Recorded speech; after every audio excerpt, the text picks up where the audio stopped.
Toss time at the beautiful Hanover Park American Trophy. We're all set for the finale. First, it's going to be the flip of the coin battle. Let me introduce you to the cordon we have at the toss. We have Mr. Tariq from Kaso, Mr. Qasim, Mr. Matin Inamdar, the two officials and the two skippers. The skipper of Barrington Crescent, Hassan Ahmed, and the skipper of Hoffman Rangers.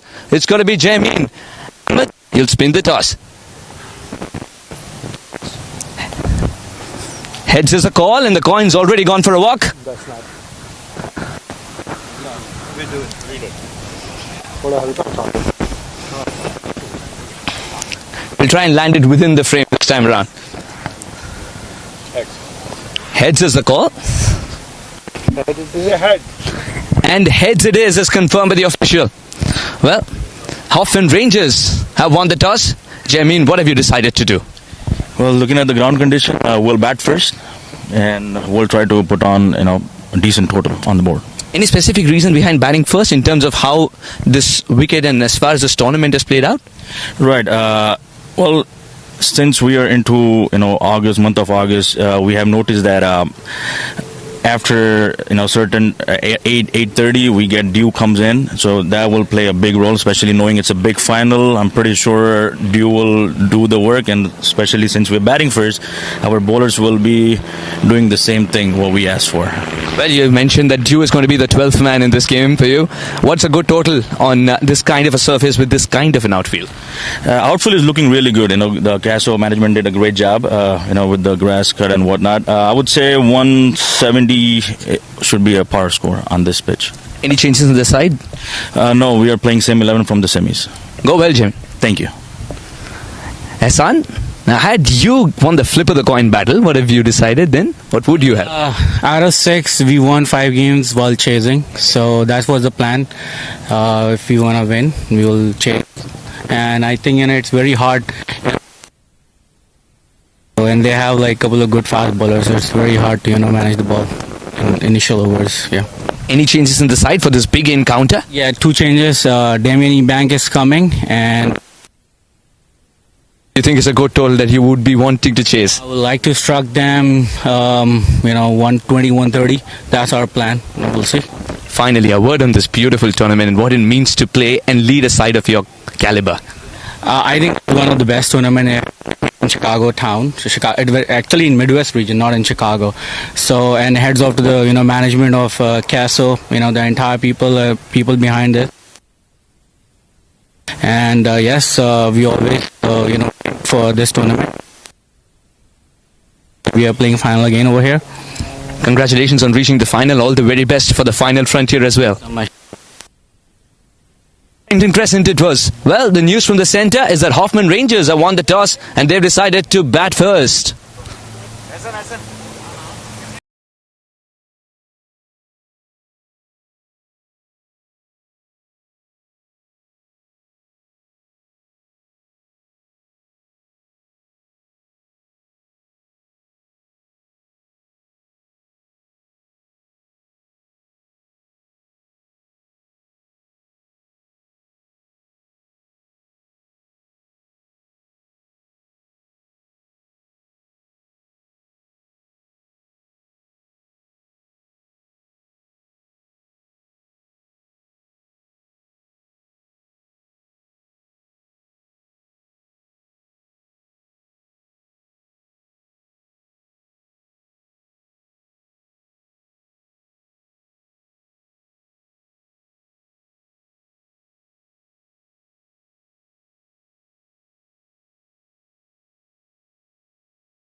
That camera equipment was just inches away from your shot. Good. You did a terrific job indeed. He's running for cover. Thank you guys for being in our park. We proud to have you guys in our park district here. Thank you. Thanks a lot. And we really hope that Wish you good luck. it looks good with you, so you play a lot of cricket now. Thank you. Thank you guys. You got Mr. Yeah. I really appreciate you guys did a really great job. for us. And without you guys, I don't think we can do the tournament here. So like everybody likes it, this ground, and everybody love it. And you guys, last 2 years, I mean, you guys did a phenomenal job. And he did really good job. Steve did very good job. I mean, cutting the grass every week, twice a week, and everything. So I really appreciate, and I like to say thank you for you guys. And we look forward to see you guys again more and more. So we appreciate you guys coming out to this Handler Park District, and we will continue to help anything we can in any way we can to provide more games here. Thank you very much. Thank you. Okay. So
Were you or your loved ones were hospitalized due to any product liability concern, cancer, hernia repair, birth injuries, or knee, ankle, and hip replacement surgeries?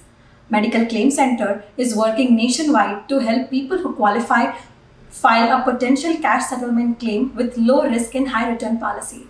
Call now or visit our website to fill free qualification web form on www.medicalclaimcenter.com. Act now. Time is limited. Your decisions today will define your tomorrow.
Good evening and welcome to the finale of the American T20 Trophy 2022 from Hanover Park.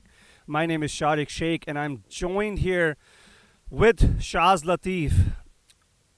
At the center we have Barrington Crescent taking on to the Hoffman Rangers, who have won the toss and decided to bat. Calvin being the bowler into the attack from the get-go. Hurry and Fahad Babar at the center from Hoffman Rangers. Welcome, Shaz. Thank you, Sharik. Much appreciated. Perfect timing to be here. Right on the first ball, right? Avoid the Chicago traffic. It's always nice to have these two powerhouses here for the final between Barrington Crescent and the Hoffman Rangers. As you're right into the attack with Calvin, and why not? This is the final. You pull out all the strings. You play your best cards. So you do have that opportunity to strike early here in the power play. And Hari and Fahad, so a little bit of a change there from the Rangers side, right? Where Hari, who's their typical opener, and then Fahad, who usually comes down 1 down or 2 down, batting up in the order here today for the final. Both teams stacked up, folks. They have played 8 games each and having won 5. Nicely cut behind the point, past the circle, take a quick single, putting Hurry back on strike. Little humid at the moment. Nonetheless, beautiful day for cricket, beautiful day for this final of the American T20 Trophy. It is, and it's, in my opinion, probably the most perfect weather here in the evening right now, right? Just slight overcast. This time it's taken off the pads. Our thigh guard here. As an Emma, the captain, skipper with the gloves. We'll get that toss back in. And there you see Ramiz Raja, who's going to be in the slips for Barrington Crescent as well. Speaking of him, he is ranked number 2 in this tournament thus far, having scored 324 runs. And here's another interesting thing, Shaz, when it comes to the batting rankings throughout this tournament. Come back to just tapped it down, right down the strip for no runs. So both batters up at the top of the table, Ronak Sharma being from Hoffman Rangers and Ramiz Raja Jr. from Barrington Crescent. This should be a good contest.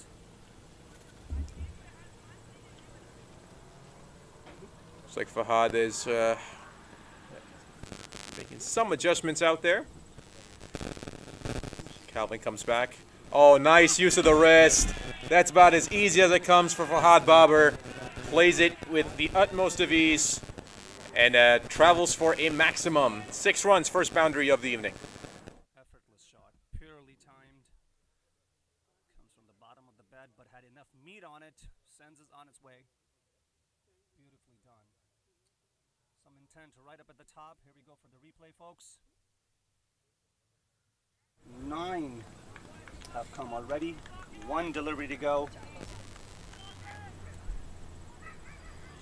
That's one of those shots where you just stand and admire, because you know you just got to get bat on ball, and that's a little bit different to see Calvin lose his line on that one. He doesn't do that often. Bit wayward. Fahad on that occasion. And the thing is, if you do see that from Calvin, you better capitalize, because he's not going to give you many chances. This one taken out towards third. 128, 140. No runs. Completes over number 1. At the end of 1, it's the Hoffman Rangers, 9 for a loss of none. It's actually 10 for a loss. There was a 10. There was a single. Okay. Moving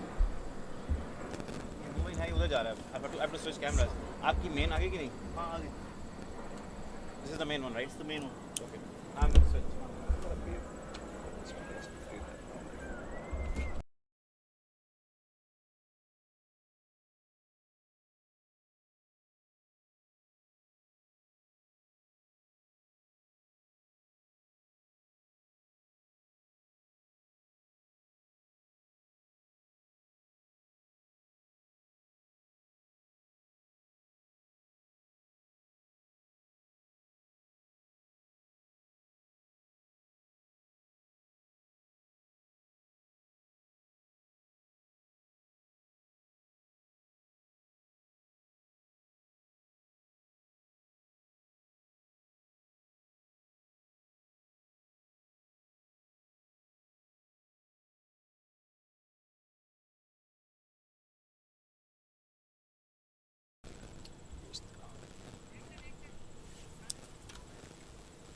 So it's Qasim Khan coming into the attack to bowl the second from Barrington from South End, and on strike is Hurry.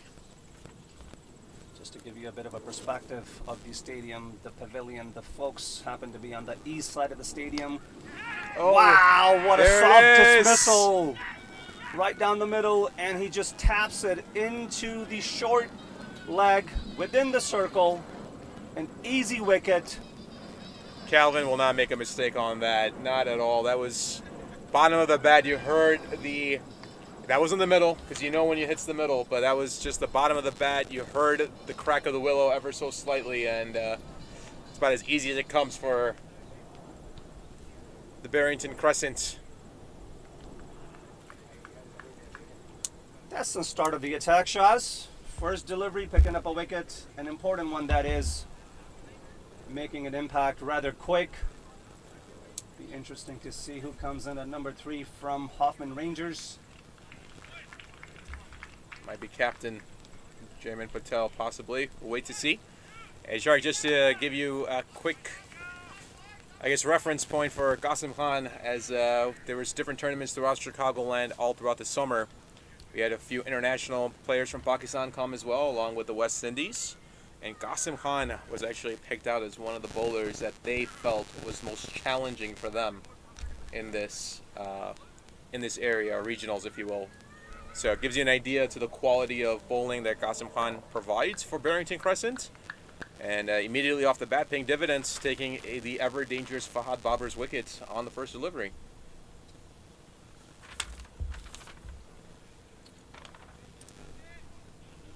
Valid point. Interesting stats. Jaimin Patel it is. The skipper comes in at number 3. After the lost hurry off the first ball off of Qasim. There we go. A lot of commotion inside the circle at the moment, and why not? Players backing up their bowler. Nicely defended right underneath the eyes, right down the track.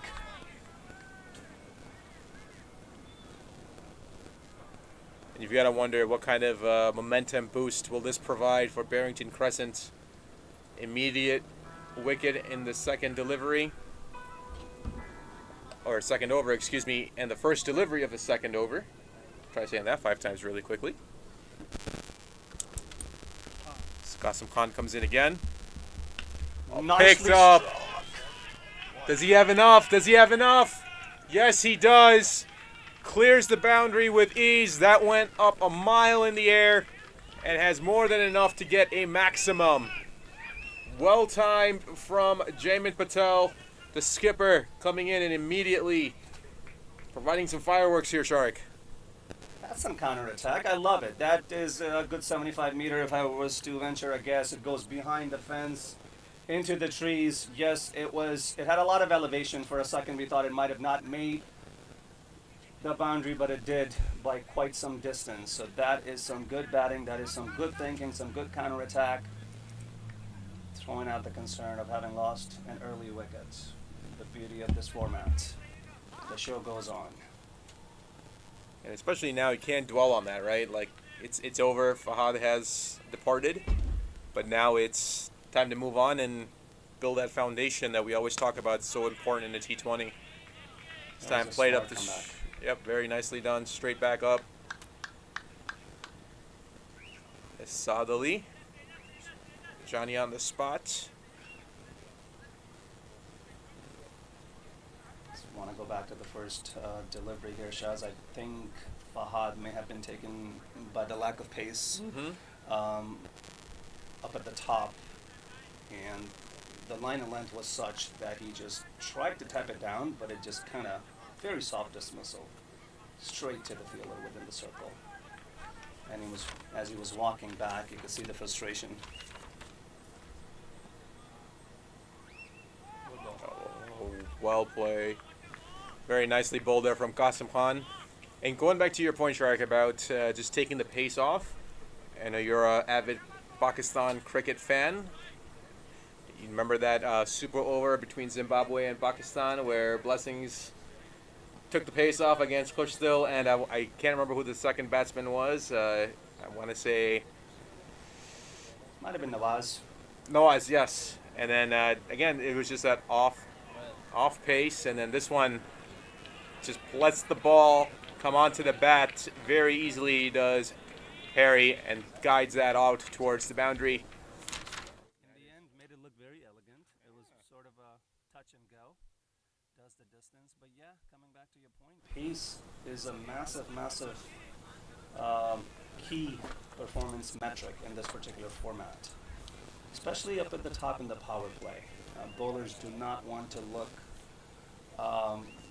give the batters the pace that they want, especially with the caliber of Hurry and Jamin and Fahad.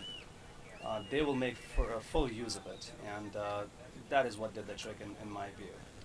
Anyway, so we're coming back to the start of the third.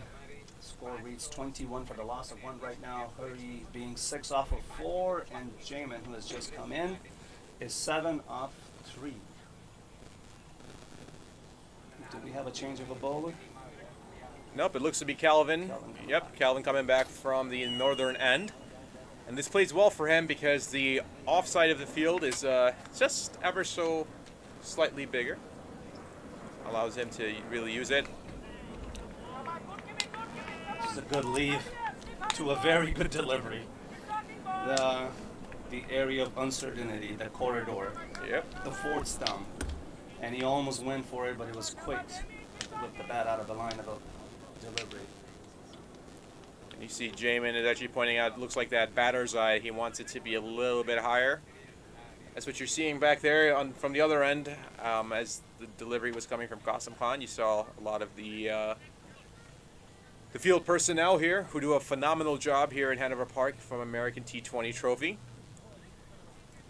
Takes a lot of effort and manpower to make this happen, and Jamin just slashes that. What an absolute beauty. A maximum 6 runs, and that was just made it look like child's play, just slapped it away. That is one tough shot to play into the covers, up and up, flat, does the distance, beautiful.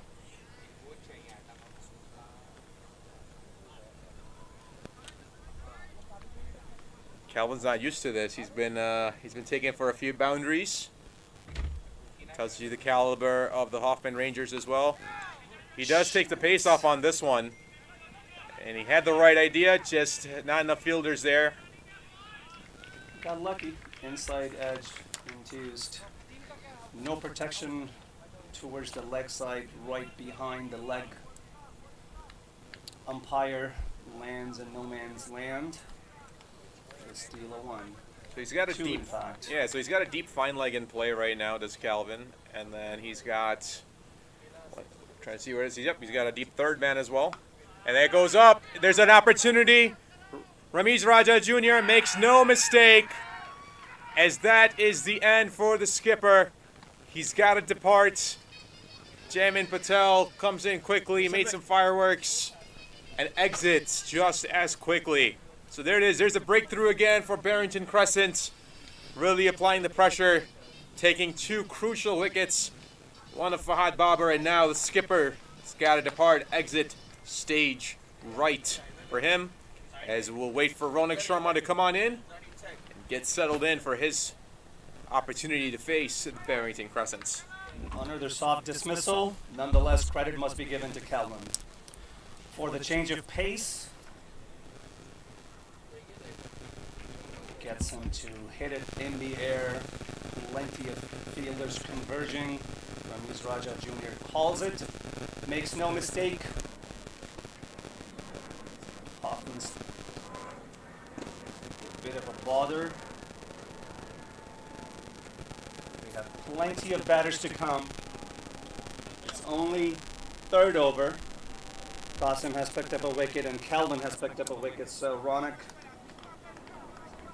wearing 46, makes it to the center, joining Hurry. And here we go. Calvin to Ronak.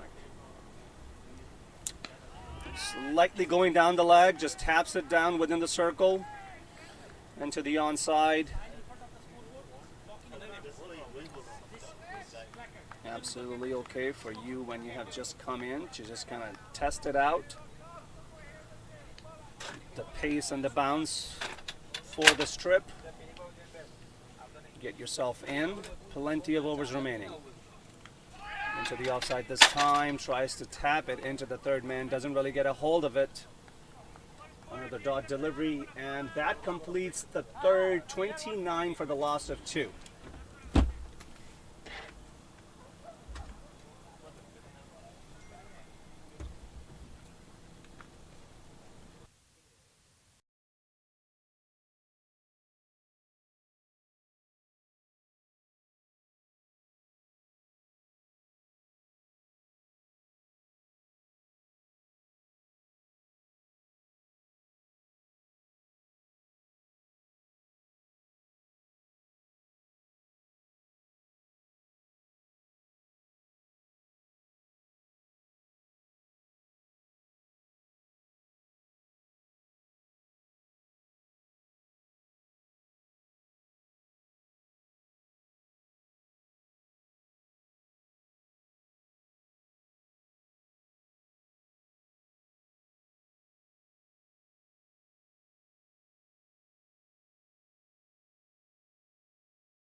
So Qasim Khan continuing his delivery with the ball. That's his first delivery of the second over for him. And there was a slight opportunity there, but just falls in between. Call it short third and a goalie, yes. So this is a key partnership, in my opinion, for the Hoffman Rangers. It almost trickles into the stumps. Luckily for Hari, he knows where the ball is. I'm also liking the excitement of this owner, and why not? Oh. And why not, indeed. It's interesting to see because Ronak has been, in my opinion, the most consistent player for the Hoffman Rangers. Like he's usually the one that steadies the ship. So this is going to be very crucial innings for him. He's a key all-rounder for them. So between Harry and Ronak, they're going to be the two guys, the two linchpins. So this is the key matchup to follow. This time pulled out towards square leg. And that's going to be a rather easy single.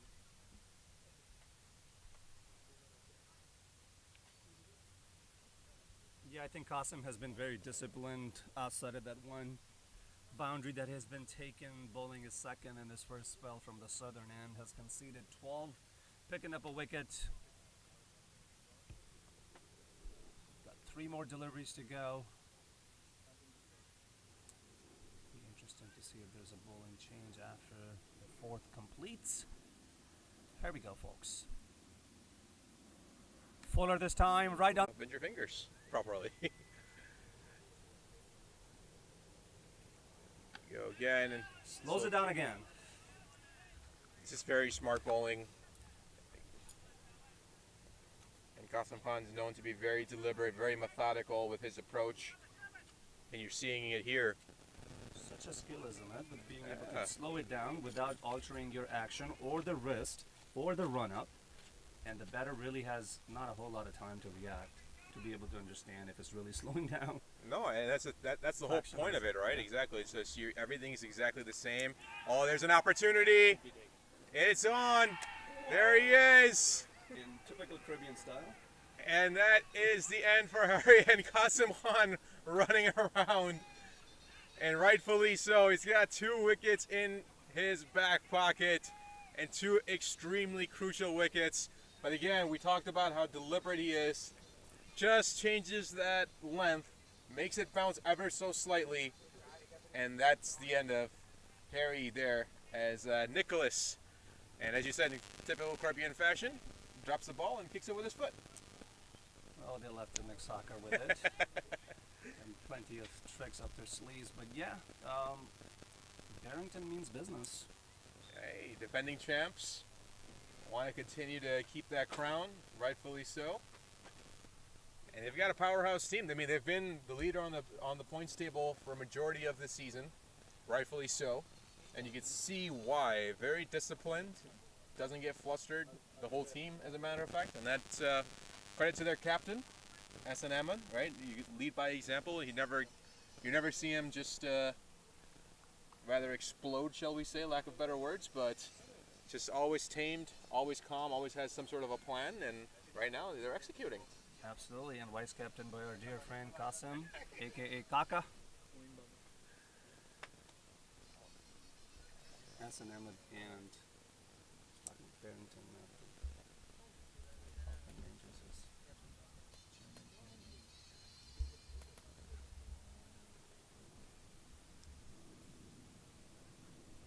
so Moonbubber comes into the center at number 5, joining Ronak. So 4 overs complete, 31 for a loss of 3. That's where the Hoffman Rangers sit. We will be joined here in the booth ever so shortly by international commentator and presenter Suhas Vedam. Hopefully I said that right. Why did you get it right? Oh, there we go. I told you that English, Spanglish, French, German mix will come in handy one of these days, Shark. So Suhas, welcome to the booth. Hope you're enjoying the Chicago weather and the Chicago hospitality. Your thoughts on the match so far? Thank you very much, Shaz, and thank you very much, Sharik. It's an absolute pleasure joining you here in the commentary box. And yes, I'm absolutely enjoying Chicago and all that it has to offer, including the lovely people. It's great fun to be on commentary alongside you. Reason being, I've been listening to the first 4 overs, and just a treat to listen to some of the ways that you explain the shots and the color that was added by Sharik, of course. 31 for 3, Hoffman Rangers after winning the toss, choosing to bat first. Well, Shaz, before we leave you, I'd really have to ask you, what do you think about this start? In my opinion, this is one of the most ideal starts you could have if you're Barrington Crescent. You've already taken the skipper's wicket. You've taken Fahad Babar, who's known to be very dangerous as well. Now, the Hoffman Rangers do have a deep batting lineup, so you cannot take your foot off the gas. You've got 3 power play wickets in hand, so you've got 2 more overs to work with, so you've got to continue the attack. You can't give up on this now, and you got to continue this. Got to continue. Those are the words from Chaz. He's covered the entire tournament, so understands the nitty-gritties of each and every cricketer. As Deepchand Pinaka decides to run in he's had a good minor league season. He was drafted back into the side thanks to this tournament, 50 or 22. So it got him back into the side for Chicago Tigers. Boy, did he do well in Morgan Hill. Now back in the color that he loves the most, blue again. It's important for someone like him, Sharik, that he starts off well, because someone who thrives on momentum, doesn't he? Absolutely, time and again. Represents plenty of teams in and around the Chicagoland area. Very dependable team player, and has been in the situations where he's had to come in clutch and do wonders for his teams, any teams that he is representing. He really likes to put in 100% and all the effort that he brings to the table for the team man. Yes, and he's been really lucky to have some excellent skippers as well who understand his game and give him the situations to play in. Deepchand Pinaka he's someone who loves to make the game for you, rather than come in at pressure situations where he has to deliver. That is secondary. He loves to make the game with early wickets, and that's what he needs to do today as well, come the big finale of American T20 trophy. 31 for 3 at the moment. As we have a small halt, I think it's got to do something with the side screen. We're trying to move the side screen so that it serves its purpose of being a side screen. So Haas, I must give you the compliment up at the top. We have just met. It's always been a dream of mine to be able to sit and commentate with Shivi Ramakrishna, and you sound exactly like him. Maybe because I come from the same place as him. There you go. Oh yes, wonderful. A legend of the game indeed is when it comes to leg spins. Someone who bowls leg spin is at the moment with a bat in hand at the non-striker's end. Ronak Sharma will also consider himself an excellent leg spinner, but we always joke around with him saying he's a good wrong-gun bowler, call him an offie.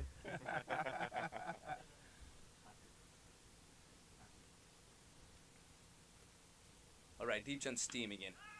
A good change in pace. Again, had that been a clean pickup, do you think that would have been half an opportunity, or am I being a taskmaster, Shadi? No, might have been half an opportunity. Slight fumble within the circle. T20 batters will take you on. The runner-up on the other side is almost have to track down regardless. And yes, that it might have created an opportunity, but good work in the center by the two. Yeah, excellent analysis. And to be very honest, just continuing your point, he was also very deep inside the crease while he had to run. So the transfer of weight did create that additional second to be wasted to get to the 22 yards that he needed to. The better opportunity presented itself at the non-striker's end. Ronak Sharma was up for the task on that occasion. A slow start for him considerably for someone who just sets the ground ablaze. Moeen Bobber yet to face a delivery. He's up. Deepchand from northern end, steaming in. Shorts, taps it down, right past the circle, wider third man. Take an easy single. 11 men in blue are fielders and one is in green today, the outfield. You can't just tap the ball. It can't be a delicate game on this kind of an outfield. You've got to hit it with a lot of power, isn't it? But because it was the first run and it's always jitters that you need to face as a batter when you want to create your first run against your name, he's decided to offer it the delicate part of the bat. No power. Ronak, quite in contrast with the delicate shots that we've talked about, would be loving to give this one a heave. And he does. Swing and a miss. Big swing and a miss, and that extra bounce as well. Deepchand Pinaka is trying to understand the syllabus today. 9 out of 10 times extra bounce troubles the batter, but by the time he turned, he realized that the umpire already spread his arms, standing like a scarecrow. A wide delivery when he was trying to create some pressure. Two batters over here, Ronak and Moeen, more so Ronak, someone who loves to get off to a flying start. How important is it to be tying him down here, Sharik? It's very important, but trying to come in from their perspective, 3 down, barely 5 overs into it, power play hasn't even completed. They possess a lot of finesse and power, but probably just trying to stay in and garner their position to be able to take this game deeper. And this time, one down the leg side. I think it's just setting the world in balance. 1 wide on the off, 1 in leg. Another run added to the tally without a ball being counted. Ronak. Now what it does to a batter is it allows him more time in the middle, and every second that he spends in the middle is a ticking time bomb because of the form he is in. Couple of 80s, terrific cricketer indeed, someone who takes the bull by the horn.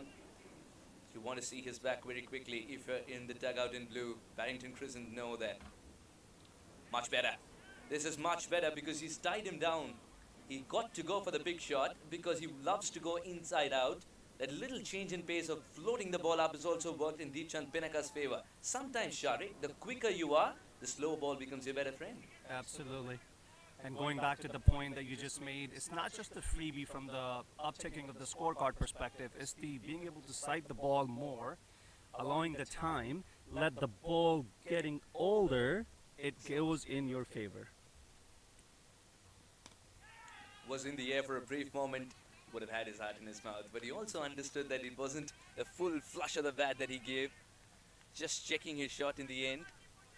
Now you've covered more grounds on this, you've covered more cricket games on this ground, and you've covered more grounds in this area of Hanover as well. How much is a dew factor important in a game of this kind? It really can be. I can't really speak much of this particular facility in terms of recollection of the dew. What a beautiful shot. We'll come back to that topic. Goes all the way for a 6. Behind square, this was an elegant looking shot. Very well timed. The moment it left the face of the bat, it was always going to be a 6. So coming back to the point that you made, yes, at this time of the year, with respect to the humid weather and the temperatures, it could have a huge factor, but I don't think this ground has a whole lot of dew factor aspect involved in this game. Oh well, yeah. If yesterday is any cue, then it's as wet as it gets. But 2 men out there who eventually will also have the ball and be asked to bowl leg spin, they would be very happy listening to you at the moment. Sharik, they would really want a dry ball in their hands. If not, they're going to score more of these runs. He's gone for a middle stump guard. For Qasim. Just get a feeling that Qasim's not swinging the ball as much today. What are his options? He's got to go straight down the ground with a very wide long on. Saud otherwise is someone who runs very quickly laterally. scoreboard. 41 for the loss of 3. Qasim comes back to bowl his third off of his spell from the same southern end, having been the most successful bowler from Barrington tonight. Bangs it in, and Moeen just digs it out within the circle, short cover, well bowled, no run. Moeen Babar, someone who loves to get the hand-eye coordination going. Doesn't believe much in footwork, believes a lot in fireworks though. Loves to go inside out. Many a time we've seen him just clear the plonk that front leg away and smash it through. Allow that space for the bat to come through. Today is the big day. Can he perform with the bat once again? Full face of the bat, similar shot, just taps it down.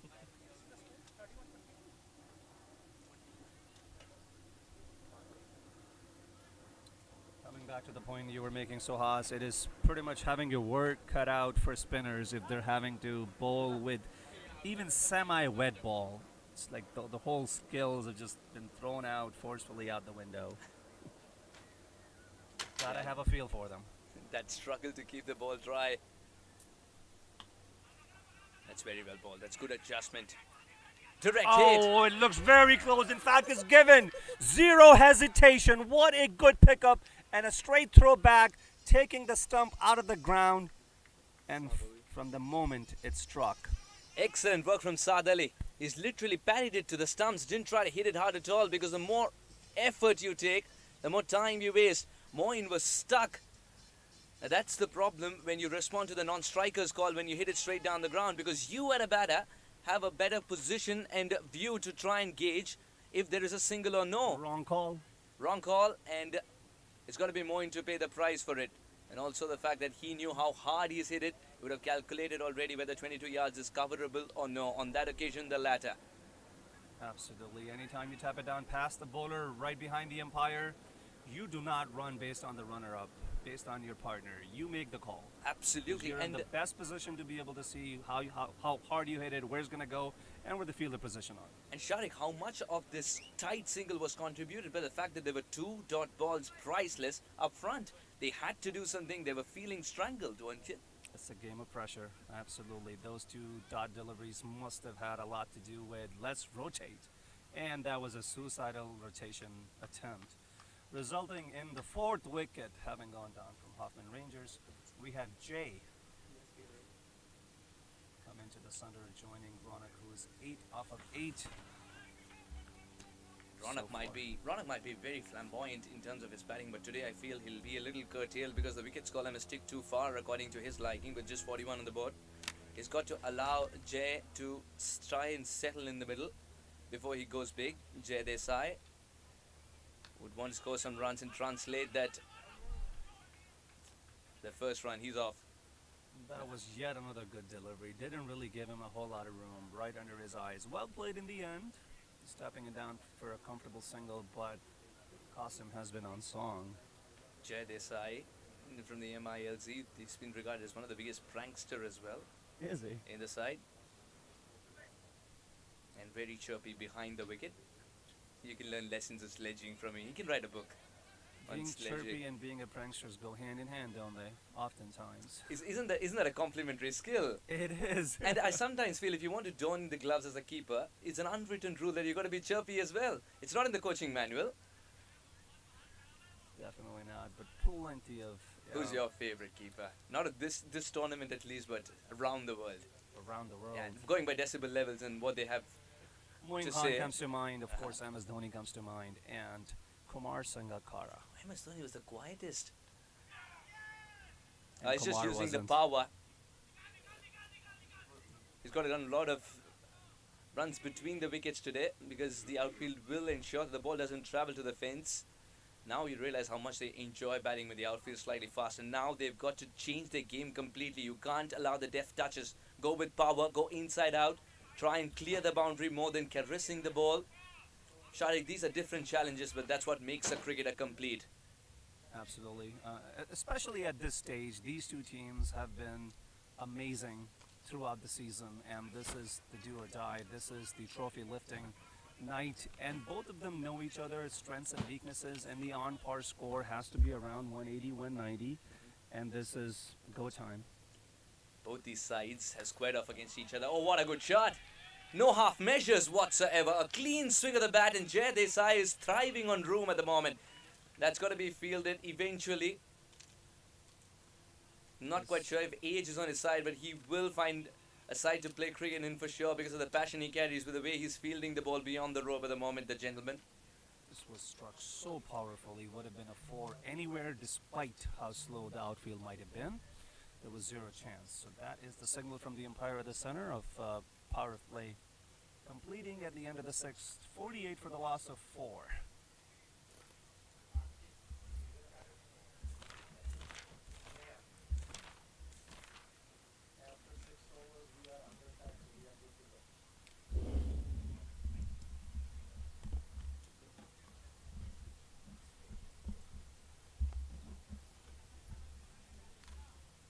Six overs gone, 48 for 4. Some sort of recovery with that boundary, otherwise just 3 runs would have been up that over. One poor delivery and it's dismissed with disdain by Jay Desai, and Ronak Sharma, run a ball 9 for him. It's been a cautious start. He's got to turn the gear very, very soon now that Jay is up and running. No prizes for guessing. It's got to be Deep Chand to continue. Very well guided, but he's got the field. South will ensure that it's only a single by the time he could reach. There was already a second line of defense. Sharik now. There were only 2 men allowed to patrol the boundary rope. That's for the first 6 overs. Now the field is widespread. Singles are not on offer because of the outfield. You've got to run anyway. It's going to be an interesting game of cricket. How do usually the teams handle this phase of the game? Take the fielders completely out of the equation, go for the shots. Alright, let's see if he listens to you. He wants to be a little more cautious as this one's just going straight into the hands of the fielder at point. Just on the cusp of what will be a very iffy half century because of the 4 hiccups they've had. The Hoffman Rangers after winning the toss and choosing to bat first. Now we were coming to the point that these 2 teams have squared off against each other in this tournament twice and it's 1 apiece. What a way to meet in the finale then. Worthy opponents of each other. Deep steaming in, Jay on strike. Oh, shot. Didn't middle it, but should do the distance. Should do the distance. Came off the bottom of the edge of the bat. Straight down. Straight as an arrow. Right next to the side screen. For a maximum. That should instill some confidence. What a way to bring up the 50 for the side. Getting the landmark and getting there in style. As Sharik mentioned, not from the best part of the bat, but it still had enough fuel to reach the fence. Went straight up in the air and was growing and growing only in height and not distance, but somehow grows wings as you can see in the replay. That lands eventually near the cars. I'm really sure the people who've parked the cars over there, especially at long gone and long off, they've got to pay a lovely premium indeed, otherwise it's very risky to be parking there. Excellent comeback. Your ball slightly slower, we've discussed that before. The change in pace is going to do wonders in this format of the game, Sharik. Absolutely, completely changes the perception of the batter as well. Not only did he slow it down, but he actually went wider. So the batter just comes down, tries to tap it down, and he was nowhere near the ball. That is a good comeback after you've been taken over your head for a maximum. Deep Chand Pinaka. Where is that Yorker hiding? He's been trying to bowl that many a time in MILC and succeeding. Excellent delivery once again. Once you've tied the batter on your back foot, it takes a little bit more time to transfer the weight. He was in 2 minds whether to go forward or backward, and the ball has already gone past him. You got to give credit to the keeper as well, who's in cahoots with the bowler and also understood the sign before Deep Chand Pinaka started to run made. Speaking of him, I think he's been excellent with his fielding positions throughout the game thus far. And the bowlers have also obviously offered assistance with regards to the variation. As you saw in the last delivery, bangs it in, but it sort of got jammed and stuck in the track, but it was definitely shorter. And 2 this time minds. again, 2 minds. 2 minds, whether to go for it or no. The umpire's given it a wide, much to the joy of the batter. Deep Chand Pinaka is standing like statue. He doesn't want to move. He doesn't want to let it process and sink in that he's going to run in again and the ball's not counted, let alone a run conceded. Deep Chand Pinaka, I've got to say, was a little unlucky. But you know, the umpires, they do their best. It's a very thankless job, isn't it? You've got to be 100%. You're also racing the technology. We, remember, can look at it from different angles and have the luxury of a replay. Oh, he's walked into it and played a shot that Djokovic would be proud of. He's just taken the bounce on. That's two for sure. The second run will be taken. The throw had to be tamed. Good cricket all around. This is what you get in American T20 trophy. Very good cricket all around, from the fielding to the throw and to the fast running in between. Once again, didn't come off the middle of the bat, had enough on it, auto match. That's the end of the over, the 7th. 58 for the loss of 4.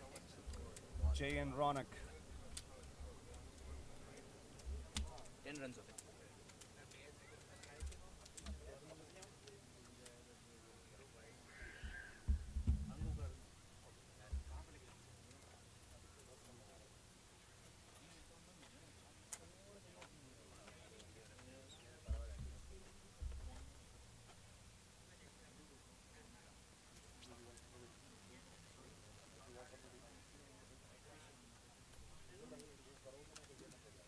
Feedback about the mic. So, surprisingly, yes. 7 for 4.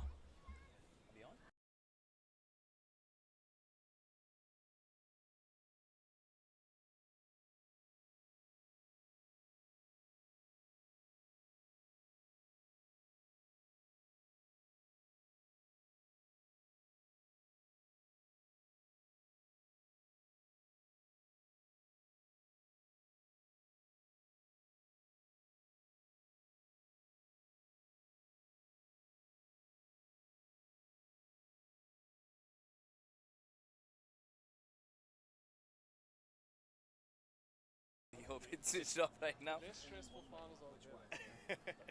only this is on right now because we're having some issues with the echo on this. You just stay there, both of you. Great.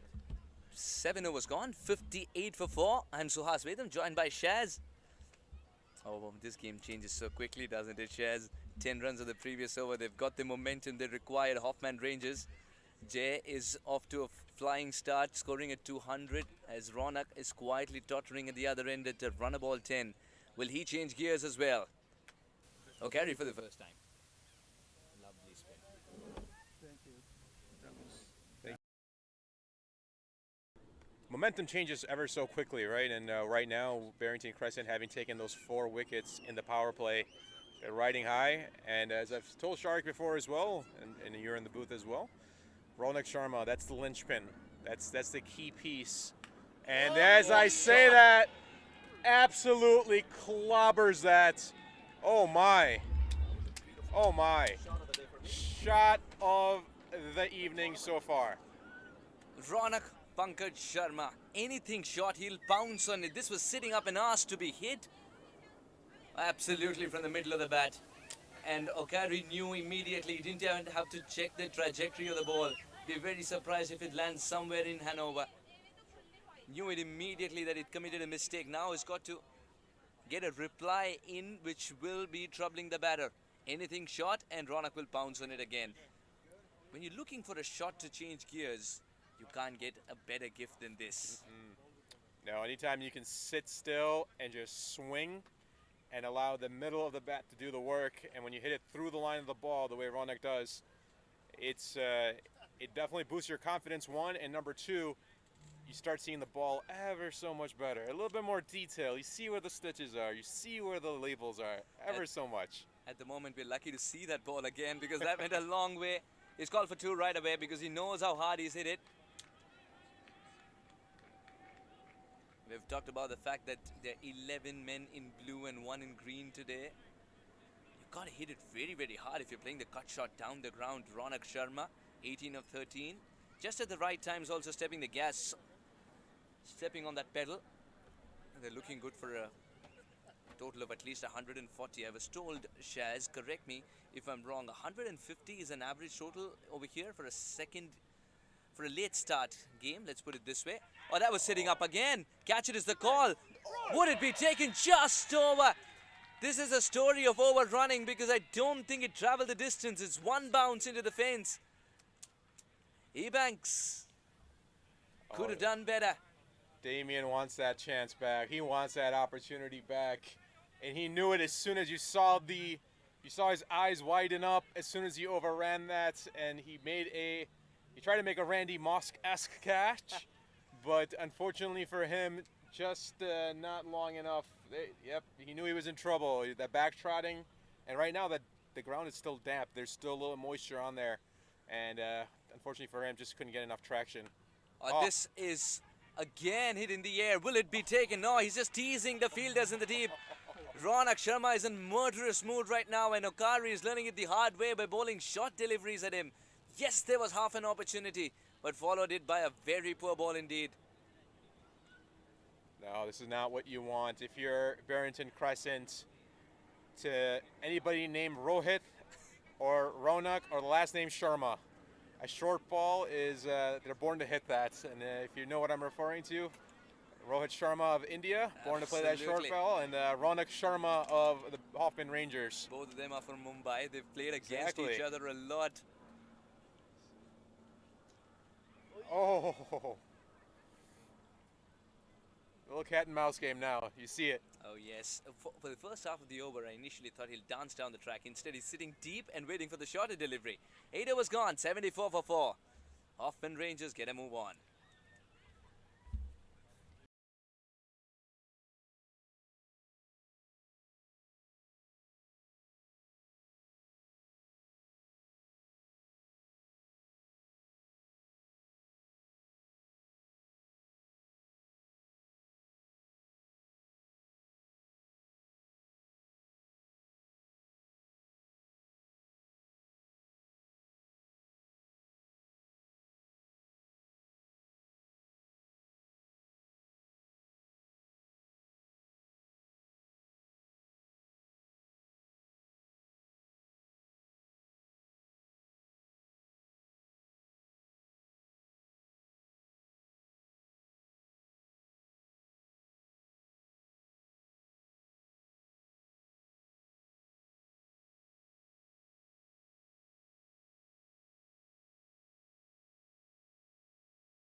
Eight was gone, 74 for 4. Both these batters have already switched gears. Now the game's nicely heating up as Nicholas gets the ball in hand.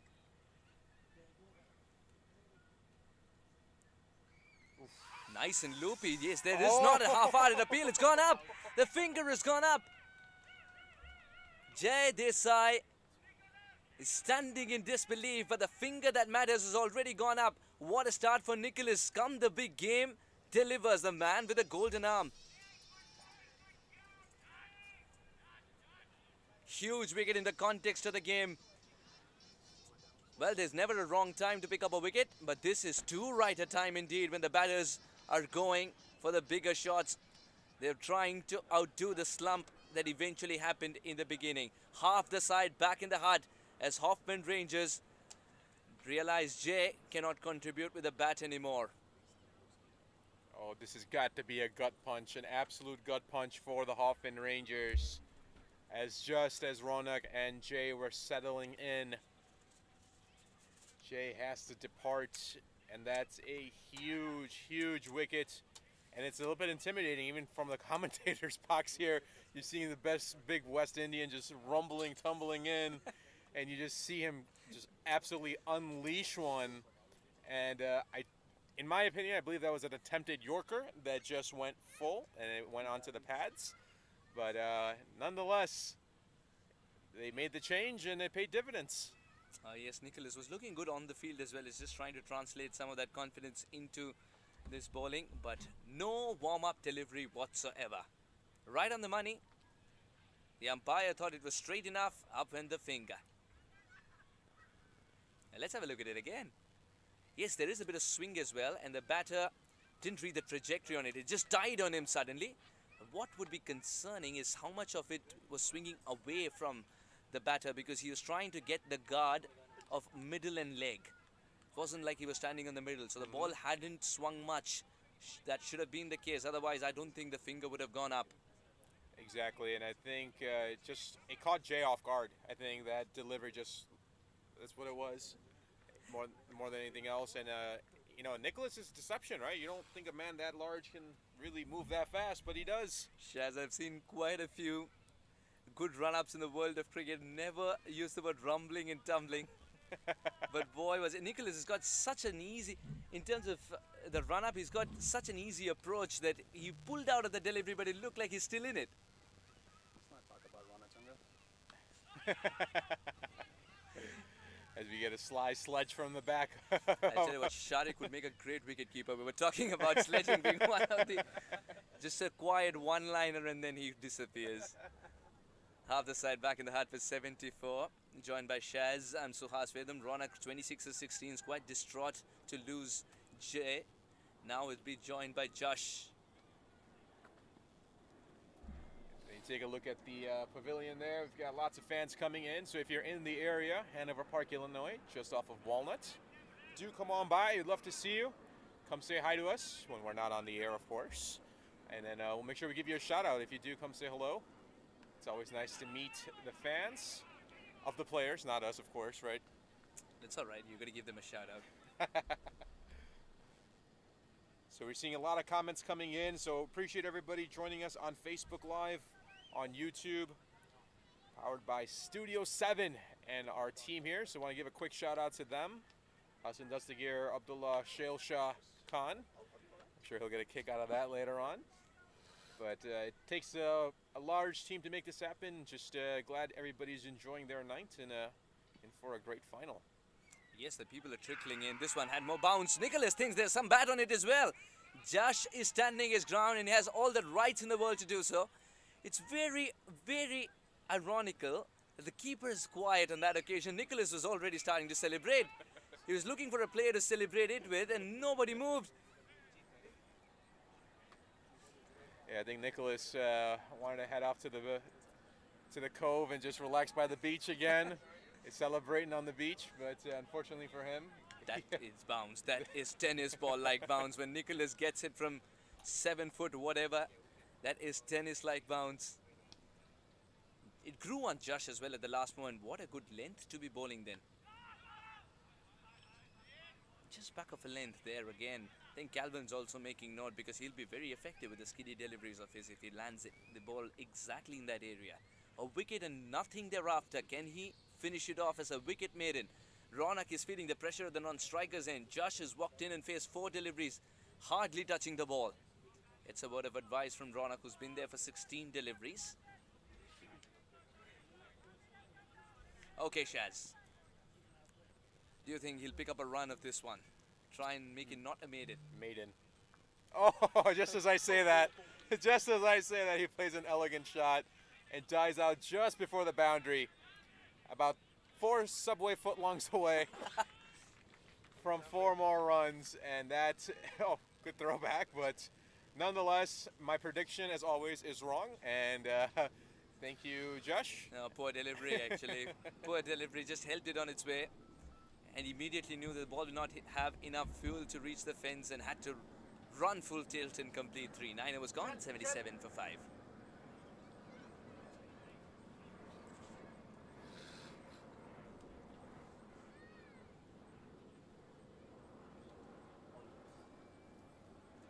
Yeah, the crowd's trickling in as the word is out that an incredible finale is being played out here.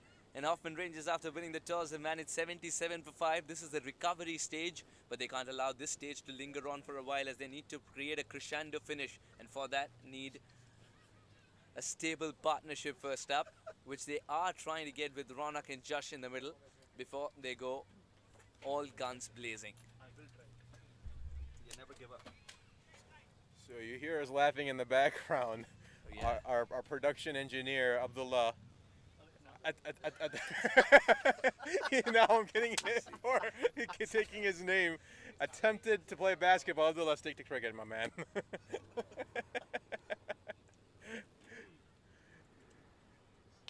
So here we go again.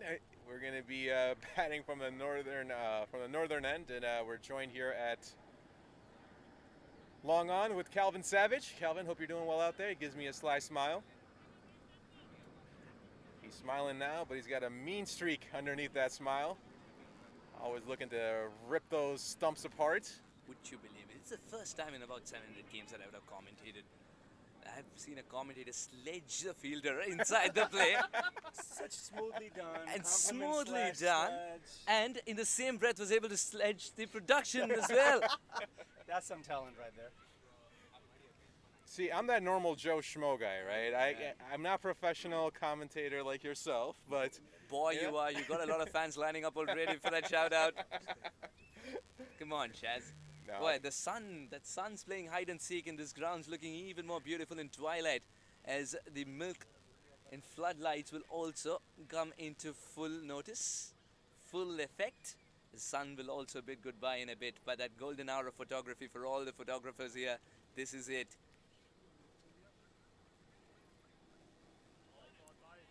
It's very, very unorthodox. Ronak Sharma. The reason I say this is his batting mind would have told him to go after it, chase it like a little kid doing the butterfly. Just lets it go. Tell me it's not colored clothing, I'll believe you. It's the longer format of the game. Just lets it go. Ronak so far out there, I can't even see him with the camouflage on, but to be seen. And going back to your comment with me interacting with the player, so good thing is Calvin and I both are South African fans, so we do have that link, shall we say. I'm sure he's going to look at me and say, just stop talking Shaz, please. Calvin Savage, just a couple of days ago, captaining the Tigers. That unbelievable super over. But before that super over, what was even more unbelievable was the last over that he bowled, defending as little as 6. Less cushion, the captain steps up. No half measures, man in the deep will take it on the bounce. This time was an easier option for him to take it on the bounce. Saad Ali. Yeah, he's got some demons off the pitch to exorcise. It's been a while since I've seen Saad bowling, to be very honest. Didn't need to. Absolutely. I was just going to mention he's had quite a season with the bat in and around the Chicagoland area. Multiple leagues, plenty of 50s and a couple of hundos nicely pulled into the fine leg region. This should go all the way, and it does. This helps us on his way and gets a boundary. So that good over may have been jinxed. And it's the second time that the batters have decided to pepper the same area and get the result that they want the most. Every time you bowl short, but even slightly angling away, the batter is able to create room and get into a position to play that shot. 6 runs of it, and as Mr. Sheikh rightly mentioned, that it was off to be a good over indeed. Just 2 singles of it and a couple of dot balls in the mix. 1 boundary, and suddenly you're seeing 6. Last delivery coming up, and he's got to close it out well. Saad Ali, to do any justice for the captain to have thrown the ball to him. There we go, folks. Last delivery of the first half of the inning. Just taps it down into the ground within the circle for a dot. That completes the 10th. For the loss of 5, and Suhas, for my liking, the score is not bad at all. If you just forget for a second, don't look at the fallen wickets, the run rate is right up there. Right up there, run rate's up there, and we also seen that the wickets behaving in a certain manner where there is extra bounce on offer if you're willing to bend your back as a fast bowler.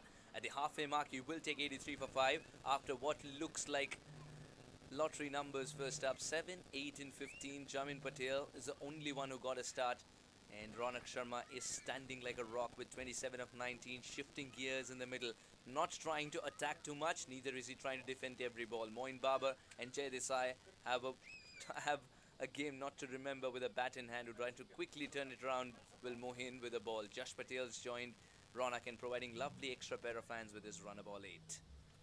Absolutely, and they have a couple of recognizable batters still. Here's a quick look at the bowling. Figures Calvin up at the top, 18 for his 2, picking up a wicket. Qasim Khan picking up the bowler for me thus far, 3 for 20, picking up 2 wickets rather, and then Nicholas having bowled 1, conceding 3 only, picking up a wicket. So that is that, and the other wicket obviously was a athletic, acrobatic run out from Saad. Yeah, almost got another wicket with that ball scooped up in the air. That was an excellent attempt of a catch. Not the one that was overrun by Mr. Ebanks, but the one thereafter. At the halfway stage, 83 for 5. It's been a great recovery. Ronak Sharma's positive batting continues as Nicholas. Just love the way Shaz explained that. Rumbling and tumbling. decides to steam in. Slightly fuller towards the leg, just place it behind square leg within the circle, take a comfortable single to start the proceeding in this 11th. So many times we've seen that in the middle overs phase of a T20 contest, a lot of games are decided because of the way you attack or you don't. How many boundaries per over are they targeting is a bigger question, with Josh and Ronak, both of them settled, Ronak even more so. Absolutely. Within the context and the contrast of the game. Love the fact that there is no science behind it. We can talk about the stats all day long, but at the end of the day, funnier things have happened, and I'm always not done until it's done. I tell you what, as much as funnier things have happened on the cricket field, I mean, 10 overs in, I can promise you funny things are happening in the commentary box too. I am so glad that you're enjoying it. This is the first time we're doing this gig with you. Me and Shaz having done a few dozen last couple of years. So we welcome you. Thank you very much. You're enjoying it. Great adjustment, good cricket all around. That right hand comes at the right time. That dive would mean a little laundry to do, but that's all right. He's parried it to the nearest fielder as well to do the cleanup job. Nicholas, he's getting the support from the fielders. He sets high standards for himself, we've seen that. Now he's getting the support as well. And he pulled the man up. Yes. I love the fact that he has such a foresight about his line and length rather, that he pulled him up. It was way finer, way deeper, and right now he's standing right at the edge of the circle and went straight to him. Sharik, I think he's made a mental note of the ball that bounced a little bit more. Such a relaxed approach. That's gone high. No distance on it, but will land safely as well, as the fielders were lurking at the boundary rope and not inside. There are times when you take the 2-3 step start so that you allow yourself to burst into greater speeds to try and convert catches of this kind. But that one landed safely in the end, as the fielder in the deep was sauntering and not getting a start in. 3 singles of the first 3 balls. It's been a quiet start for Nicholas. And I really want you to notice the way he runs in is one thing. Sometimes the bowlers do have that jump in which they get that explosion towards the end. But look at him. He sort of slows down. He smooths it down. Oh, what a well-struck shot. Goes all the way. Has it gone all the way for a 6? Actually a boundary. Very well struck, very powerfully struck into the covers. And you're absolutely right. If you notice when he begins to do his run-up, he's got more horsepower in it, and the jumps and the stride, and then he just kind of tames it down when he arrives at the wicket. It's very cheeky indeed. I think he's trying to do that because of the Astro perhaps, but if that's the way he usually runs in, then he's missing out on at least a couple of good yards of pace that he can apply to the ball. And that's our game as well, isn't it, Sharik? It is so accommodating that everyone can play it and enjoy it. That's the beauty of the game. So many different things that you can be good at, and variations is the name of the game. This one was slightly slower yet again into the off, and a very good comeback after he was taken for a very good-looking boundary into the covers. The first 5, he's got to close it out well, and one way to do so is to bowl that in-between length. The length where the batter is confused whether to cut the ball or drive it. It's cost the troubles already in this particular game. Just opening the face of the bat. Excellent stop, even though the second line of defense was there. 11 overs gone, 90 for 5. Twilight time here at the Hanover Park, folks. Finale of the American T20 Trophy 2020-22. A quick word of appreciation for the crowd that has come in. When I took a quick walk a couple minutes ago, people are trickling in. Plenty of people already there. There's food, live barbecue, DJ, lots happening out there. If you're in and around the area, please make it down here. Plenty of time remaining in this final. Yeah, the word has already gone out. An American T20 Trophy. You have the 2 best teams squaring off against each other for some silverware. And a quick update if you just joined in. Hoffman Rangers have decided to bat first after winning the toss, and 90 for 5 is what you see because of Ronak Sharma's steadiness at one end, and Josh was decided to switch to the next gear with a boundary. Saad Ali comes back from the southern end. That should be his second. So quick look at the match summary. Sharma, 29, off of 21. We'll come back to it. The over is about to get started. Saad Ali so far has conceded 6, which by today's standards is not bad at all in the T20. Goes for it, nicely struck down the ground into the long off region.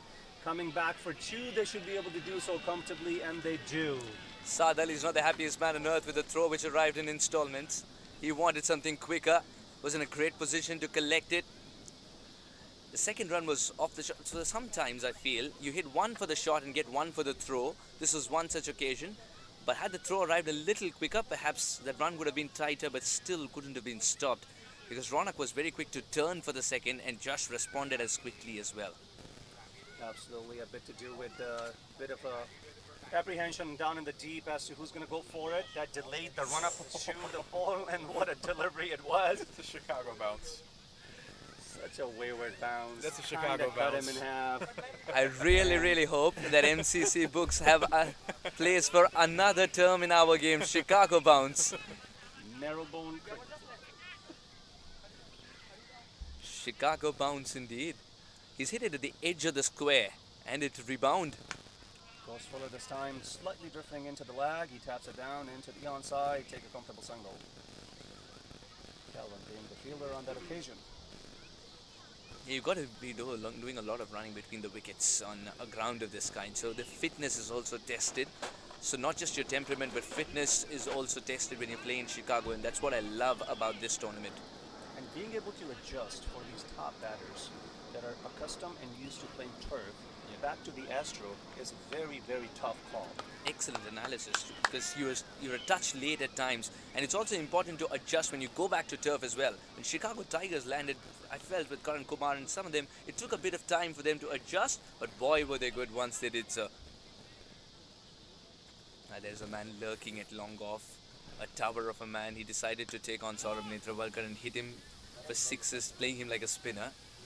That doesn't usually happen to a bowler of international caliber. That was some good foresight from Saad on that occasion. He saw Josh with the intent of a shimmy down a little bit, and he fullers the length and sends it down in the block hole, and all he ends up doing is just tapping it down for a single. So good cricket all around. Just meeting the ball right under the eyes, but straight to the fielder. What a priceless dot ball. Oh, Saad Ali has completed a priceless over indeed. Just 4 runs of it at a time when the batters are looking for more. 94 for 5. 4 off and over at this stage is such a blessing for the skipper, for the bowler himself as well. 94 for the loss of 5, 8 overs remaining. Absolutely spot on time. We are actually 10 minutes under. Go for the next ball.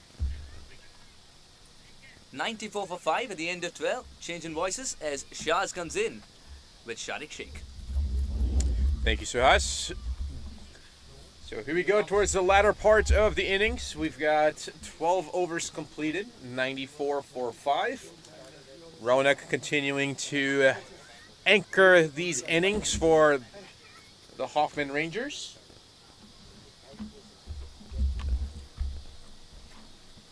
Let's just search for an over based on the feedback. Let's see how it does on that. Okay. So now Nicholas is going to continue on. This will be his 3rd over. See if he can come back with another precious wicket to be seen. Shark, we continue to see Nicholas just absolutely. Oh my. As we say that, Calvin, oh, good effort. But that clears the boundary as Josh Patel goes for a maximum out towards cow corner. And he hit it high and he hit it far.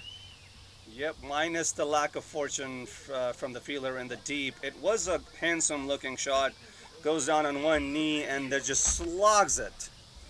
It was beautifully struck. Does the distance. There we go, folks. Short again this time. Just sways past the helmet. Jazz tries to get some bat on it, not to be on that occasion. Shaz, what is up with the 3-digit numbers on the back of the jerseys? You know what? You literally took the thoughts out of my head. Can you just stop doing that, please?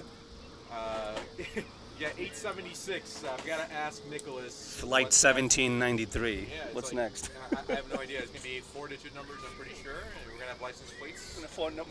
We're going to have the phone numbers, social media handles. I'm pretty sure that will be up next as well. But I'm sure he's got a good reason. And right now, Josh Patel has a good reason to smile. Wow. Because he just absolutely takes that on at deep mid-wicket. And that is a maximum.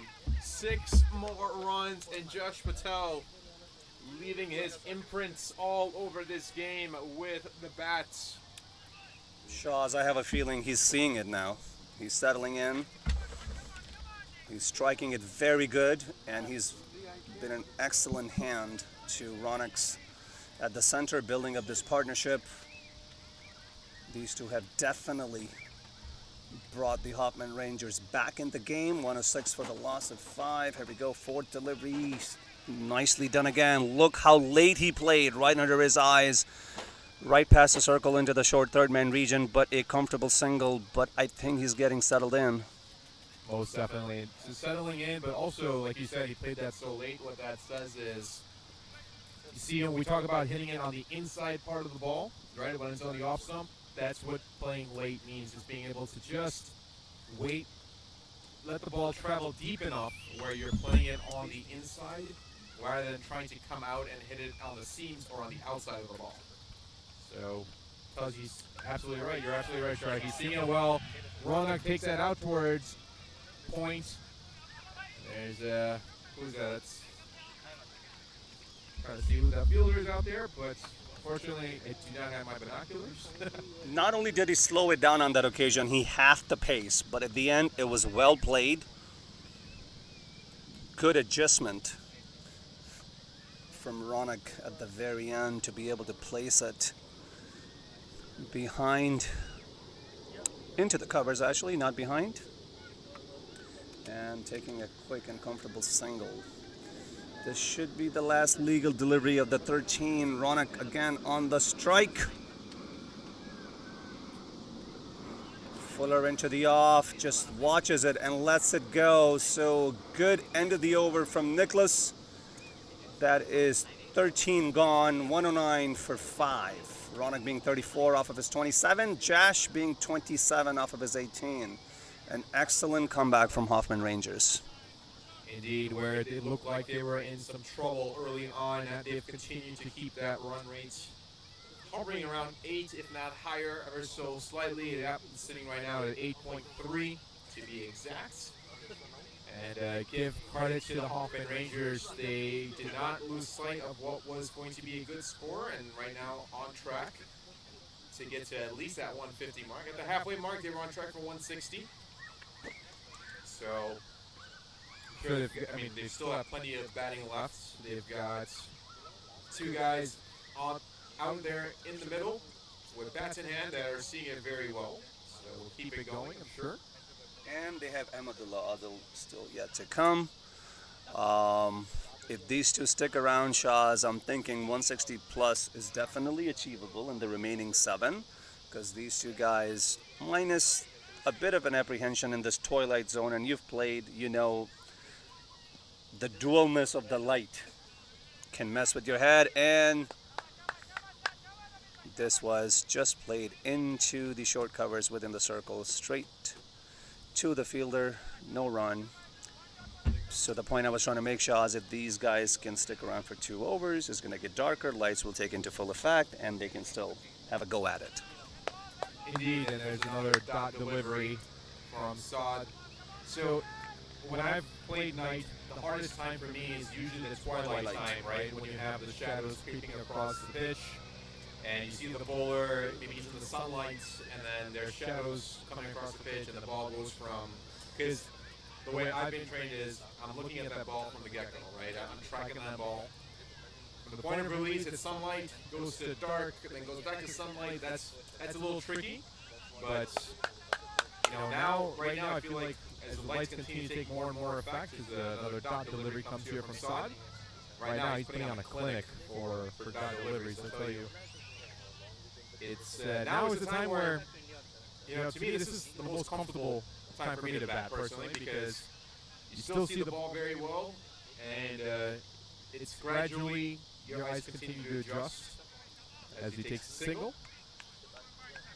And at night, I think you actually have a bigger advantage, because at that point your eyes are already set, you're adjusted from fielding, and then you're really just at that point trying to get Single source of light. Exactly.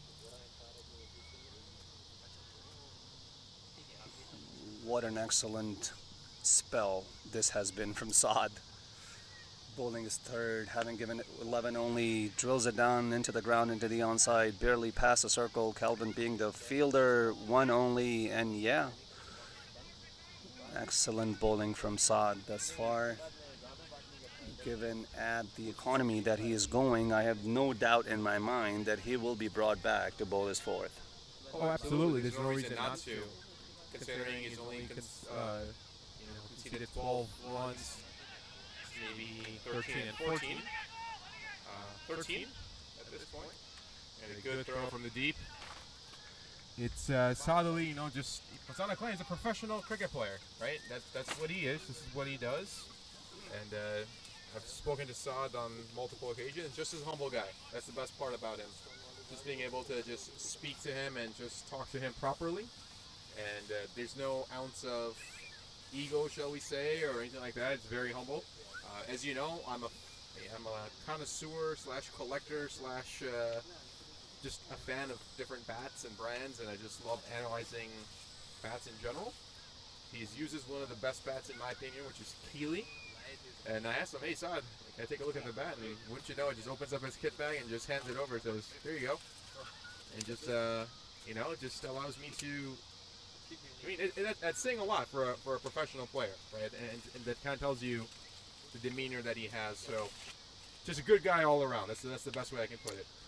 You don't have to tell me twice about your fascination with the cricket bats. I've seen you be a kid in the Disneyland at cricket stores, so time and again. And yes, to your point, those are the guys that have higher respect in my books, that are just so willing to have a talk with you about anything and everything and be able to pass on to their knowledge and talent. And I'm glad he happens to be one of them. We're welcoming back Suhas into the commentary box. 112 for the loss of 5, 14 gone. Run rate squarely at 8 and over thus far. Thank you, Sharik. 112 for 5. They've done really well to ensure they don't lose any more wickets before they can create a launch pad to get to a big finish. That zinger bail does go off. Not quite sure if it's because of the ball or the batter himself knocking it. But what matters is the fact that it's still in the groove, so no damage done. Either to the furniture, nor to the batter's wicket. Zingers have known to malfunction without any contact. No pun intended.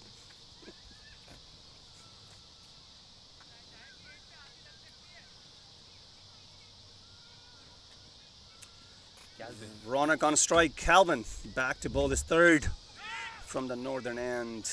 Well bowled. Well fielded as well.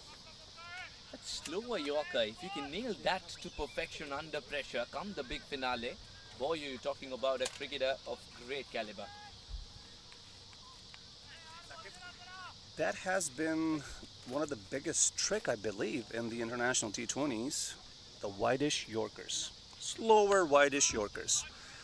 Now, we've talked about that thick grass, so you've got to hit it very, very hard, and even if you put all your might for a slower delivery, the longest or the farthest it goes is just outside the 30-yard circle, so the bigger denominations are cut off. Good thinking from Calvin to take it away where the batter's arc is, and then ensure that it's damage control time with just singles and twos added to the tally. That's one way to frustrate the batters when the boundaries dry up. Absolutely. At this very point, I think they're the ones who should have their tail up, because Hoffman's has had quite a decent build-up and come back into the game. Slightly fuller, nicely lofts it into the long off. Beautifully timed, goes all the way. That is a maximum, folks. That's the value of your presence here at the ground, and for those of you that are watching it online. What a good shot, just got into a lovely position. This is all power and timing. The ball just flew away. Greeted by about 150 who already turned up to watch this lovely sport of cricket. 120 comes up for Hoffman Rangers, and he held his pose for all the photographers around. We've talked about the golden hour, or cheeky this time. Rampish! He's kept it down to a single. That's good fielding indeed. Lovely recovery and dispatch and throw at the right time. I think that was shot of the day for me. It was well intended. Modern day ramp. Take the pace just ever so slightly. Make it land the bottom end of the bat and let it go into the fine leg region. This one not so well struck into the mid wicket region, just past the circle, and they're only able to take a 1.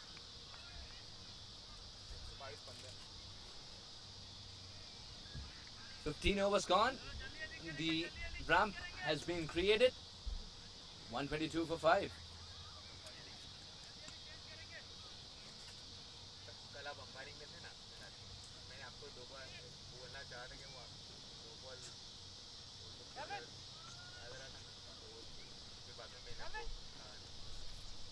Now Calvin's got to come back.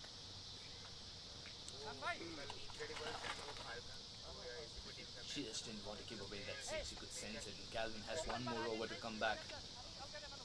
Do you think it's going to be the 17th or the 19th? Because he's decided to bowl from that end.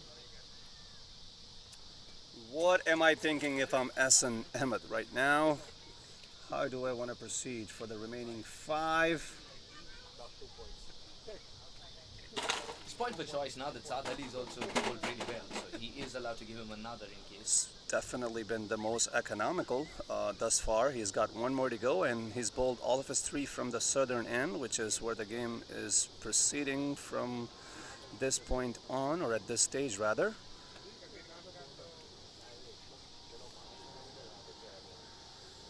Alright, 122 for 5 at the end of 15. We've talked about the launch pad being created with 5 wickets in hand, and Ronak Sharma still out there. He's offered a very different approach, as you saw wickets stumbling when he was still in the middle, and allowed Josh to prosper and flower as he scored 37 of 26 owing to that lovely shot which went for 6. Now what's a good number at the end of 20? How much do you want to see on the board? 175. Luckily the mic is turned towards my co-commentator. Mr. Inandar is sensing that that bat can ping the ball outside the park to all parts. Expecting 175. But you never know. Ronak Sharma, 37 of 31. Sharik, a good number at the end of 20. Absolutely. Esteemed, honorable Mr. Mateen Inamdar has given us a number. More often than not, he's very close to the end result. And yes, on par would be anything between 165 and 185. I do believe this has been a very good recovery thus far. And I also do believe there's a bit of a fireworks left in the remaining 4.5 overs. What Ronak Sharma has done is acted as a circuit breaker. He's ensured that even if wickets stumble at the other end, there's always someone who can hold the ship, steer the ship, and he's allowed others to flower. One such candidate has been Josh, who's offered his kitchen sink in it and missed it completely. Deepchand Pinaka's slower delivery, and the slower delivery was perfect indeed. Suhas, you make a very good point. I believe Josh to have been able to do what he has done at the loss of the 5th wicket. Ronak has had a lot to do with it. Perfectly timed rotation, picking out the right bowlers, and just letting your partner getting settled in. Kudos to him. At the moment, 1, 2, 3 for 5 is another perfect Yorker delivered by Deepchand Pinaka, is what we see. And Deepchand is just proving that a bowler is the best fielder of his own bowling.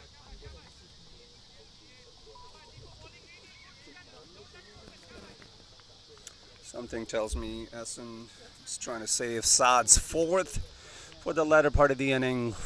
At one point, I thought it was just going to go on the trot to bowl the 4th, given the numbers of this guy tonight. And he's also got Nonetheless, the fitness for it, Sharik. absolutely. Deep Chand continuing his third. He's got 3 legal deliveries to go. So far, he's gone for 22. Ronak on strike. Here we go. 2 pieces of leather in play. One of them is in the hands of Deepchand Pinaka. There's another ball inside the play area and very quickly will be retrieved. Deepchand's body on the patch is very lucky for that to not have disappeared. Now both the batters 38 apiece. Josh has been the quicker to get there. Yep, couple of beautiful looking shots to his numbers tonight. Not taking anything away from Ronak, but Josh has been excellent for Hoffman Rangers tonight in this rebuilding of the campaign for this finale tonight. Here we go. Shimmies down the track a little bit. Deepchand being smarter on that occasion, changes the line and ends up getting the batter to just tapping it barely into the covers within the circle. That is good and smart bowling when you're at the stride of the release of the delivery and you see the opponent dancing down the track a little bit. Over and over, this has been from Deepchand Pinaka. If you can stop the batter off the boundary, you've done a tremendous job to be bowling the 16th in the first innings of a game. Come the big finale, Deepchand Pinaka. He's bowling a lovely, lovely set of deliveries. This has gone up in the air. Will it be taken? Would be very risky. He's taken it though. Running backwards over his shoulder. What a good catch, Ramesh Raza, you beauty. 9 out of 10 times it's the most difficult when the wind factor also comes into play. But Deepchand Pinaka believed that he's got the best men in the best areas. Ramesh Raza, a moment of magic, a moment of brilliance on the field. Ronak Sharma will have to depart as he tries to kick into the next gear. Deepchand Pinaka's miserly over becomes even more effective with a wicket. Massive, massive wicket. More importantly, an excellent looking catch. Ronak trying to go into the onside. It was fuller, it was pacier, takes a massive leading edge. Stayed up in the air for a long time, barely makes it past the circle. Ramesh runs back, takes a sliding catch at the twilight time. Not easy, folks. Being able to see the ball, as Shaz and I discussed a couple of overs ago, at this very moment is not easy because you have a couple of spectrums going into the air in terms of being able to sight the leather. Great stuff indeed. Ramesh Raza Jr. A catch of this kind lifts the whole team up. And that's what you want to see. When the things are not going your way, there is a partnership which is brewing. You want to see something of this sort which can lift the team up and ensure you're back in the game once again. What a way to break the partnership. 126 for 6 has a different ring to itself compared to 126 for 5. I have seen this effect to be in play even at the losing cause. Acrobats, athleticism just instills massive amount of confidence, and even for the losing cause, you will see the guys chirping in. You'll hear the commotion because some magical stuff has happened, and we don't care what the end result is going to be, but we're with you. That's a beautiful way to put it. And we've talked about how our game is as much as personal as it is of a team. And because it's a team game, one man's bravery or exuberance on the field can permeate into every single person wearing the same colors. Saad Ali, like we mentioned, he deserves another over. It's just that he's got a bit of break.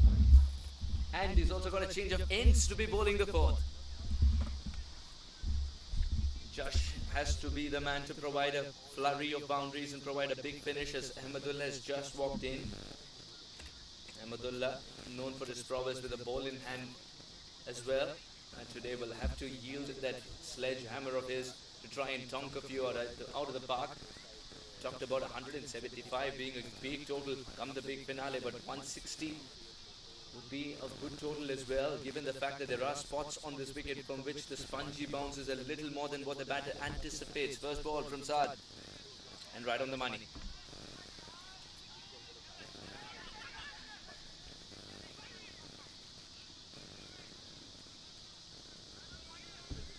Saad Ali has got 5 more deliveries. is treating every single ball as an event in itself. If he delivers a very miserly over, especially knowing the fact that Deepchand's bowled a beautiful over before this, a lot of pressure would be on Hoffman Rangers as momentum would have shifted to the men in blue.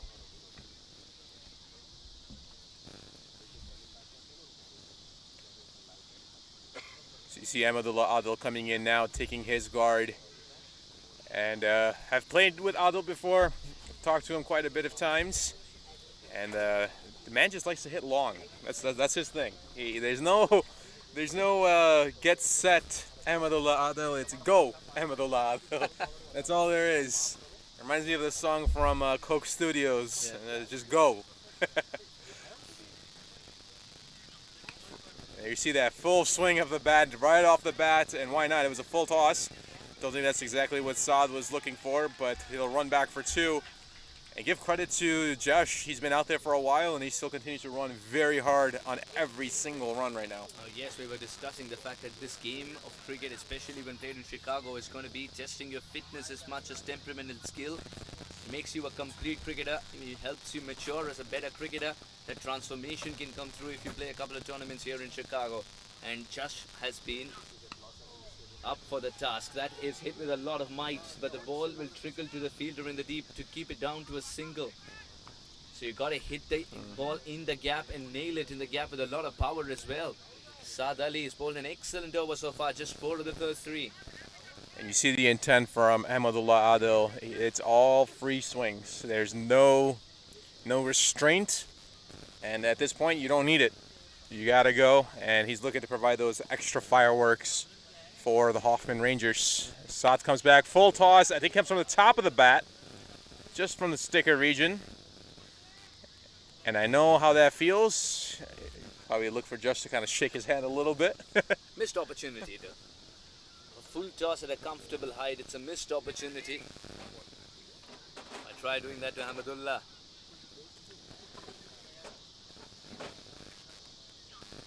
It's full toss again. So you got to admit, it's more likely a strategy from Saad. Just trying to get them to play off, and that is going to give and be a no ball. No ball from Saad Ali. Was bowling so well and ensuring that the boundaries are there to be hit. But this would be a crucial delivery now that it's a no ball. Remember, many forms of getting a batter out are suspended. What is Josh, who's anyways going to treat that ball as a free hit, gets one. He's hurt himself as well because he's running so much. We've talked about the test of fitness. He's got to regain that concentration to face this one. Stood like he's going to send it a long way. In the end, plays it with soft hands to allow a single. And you see that fitness coming into question now. And in the nicest way possible, even you could be as fit as you want, but it's going to catch up to you eventually, sooner or later. You know, there's a point where your body just says it can't go any further, but you got to push through, and this is exactly what Josh is going to be doing here for the remainder of the innings. 42 of 32 for Josh. He's taking a lot of punches. Oh, that is from the middle of the bat. He's dug it out through the block hole to send the ball sailing. Good luck retrieving this one as it's disappeared into the woods. That's the Afghani power, as Ahmedullah Adil will like to say. And he just absolutely demolishes that. I mean, that was easily done for Ahmedullah Adil. And that's a long boundary out there towards cow corner. What a good shot, and that crowd definitely enjoyed this one as they looked at it loop and balloon away beyond the road into the woods. And the crowd's swelling as well. It's great to see so much love for cricket in the heart of America. Chicago Hanover Park is the place to be if you're a cricket connoisseur around the corner. And of course, you'll get a shout out from Shaz. I don't know if that's worth much, but the game here is, I tell you that. It's been a good matchup. Love to see the competition, and right now I'm expecting to see a lot of fireworks here, Suhas. It's going to be Ahmedullah Adil and Josh, and I don't know if you noticed this in the last one, but as soon as Ahmedullah Adil hit that 6, he knew what was happening. Yep. He points out to his dugout, says, need some water for Josh. So tells you he's very in tune with what his partner is doing right now as well. Yeah, cricket is a game of partnerships. It's good to help others out. You would think, unless you're friends with Sharik.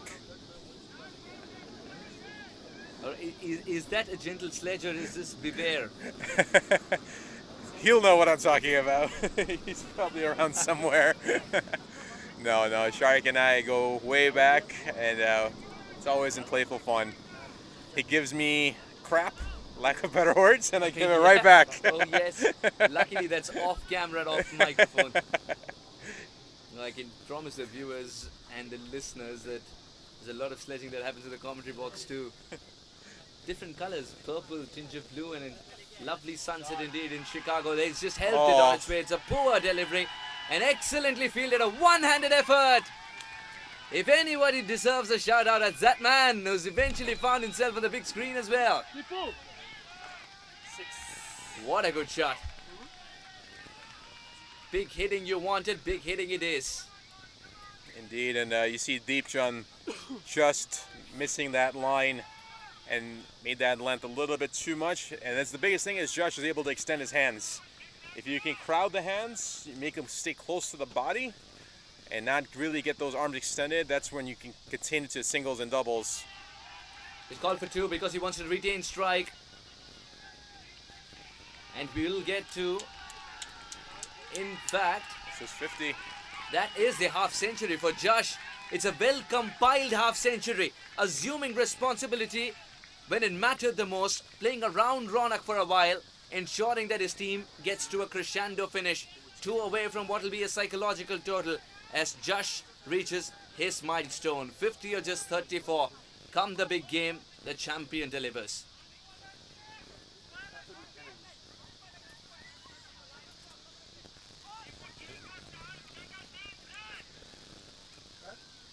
Someone's got a loud microphone out there in the stands. Not sure exactly what they said, but probably a good thing. Another this multicultural event here in Chicago. Trying to decode what language it is as well at times.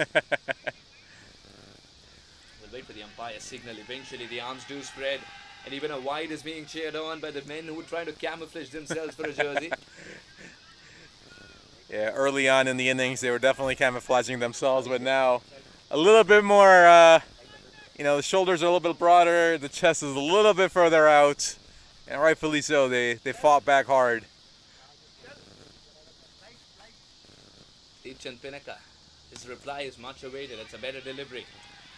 But he's called for 2. 2 would be tight, but he will get 2, and he'll get 2 for the shot itself.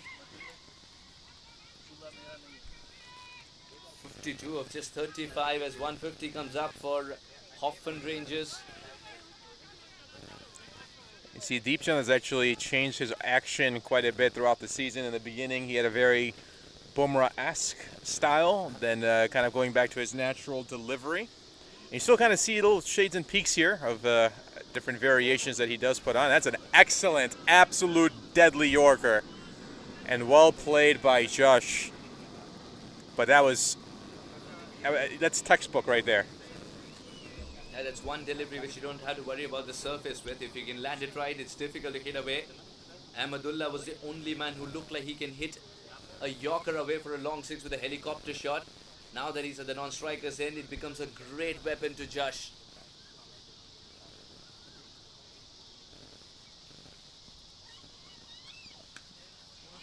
He set himself with a little shimmy. He's also hit the ball in the gap. He's called for 2 and will get 2. A lot of running between the wickets. Josh is being tested to the last extent when it comes to running. He's bursting his lungs as he's running 2 every time. And there you see him hunched over. That's a telltale sign when someone is gassed. Trust me, I know that from running gassers back in practice.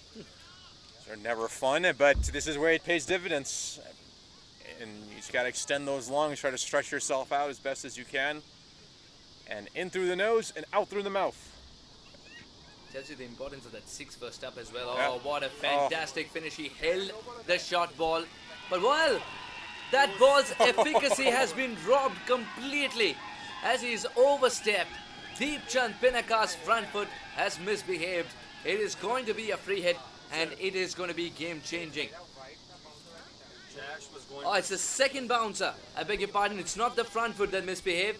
It's the second time he's opted a shorter delivery. Look how he goes for Shoaib Malikat. Oh yeah, he was deep inside the crease, and that's what he was wondering, if that no ball will eventually be given. Yes, it was. But it is going to be a free hit. The free hit will stand one reason or the other. Josh, what is he targeting? Which region? He's thrown the kitchen sink at it and realized he made no contact whatsoever. A slower delivery that Deep Chand has got away with. 154 for 6 at the end of 18. And good keeping from the wicketkeeper, their skipper, as that last no ball delivery almost going on to the helmet. So good awareness and getting that back. So here we go as we head towards the last 2 overs of the first innings. Should be a rather ferocious end is what I would expect here, as we're joined again here from Sharik Sheikh, Mr. Sheikh. Hope you had a good break. Not sure how long you get breaks for, but hey, nice to have you back. Do some work now. Absolutely. As I walk back, it feels like, and it sounds like, honestly, that Rangers fans have come in loads of buses. Now, bus is a Plenty. better option, isn't it, Shadik? Because the cars are being targeted at the moment in long on and long off. Yep. Excellent comeback, excellent rebuilding. 154 for the loss of 6, still 2 to go. These two at the center, especially Josh, looking very comfortable. I think we have a good game on hand, honestly. 154 at the moment. He's looking for more. At least 175 is what we had asked about. 150 is a great total, given the fact that that was very, very close indeed. Calvin's also suggesting that it was inside the tram line, but not much, but enough to keep the arms of the umpire from spreading. Now, we talked about 175 being an excellent total. 154 is good as well. If they can get to that psychological 160, would do a world of good to their confidence, the Rangers, as this is a big finale. You want that cushion as well. Runs of the board is runs of the board, and that's exactly what Hoffman Rangers thought. They won the toss and decided to bat first. He knew that the Q factor might play, but we've talked about it before, and at the moment, not a single drop. Absolutely. The last occasion, Calvin, the batter of the batter, going fuller this time again, slightly drifting down the leg. Josh just manages to get some bat on it and scrambles for a 1. Calvin being a very clever bowler at this stage. For all the 3 deliveries that I have seen in his 4th, he's gone for 30 picking up a wicket, but I think he has been phenomenal. Oh, poor delivery. Now this is what Calvin needs to be wary of. He's also gone for the run. 2 runs and the ball will not be counted. What a good dive. Good cricket from the keeper. First had to dive to try and tame this delivery. And after that acrobatic effort, getting into a good position with the gloves on, gets the throw in, and that was the problem. He didn't have the fuel to get the big throw in because of the gloves. Commentator jinx, as they say, this may have been the most wayward delivery of his, but it looked to have been slipped out of his hand. The keeper had to bear the brunt of it. Oh, that is bounced so much. It carried too. From where? Behind the stumps. I do not know if the batter is being tested by this bowling, but the keeper is. This, I feel, may have missed the Astro. Chicago Bounced bounce. behind the wicket, and it carried to the keeper. Usually you tend to be bowling in the right area. So that is cheeky. He's also lost his footing. That means it's going to be a slower run. He's thrown. No, he's not thrown it. He's bowled it back, suggesting to the skipper he might get the next over. There we go, folks, for the replay. Premeditated, cheeky, as mentioned by Sohas. Fumbles after playing it. Garners him a 1 only. Had that not been the case, may have been 2, but he had to get up. Calvin Savage is bowling lovely deliveries to a left-hander. The problem is there isn't one at the moment. Absolutely. the fourth and fifth stump channel to a left-hander. 160 has come up and it's a psychological total. Mind you, 160 is a great cushion with 11 balls. But now 7 balls to spare. Bangs it in, comes down the track a little bit, doesn't get a hold of it. Up in the air, and what an excellent catch.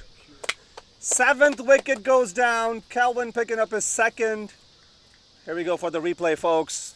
It's never out of the middle. Plenty of elevation, not enough distance.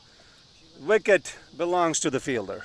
Oh yes, he saw that the batter was dancing down the track. Extra bit of bounce, which is not a problem with Calvin, who's vertically blessed. Good catch in the end as he took it upon himself to try and get there. 19 overs gone, 160 for 7.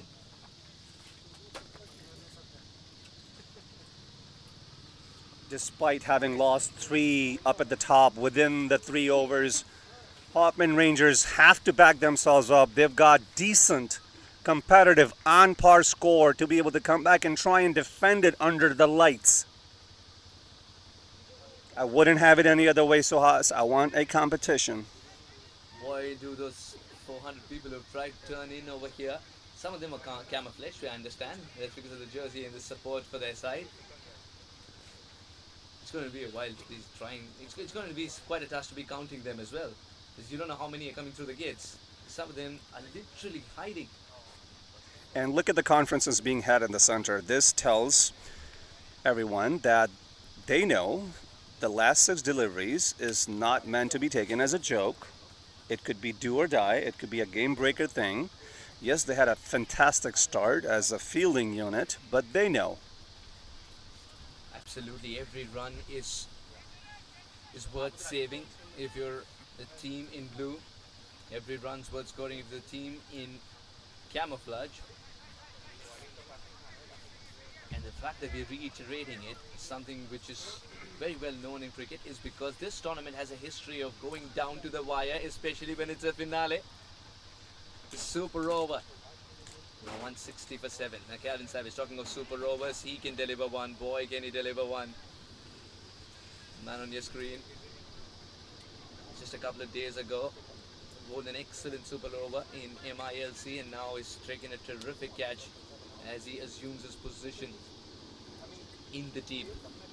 160 for 7. Qasim will finish it off. He's got 1 over off his sleeve, and he was saved to bowling that in the final over. So the man who starts it off will finish it off as well for poetic justice. 160 for 7. 175 was the magical number that Mr. Inamdar gave us, and it is on the cards with a couple of big hits from Josh. Is that on the cards as well? The couple of big hits. Qasim with the first ball. Oh, and he's delivered a Yorker as perfect as it gets. It's not a good sign at all when one stump is lying dead. The batter hears the death rattle and doesn't even bother to look back because he knows there's only one way to go, and that's towards the pavilion. Even though he walked across a little bit, may have played it on a little bit, credit to the bowler, the guy that started the innings with regards to making the impact and inroads into the batting lineup from the Barrington, comes back in the ultimate over, takes a wicket off the very first delivery. Just moments ago you saw how far the ball had to fly, with an example being set with a flight path, but not to be. That ball didn't fly at all. 160 for 8. Qasim, come the big game. What terrific figures he's churning out. 20 for 3. Excellent in-swinging. Fuller delivery getting the better of Josh at this time. And from his perspective, perhaps a bit of an anti-climax inning of his, but I have to give it to him for holding down the ship for Rangers tonight. With respect to all of the middle order partnerships that he contributed to building.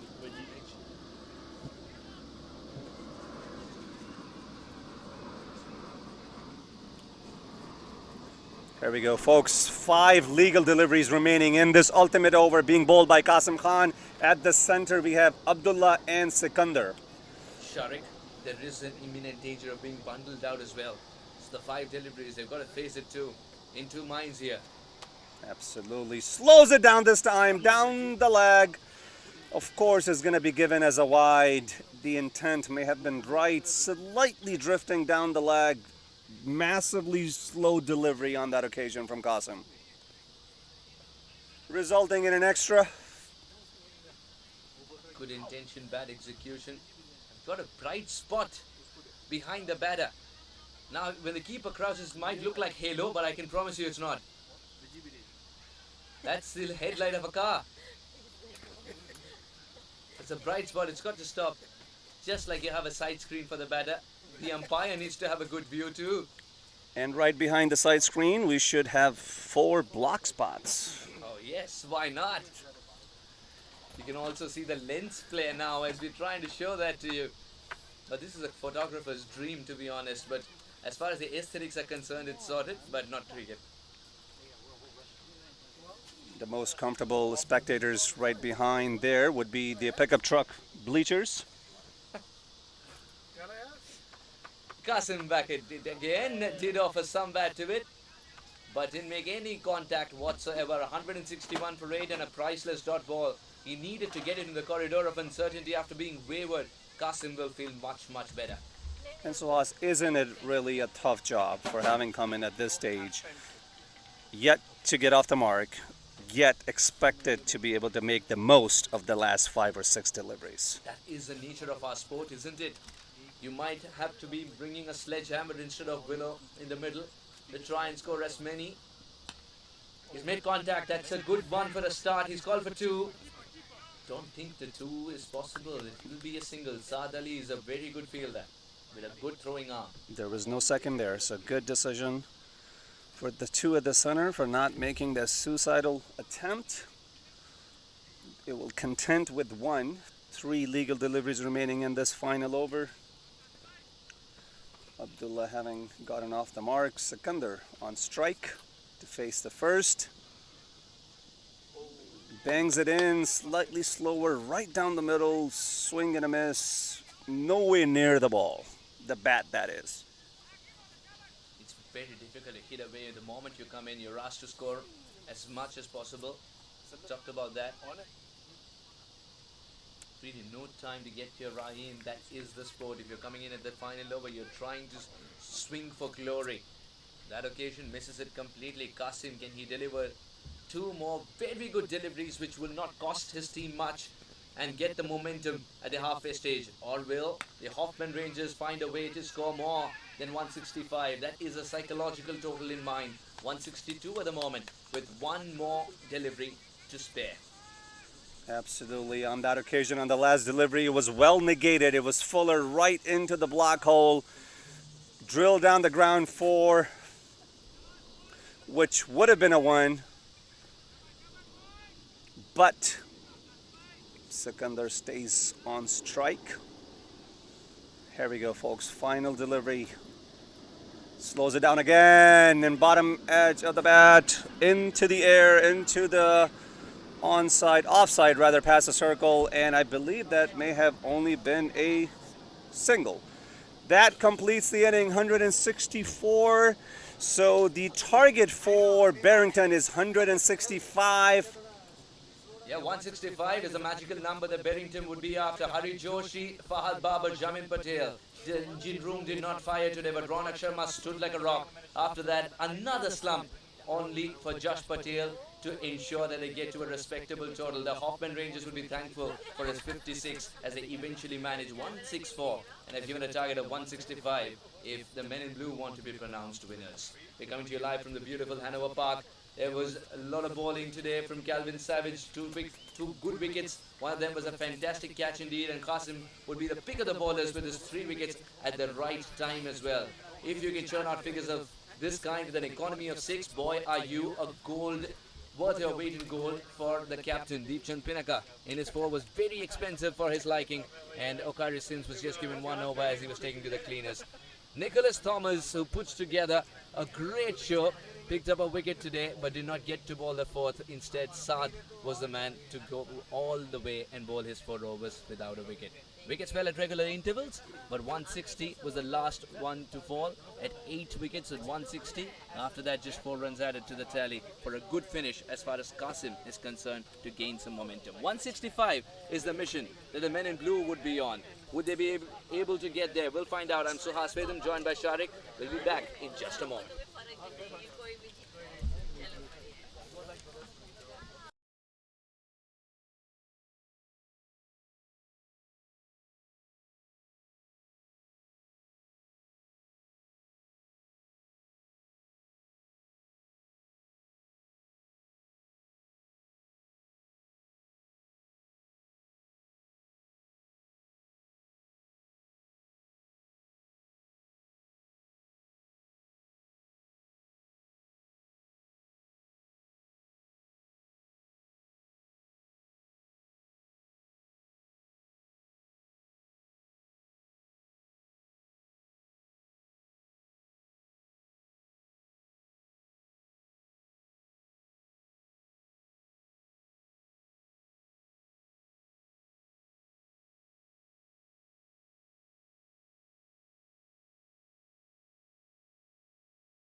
Khan.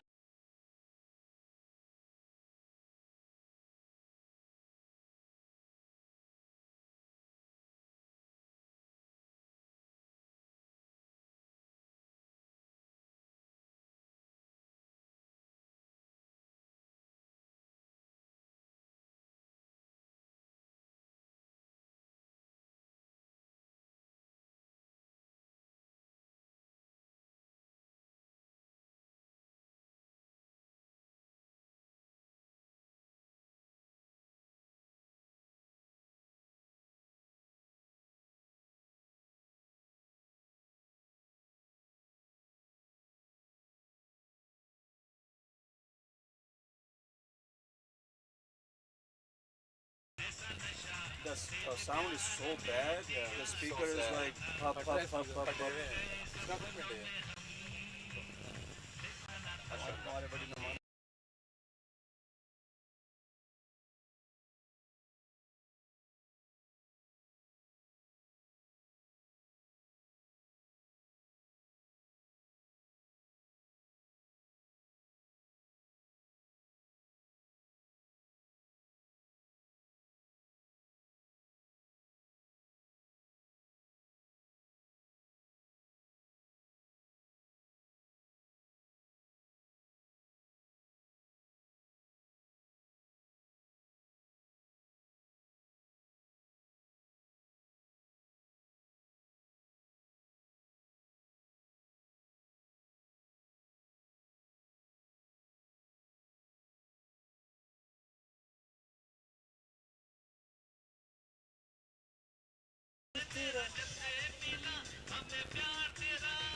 All right, and we're back, ladies and gentlemen, as we get started here for the second half of the final for the American T20 trophy between Barrington Crescent and the Hoffman Rangers.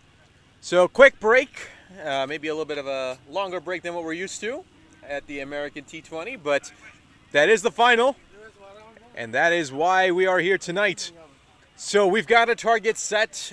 The Hoffman Rangers setting it up at 164.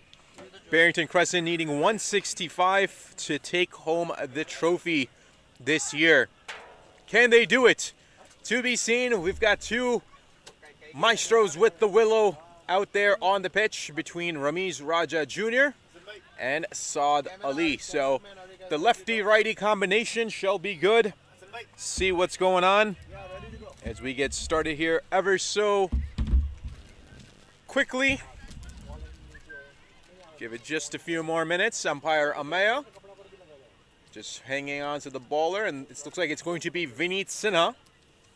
Indeed it is. Vineet Sinha will...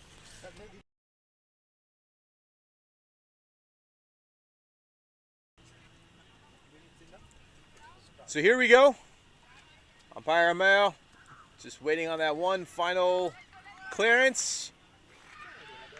And there it is. Gives a thumbs up.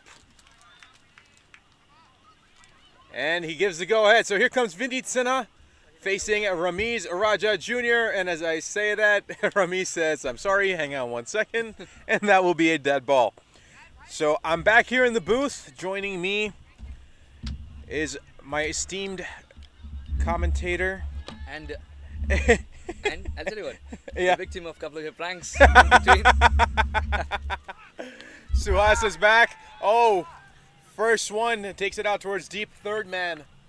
Vineet has a lot of pace. He generates a lot of pace. So for Ramiz and for Saad, it's just getting bat on ball to get this inning started. Yeah, the Pacers have a big task to do. If the first innings was any indication, the spinner was given just 1 over. It was all pace from either side. So the Pacers of the Rangers, they're going to do a lot of work today.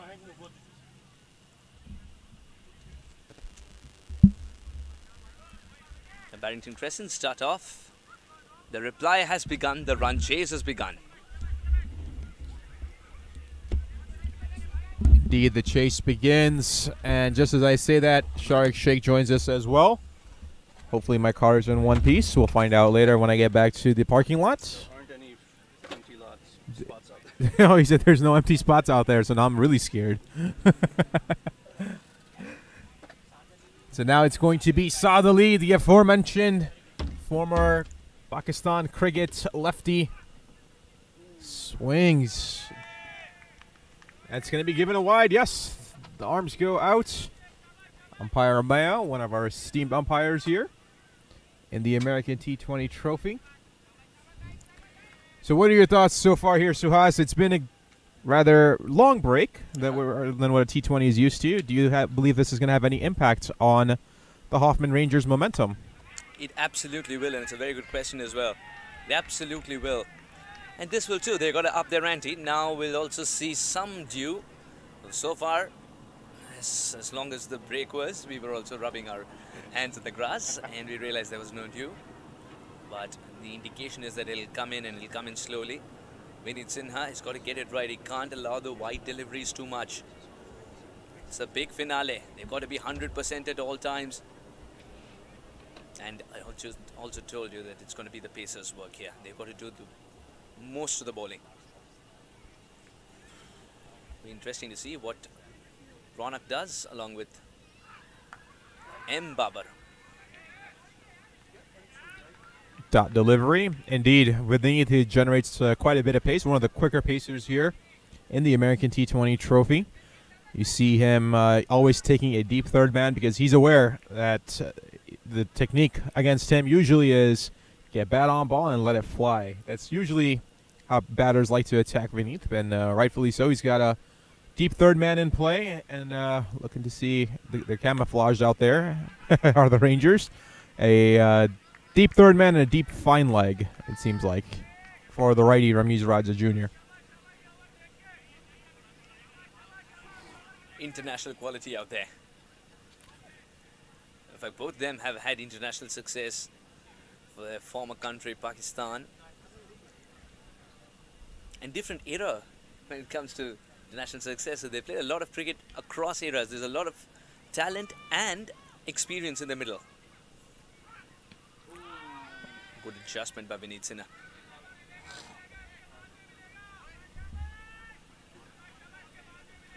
Ramesh Raja Jr., who can be very, very dangerous on the top of the order, just needs to get himself set in. Usually he takes a few, about an over or so, roughly. As a player of his caliber, tends to get set in fairly quickly. But right now, Vineet bringing the pace. And there's a lot of people here in the stadium, so it's always good to see. And rightfully so, he wants to entertain them. So see if he can put some in the pavilion. We'll wait to see. Poor delivery. Also a bit of a misfield by the keeper. It didn't keep well then. I think it's dying on him as well. There's swing. It's good to see swing, but that was just angling further away. Not well directed.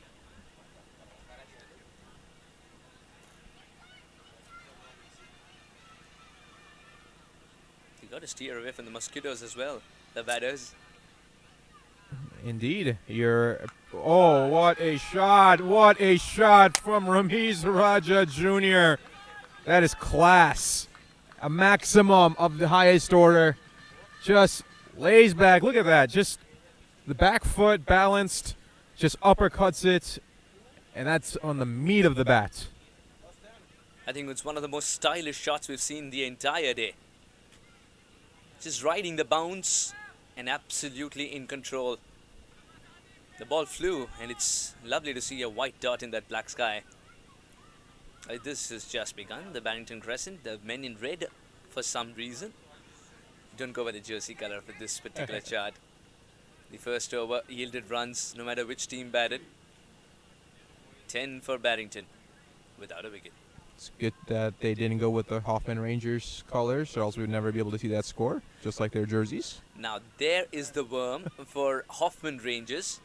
Barrington Crescent, they've just started, so the worms just started to grow. The problem for Hoffman Rangers is when the worm starts to look like a caterpillar. You have those dots at regular intervals, especially at the start, then you need partnerships to try and get going again. And that's what they did. Ronak Sharma went into a shell, ensured the singles and twos were always there, and allowed Jaya to flower, get to a good total, 164. But is that a match-winning total? Only time will tell.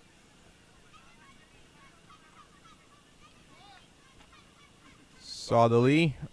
Look at Moin Babar. There's a possible right between long on and deep mid wicket.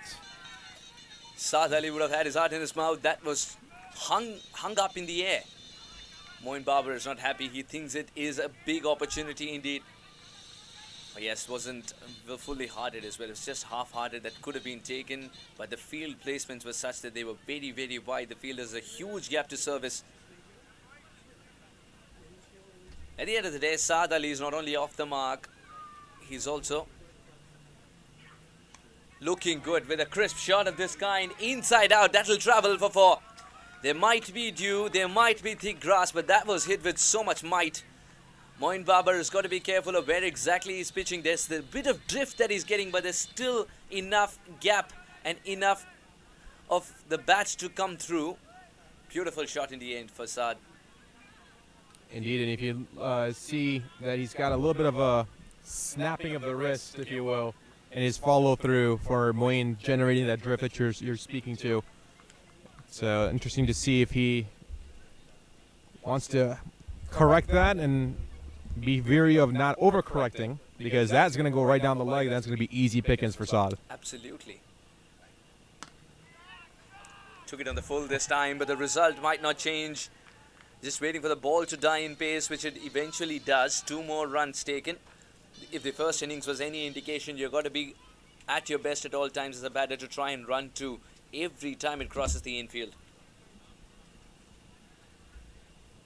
Moin Babar has learnt quickly, and he's also recalibrating his line. The length remains the same. It reminds me so much of Shahid Afridi with his approach. Oh, there's a misfield. Vineet Sinha. No, this is someone else. Jash Patel scored a lot of runs today. Boy, was he getting the ball from the middle of the bat. But you can't be cancelling it out with an effort like that. He's got to be at his best at all times. You can score as many runs with the bat as you want. If you misfield, you're going to get the wrath of it. It does not matter. You're looking at it the other way, isn't it? You're not looking at Moeen anymore. Nope, you're not. And it's, I hate to say this, but it is what it is. And when it comes to sports, it's what have you done for me lately? That's what it is. 9 runs of the over. Moeen's gone for 4, and he did not like the fact that it was only a half opportunity created. The batters could have found themselves in more trouble if the field setting was better. Moeen, can he make a good comeback here? He's got 2 more deliveries up his sleeve in the first over. He's sliding it through. I think he's a leg spinner who's disguised as a fast bowler at the moment. He's deliberately giving it the snap of the wrist that you're talking about. And at the same time, sometimes I feel he doesn't shy away from using the wrist in a manner that it looks like seam up. But is he trying to really turn the ball? I don't think so. And that's what's so deceptive about Moeen, right? As a batter, you have a split second, not even a split second, to decipher what he's bowling to you. So if I'm at the crease, I'm looking for line length, and I'm looking to see where can I get it on the bat. That's what I'm looking for. I'm not trying to solve too many puzzles out there, and neither is Saad Ali right now. He's saying thank you very much. I appreciate this, and I'll take another 4. Slapped away over towards deep point. Every time there is width, there is a boundary that follows. Saad Ali got enough bat on it and sent it for 4. And that replay, we cannot see the shot, but what we can definitely assure that the ball went a long way.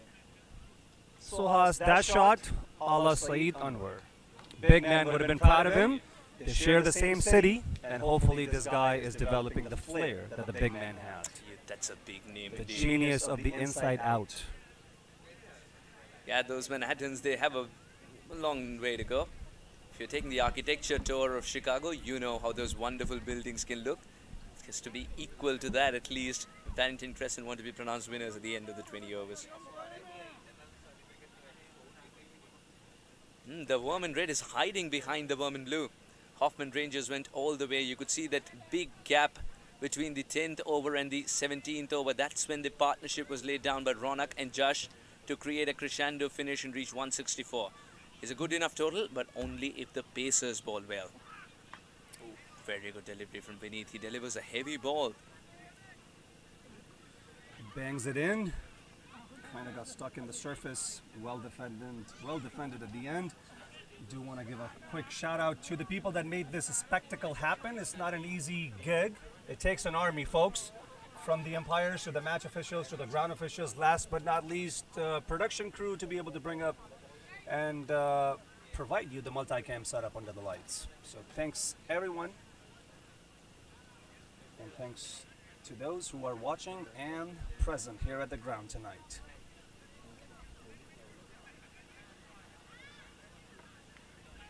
Racing away to 25 are Barrington Crescent.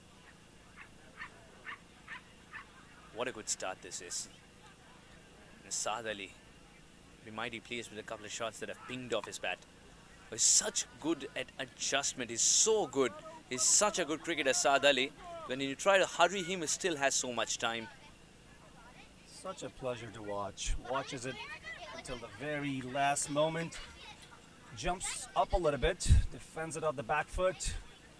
Doesn't let a rising delivery bug him a bit. Pleasure to watch.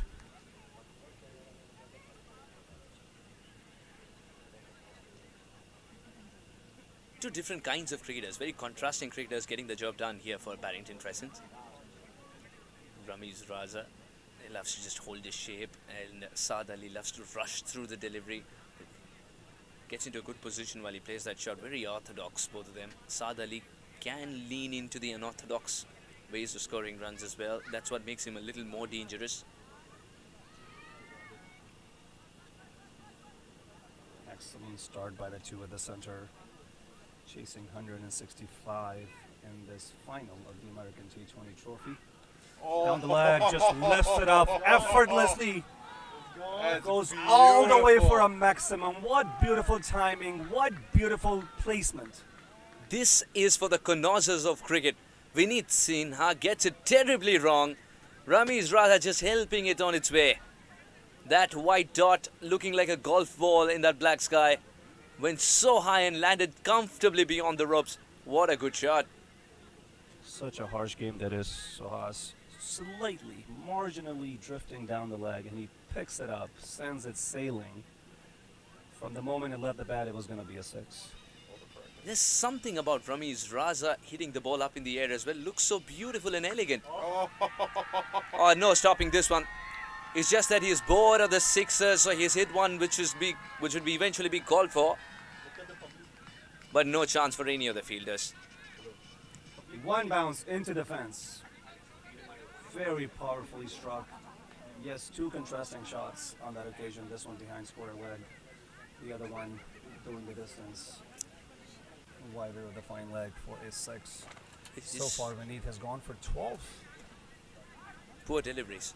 That's what has cost them the runs as well. One was terribly poor for him to send it for 6. Ramiz Raza obliged for that gift that he got. It's an early gift for Christmas.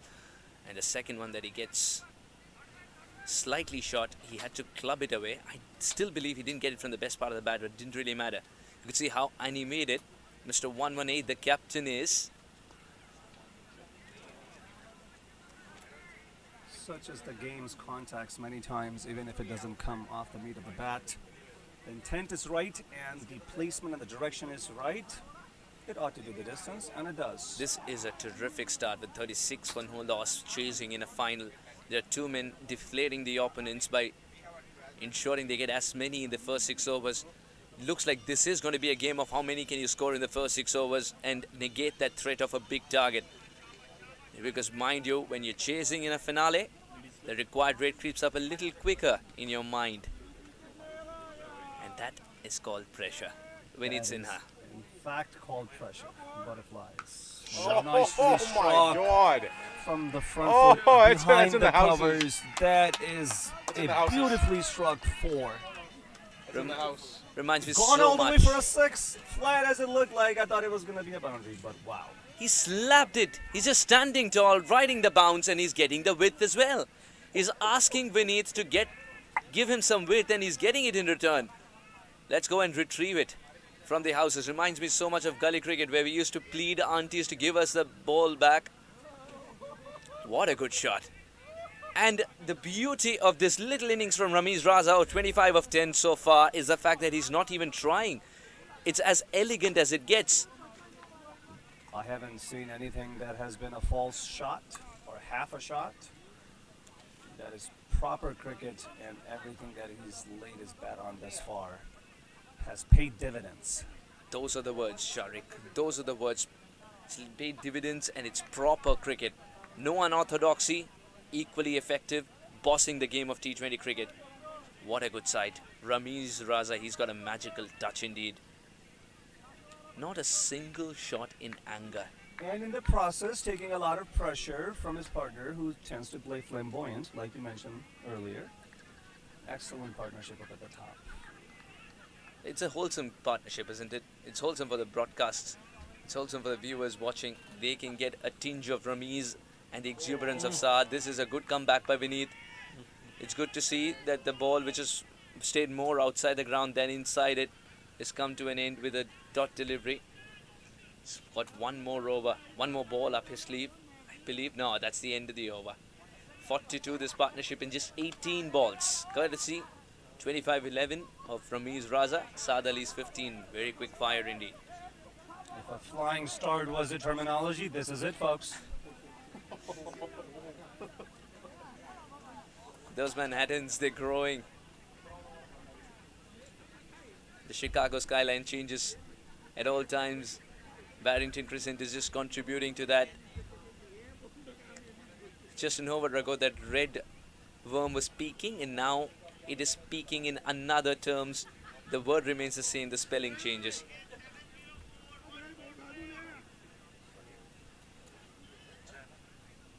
He's getting taller, coming out of the shadows of the blue. The crowd is swelling.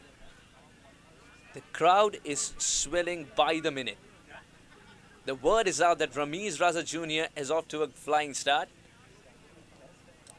Mind you, folks, we're in the suburban region of Chicagoland on a Tuesday night. Doesn't look like a Tuesday night, does it? At all. The calendars are for those who are not the connoisseurs of the game. If you're a real true fan of the game, we don't even need to tell you, it would already be here, isn't it? Hanover Park in Chicago. Oh, what a wonderful game of cricket we're having for the finale of American T20 Trophy. 42 for no loss at the moment. And very untroubled is Saad and Ramiz Raza. Very in trouble indeed. Both of them are middling it at will. Even though the last shot didn't result in a score or run, but it looked good. Oh, slightly edgy. When you hit it hard. When you slash it hard. A bit of luck for Saad Ali. Again, just a glimpse of showing the world that he is mortal indeed. He's getting everything perfectly out of the middle of the bat. The cricketing gods are blessing him.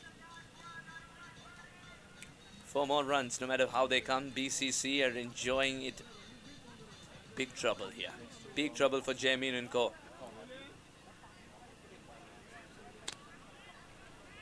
I just get a feeling that the 6th bowler somewhere would have already started to warm up because the main bowlers are getting hit.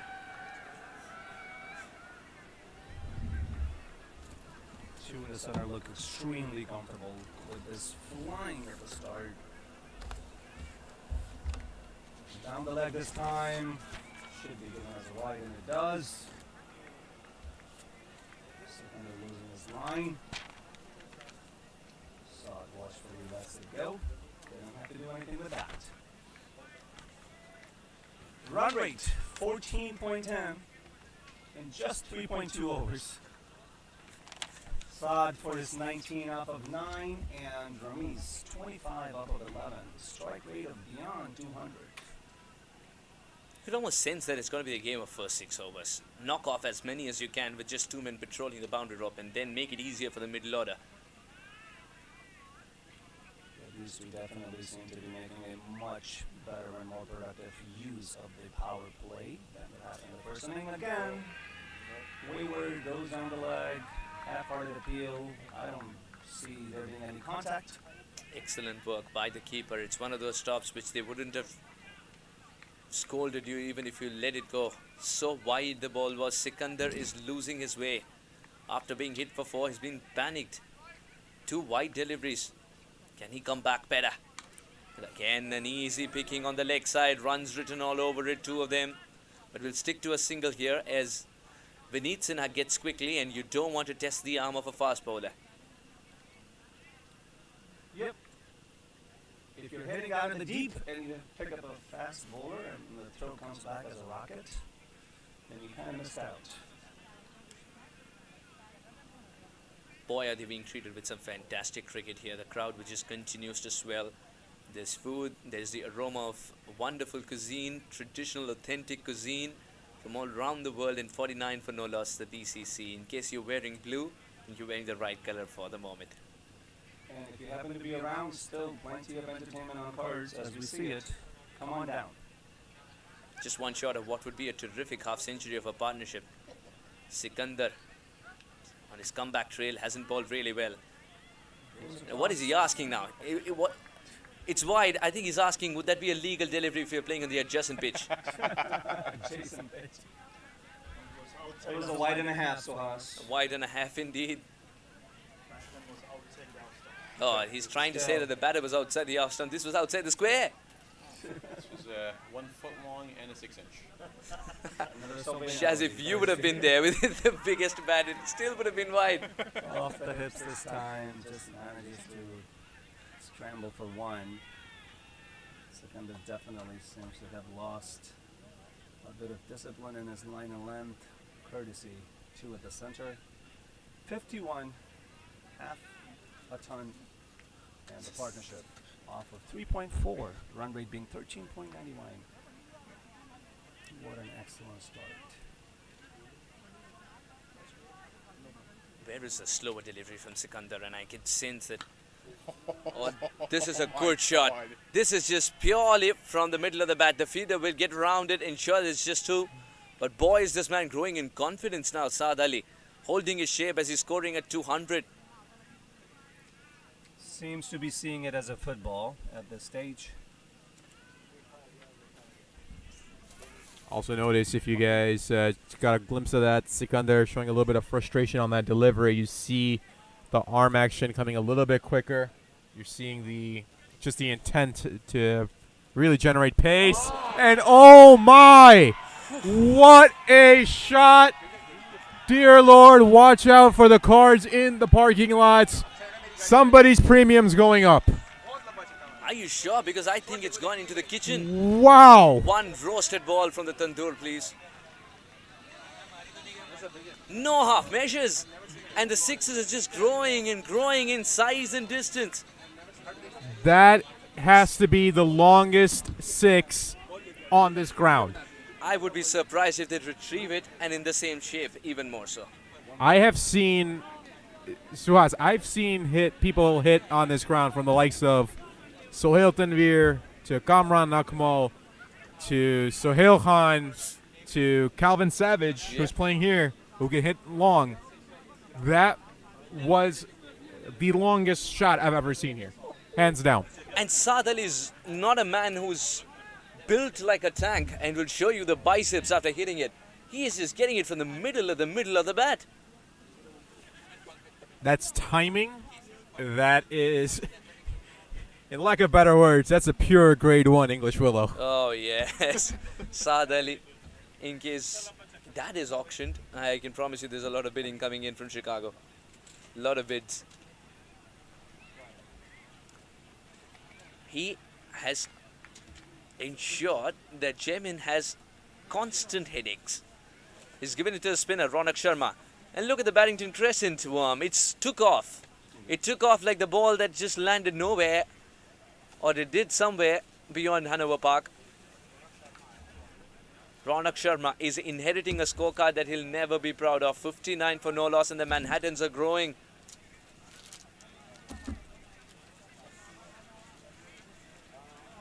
Oh, wow.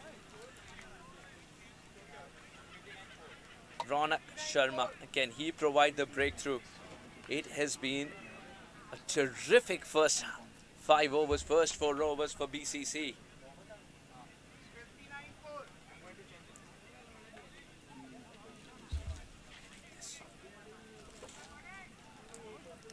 Fantastic stuff. And you got Ronak Sharma coming in, who's been very clutch for the Hoffman Rangers, seeing if he can somehow turn the tide here. And give credit to our production engineer, Abdullah. He made the call. He said, I'd be not surprised if the Hoffman Rangers went to the to Ronak Sharma here. So indeed they do. Look to try to get some sort of a breakthrough here in the power play.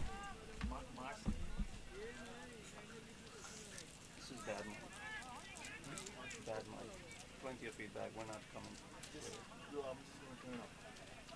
3 people have told me this is when you and I speak this. Nothing. People don't understand. 4 overs, 61 for no loss. Ronak Sharma under deep. He's in pressure. He's under a lot of pressure.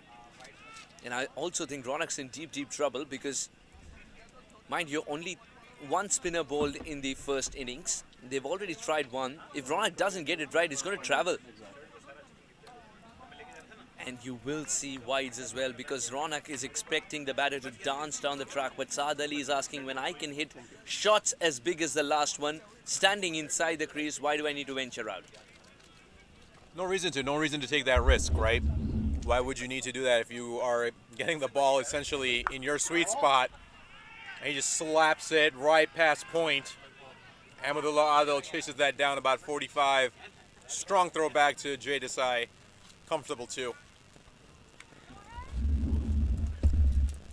Ronak Sharma started off with a wide and then got 2 of them and then sort of curtailed it with that extra bit of bounce. Still get a feeling that Ronak Sharma is going to get that googly in. Now slowed it down deliberately. That's a better length to be bowling.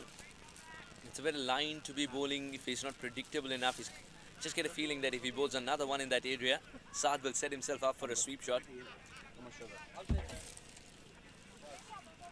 It's difficult to bowl to Saad also because he's a constantly busy player. 2 dot balls. 2 dot balls will change some momentum. Much needed momentum towards the camouflaged men.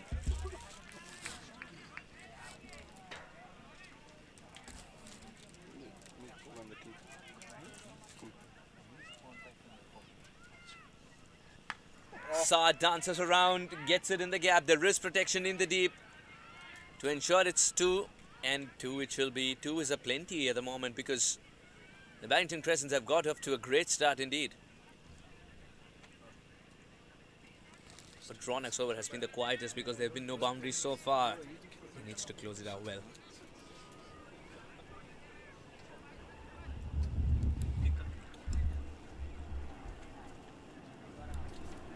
Right now, Saad Ali seeing this ball as big as a football.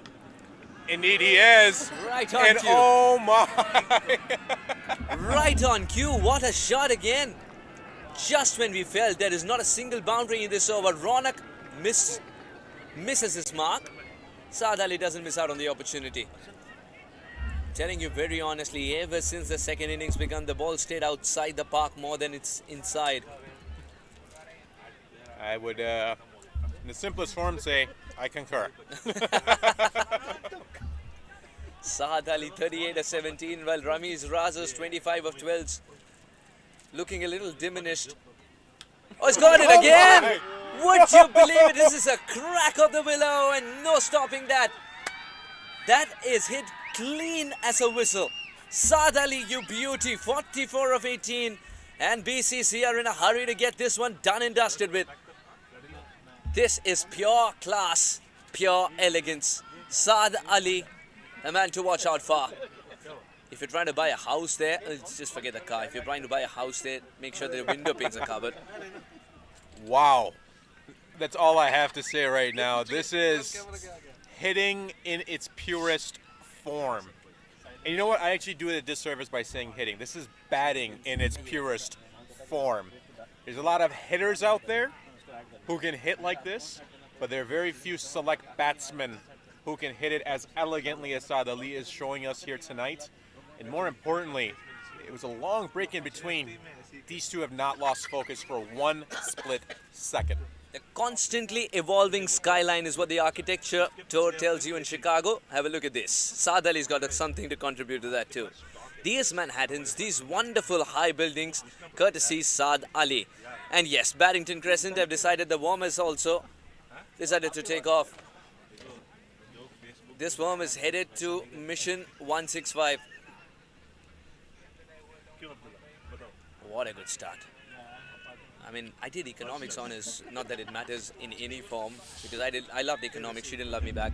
The point is, you look at those charts and you're so used to seeing those charts go the distance, but I think this one is just promising that the game will end quicker. It's all a matter of Saad Ali batting for the next 4 overs. Indeed, Saad Ali batting for the next 4 overs, and right now, Hoffman Rangers making another change. Ahmadullah Adil, the man of multiple variations is the way I like to describe him. Just absolutely masterful with the ball. And right now, you kind of look at the body language of the Hoffman Rangers as well. You see a little deflation and kind of scratching their heads, trying to think, what can we do to break this momentum? Because 1 over left in the power play, and Barrington Crescent, man oh man, have they taken full advantage of the minimal fielders out in the deep. Some gracious hitting. The fact that he's made 78 runs looks so effortless. Saad, especially with his 44. Ramiz, his own elegance with his 25 of 12. The fact that they made it look so effortless is what should be very, very concerning if you're Jamin. Indeed, right now I think Jamin's even trying to find out what to do next, trying to think of it through.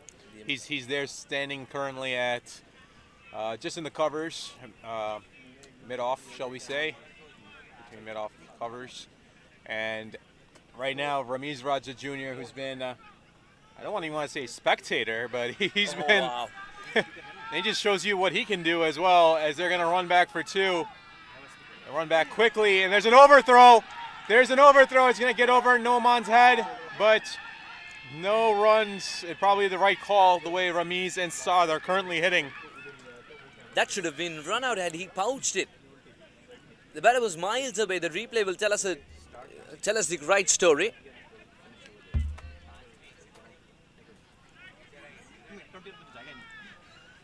Now the first one was definitely on.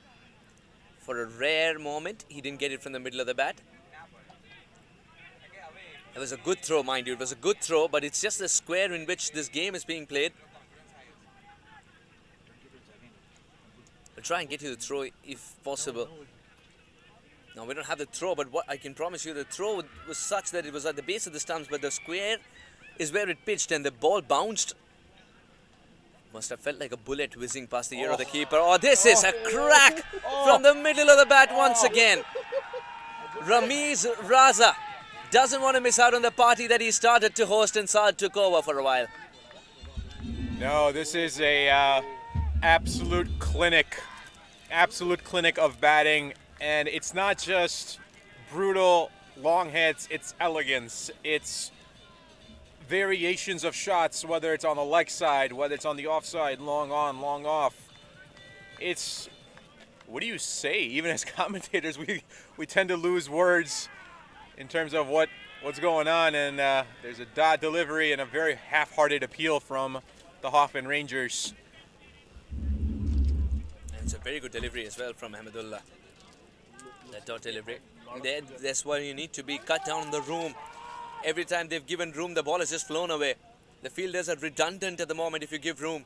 Because Ramiz Raza, he splashed it straight down the ground. Didn't get it from the best part of the bat, but that will not deter the ball from running away.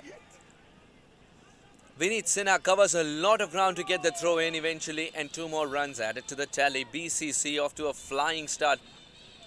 Hang on, he's got to be careful of the way he's releasing the ball as well. It's very, very close to the 45-degree angle. The umpire is keeping a close watch, of course, of that action. Ahmedullah. 8 runs of this over. And a poor delivery means more. At least 2 more. Ronak Sharma is after it. He falls. Now the dew is coming into play. I don't think so. There's none here. Ronak Sharma slips for some reason, but the second run was on. Ronak was after it, but the outfield also helped. And that is when, oops.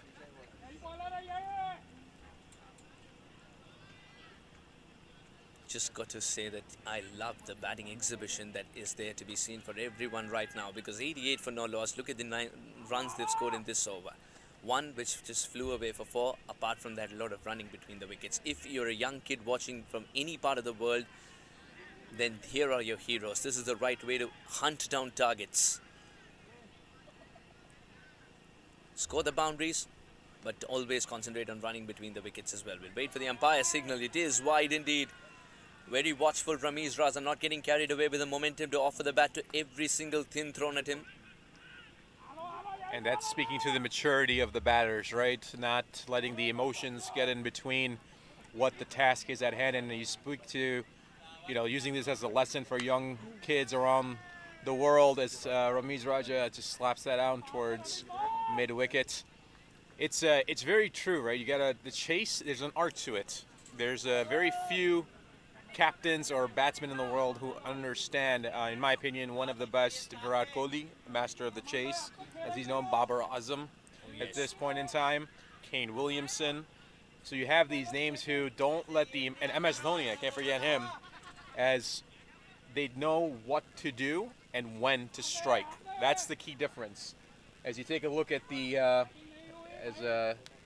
we like to call the architecture of Hanover Park, shall we say, for tonight. Manhattans. And the Manhattans from Suhas. You see Barrington Crescent well on their way, 90 for a loss of none. 90 in the first 6. Yes, you're not reading the wrong cards, you're reading the right cards. 90 in the first 6 overs. And Barrington Crescent have found gold in Saad Ali and Ramiz Raza Jr. 2 men who represented Pakistan, 2 men who are ensuring that the flag flies high here in Chicago as well. 36 balls is all it took for them to get to 90 with minimum effort and minimum risk, and the ball just flew. 44 are just 3 overs of play from both the batters, Saad Ali and Ramiz Raza. playing 18 balls apiece and managing 44 and 36. Now 36 and 44 with Ramiz Raza's score first up. Read it however you want. It'll tally up to 90 for sure. Just in case you're wondering if it could be any less. Jameen, the captain's decided. The captain's decided this is how it's done. Let me show the boys. We've struggled to pick up a wicket. The curtailing is not an option. Ramiz Raza is in murderous mood. Saad Ali. No, I think Saad Ali is just making a quiet statement to Hassan Bhai over here. Let's have something called the stump mic as well. Reason being, when the ball leaves the bat, it is music. We're just having a musical concert out there, apart from a cricket match. And there you see Ramiz Raja with the all-familiar towel in the front pouch. Usually that's his signature every time I've seen him play here. It's nice to see that he's got that back again. Absolutely, and it's not coming out to be woven, to be waved saying we're giving up. So much flight. There's only one man who sent the ball slightly higher, and that was Saad. Oh my. I don't know if that was an accident or that was on purpose. I can't tell you. I think it just slipped out of the hand. He wasn't aiming to be bowling at the first floor.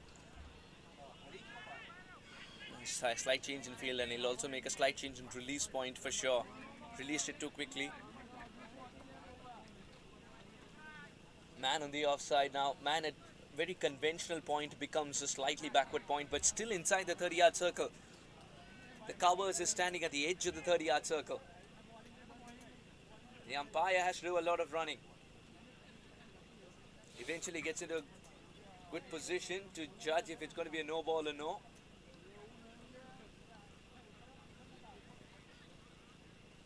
Short ball. Short ball. Man in the deep will be taken. Jameen has produced the wicket. The captain has produced the wicket. That's the end of what looked like an unflinching effort from 44 of Saad. 44 or just 18. Saad picks out the lone man in the deep. A good catch under lights. Very difficult when the ball is coming at you like a bullet. That's the end of a blitzkrieg from Saad Ali. 44 of 19, and even this ball was struck from the middle of the bat. Auction off that below, or why would he? Would keep it till the end of his career. What a good bat, what a good bat. At 231.58 come the big day. That is his strike rate. Saad Ali departs for 44. An important moment in the game as Jameen will look to close in with a couple of wickets over here. Indeed. Now it's for Barrington. It's about ensuring not too many wickets fall consecutively. You have got a great foundation that's been set up. I mean, essentially it's set up on a tee for you at this point in time. So now I believe it's going to be Damien Ebanks who comes in. Indeed it is. So Damien Ebanks coming in. As you see the Barrington Crescent crowd along with their dugout. And don't worry, those are just mosquito repellent, what I like to call them, tiki torches. Nah, that's... might be mosquito repellents, but to be very honest... Might be mosquito repellents, but to be very honest, Saad Ali was literally setting the ground ablaze. Damien Ebanks. Man from Jamaica, who believes in the biggest denomination in the game of cricket, will start off with a single.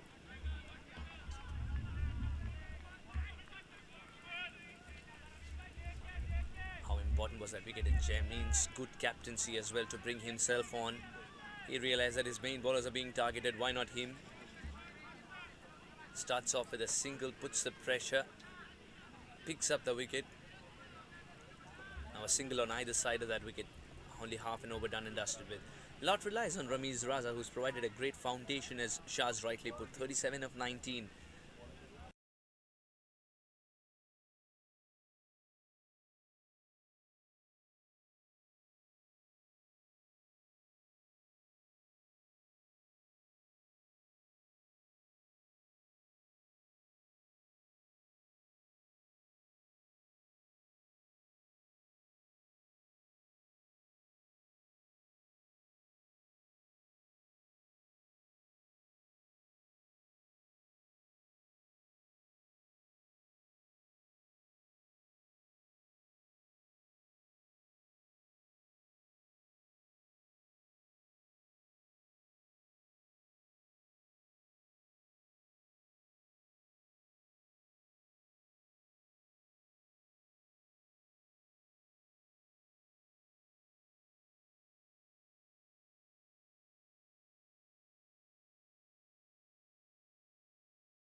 Margin of error again is very, very little. The captain, Jamin. Poor delivery, put away. 7 overs, 100 comes up, and what great style. 103 for 1 is something that you would be absolutely loving if you're a supporter of the men in blue. Ah, yes. That lone dot to make that worm look like a lollipop was the wicket of Saad Ali.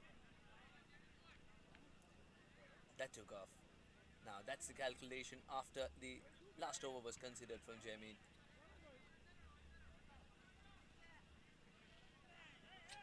Light,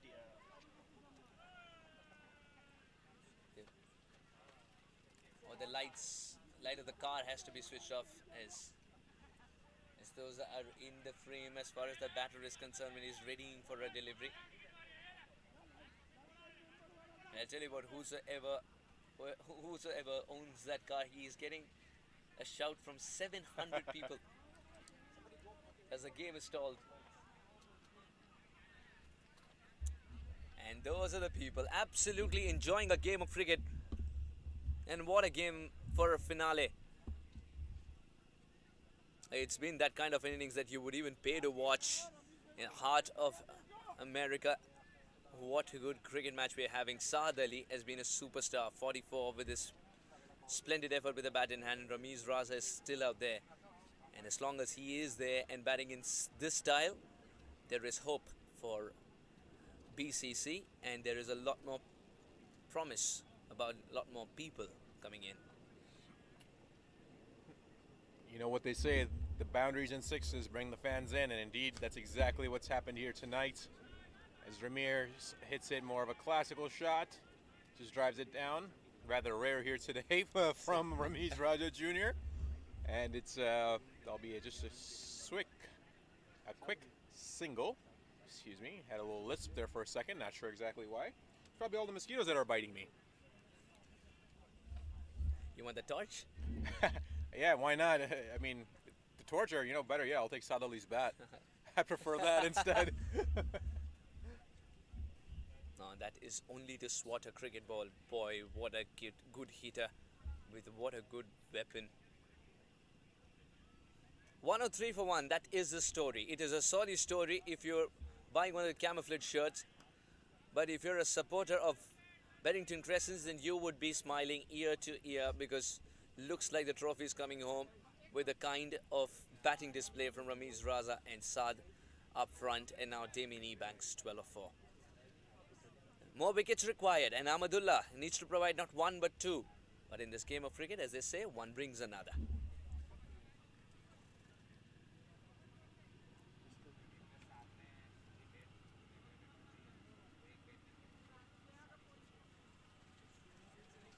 Gotta wonder what Amadou Aldil is thinking as he continues to bowl using that side arm delivery, shall we say. Oh, they're gonna push. They're pushing. That's some aggressive running there from Barrington Crescent.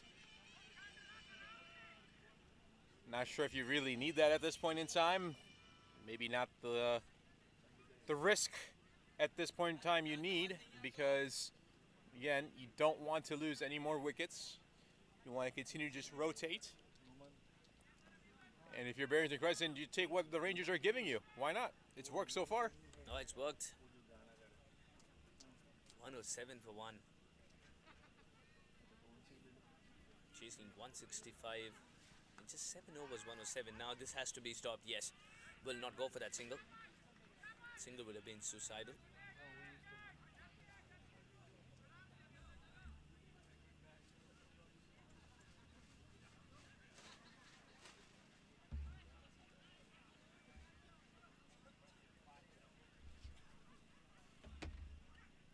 Oh, full toss.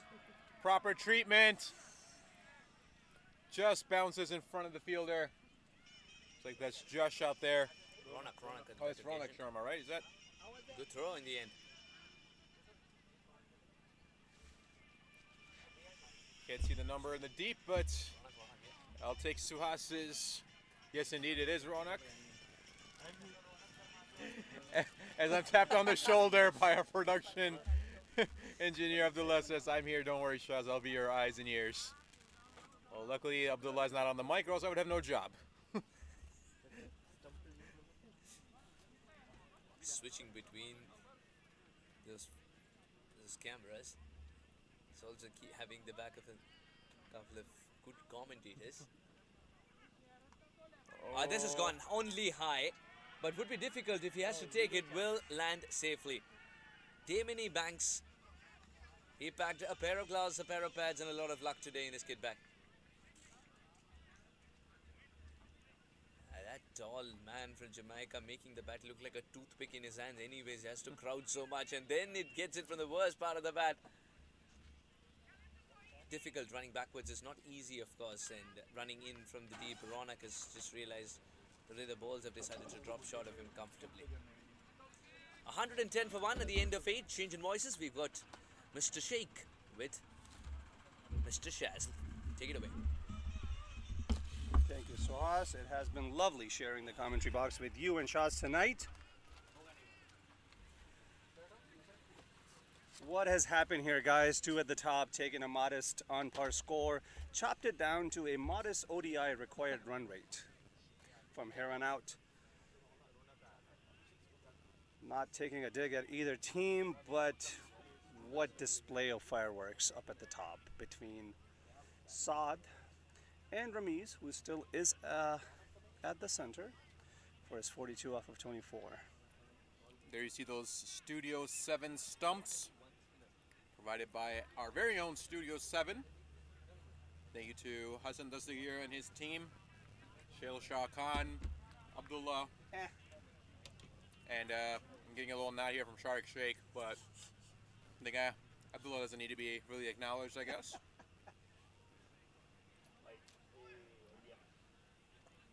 Ronak with a massive wide.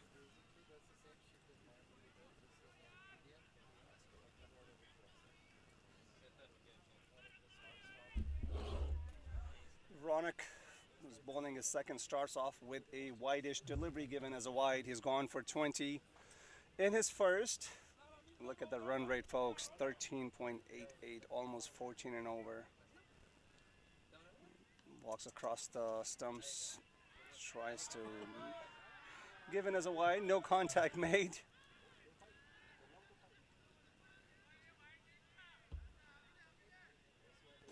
Decision stays with the umpire. It looked to have gone over the line, which we are not in the most authoritative view.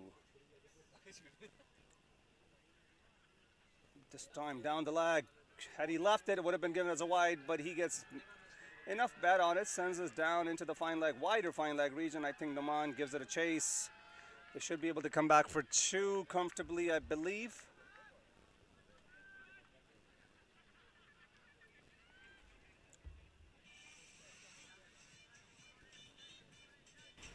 Despite the valiant effort from Hoffman Rangers in the first innings, especially in the power play, and the rebuild that happened, they're up against an extremely strong opponent tonight. Bangs it in short, way wider, higher than his head, and a bit of a confusion down in the center with regards to should it be given as a no or as a wide. And it's been given as a wide.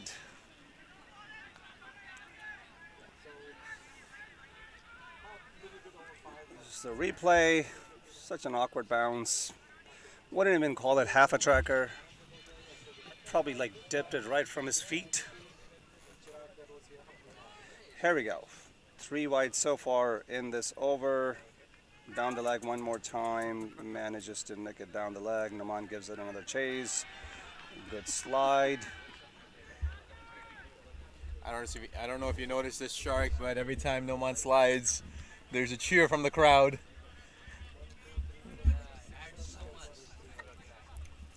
And right now there's a lot of quietness coming from the Hoffman Rangers side, unfortunately. Still a long ways to go. Anything can happen. It is the game of cricket after all.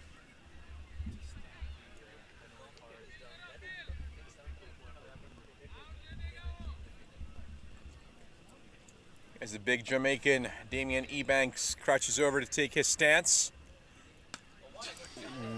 Wow! Wow! Oh my! Big up, my man. That ball left quicker than it came in.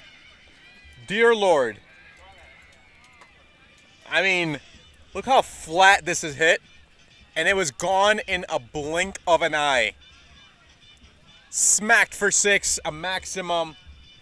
Add on to the run total. 122 for 1. 3 deliveries still left here for Ronak.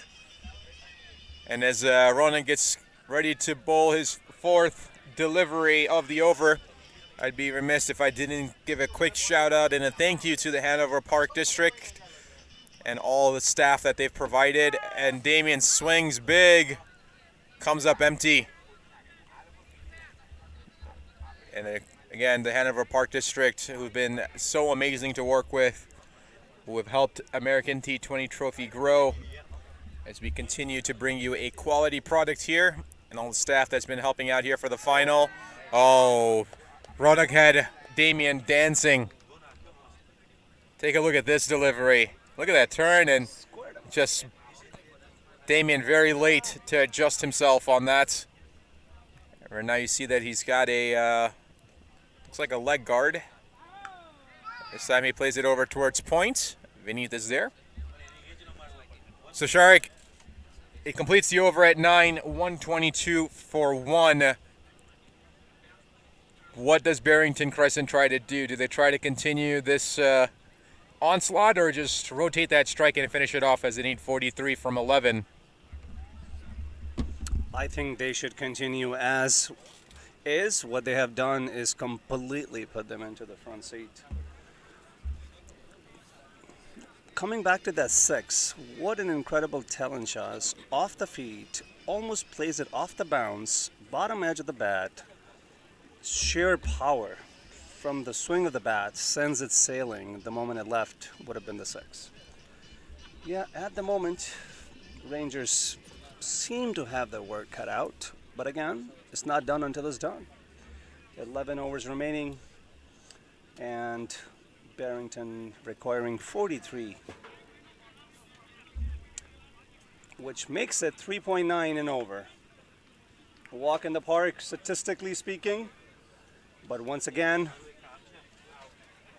a couple of wickets go down, pressure being applied, could change the context of the game. May not appear to be the case tonight. We've got to remain nonpartisan to the cause of the finale of the American T20 Trophy 2022 here at the Hanover Park. Captain comes back to bowl his 2nd. He's gone for 14 thus far. He's going to be bowling the 10th, and Ramiz Raja will be on strike.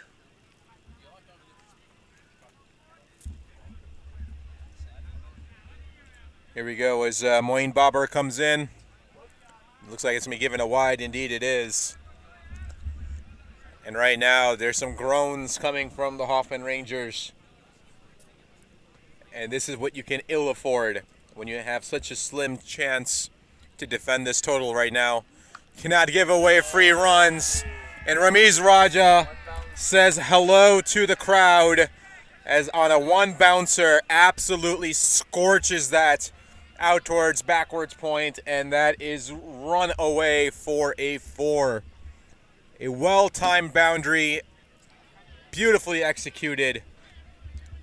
And right now, Ramiz Raja Jr. having his way with the Hoffman Rangers.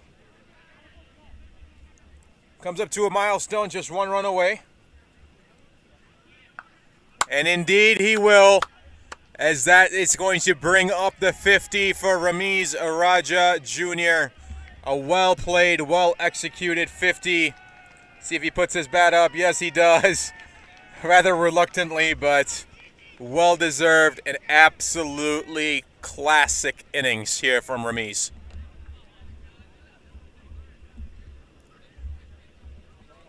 So thank you everybody that's joining us out there on Facebook Live, on YouTube, or here at the stadium if you're tuning in here at Hanover Park. Always appreciate you joining us, as it's been a batting clinic for the Barrington Crescent. Again, plays it easily off the leg side, does Damien Ebanks. It's going to be going out towards square, and that's going to be run back for 2. And Sikandar and Ahmadullah Adil trying to decide who's going to pick up that ball to send it back.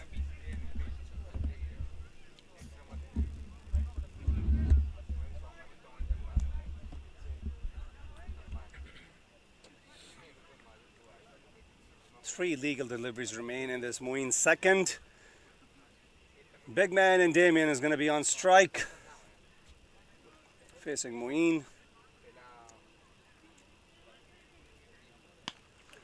Nicely struck straight down the ground into the long off region for a quick single. For those of you that may not know, the two top batters from the batting innings thus far, the Ramiz Raja Jr. and Saad Ali, happen to have played a lot of first-class cricket in Pakistan. They are of the international stature, and their caliber speaks to their talent, not only tonight, but for the last few months in and around Chicagoland area. Fuller into the off, goes down on one knee, tries to drive it, doesn't get a hold of it, but manages to get a quick single. Mere 33 runs required off the half of the innings. That is the 10 overs in the second innings. Final of American T20 trophy. Weather has stayed really good between both of the innings. Down the leg, Fuller off the feet. I am not sure if there's any bat involved, but leg bye given. That completes the 10th, 133, I believe the score should read, for the loss of 1. Here's a quick look at the warm charts, not the warm charts, but rather the runs, and in terms of how it compares between the Rangers and the Barrington. There we go with the worm. Red taking the lead, climbing, towering, especially with the fact that only lost 1 wicket in half the innings, 10 overs that is. 42 being the partnership between the two at the center, Ramiz and Damien Ebanks.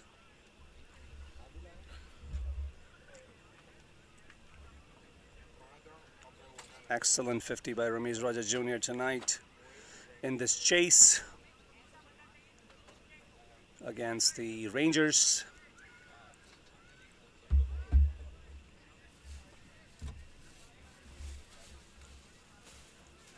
Once again, just want to give a shout out to the people that make this happen. It takes an army, like I said earlier, lots of people, from match officials to ground officials to the fans to the production crew, to bring this beautiful spectacle under lights. And crowd is still there. In fact, it's kind of got even bigger.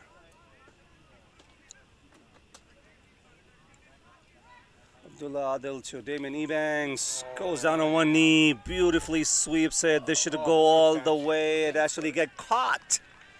Well caught indeed in the square leg region. A moment of respite perhaps for Rangers, picking up Damien's wicket off of the first delivery from Ahmadullah Adil.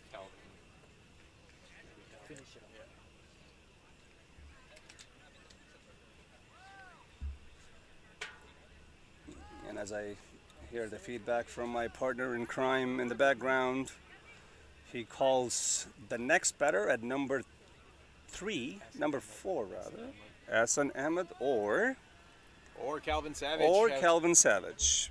Shaz's best, or should I say BFF? I wouldn't say it. I wouldn't take it that far by any means. I think cordial acquaintances would be the best term to put that. Indeed, it is going to be Hassan Ahmed, the captain, coming out, and good call here. Just ensure that you get these 32 runs. That's all that's needed in 9.5. So just a run rate required of 3.25 to be very specific.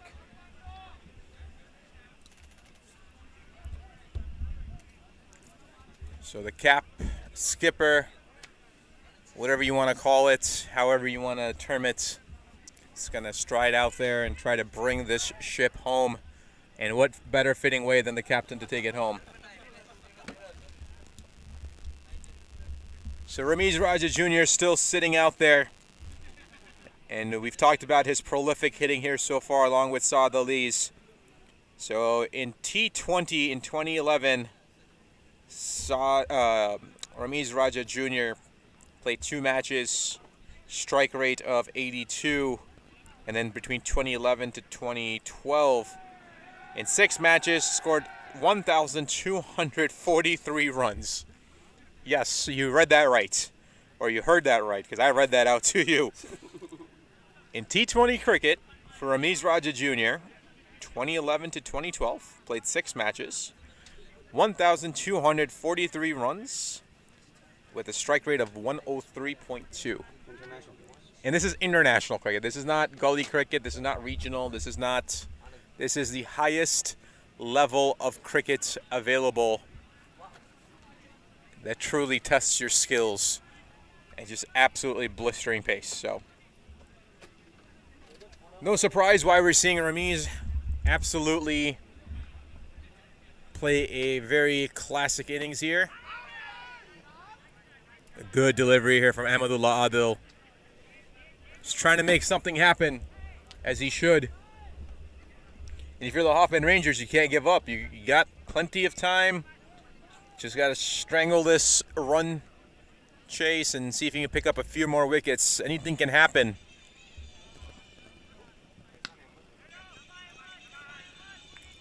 Asanama still trying to get off the strike.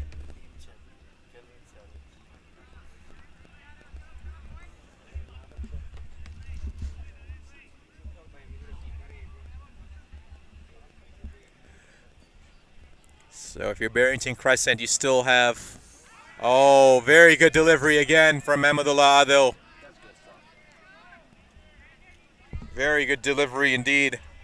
If you're Barrington Crescent, you still have Calvin Savage lurking. You have Deepchand lurking. So you've got plenty of batting left behind you, but you don't want to use that. If they can help it, they'll want to finish it with these 2 batters. Ahmadullah Adil doing a great job here. He's got a wicket in the first delivery. It's been 3-4 consecutive dot balls. This is exactly what the Hoffman Rangers need.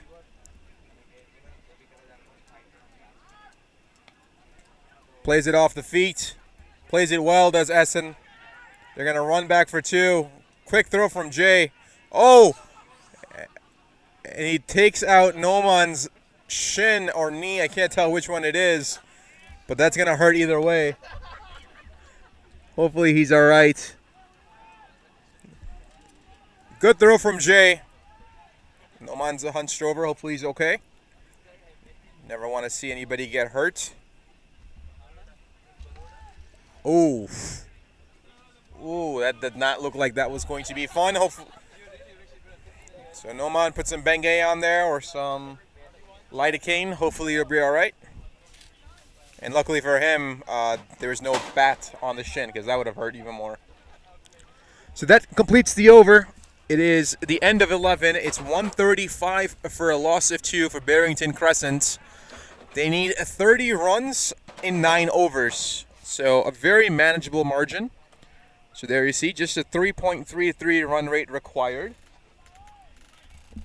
So Barrington Crescent got off to a blistering start with Ramiz Raja Jr. and Saad Ali. Damian Ebanks came in, gave you a quick 23 off of 13. And give credit to Hoffman Rangers. They're trying to reel them back in, trying to constrain it. But could it be a little bit too little too late? To be seen as the temperatures continue to drop here at Hanover Park.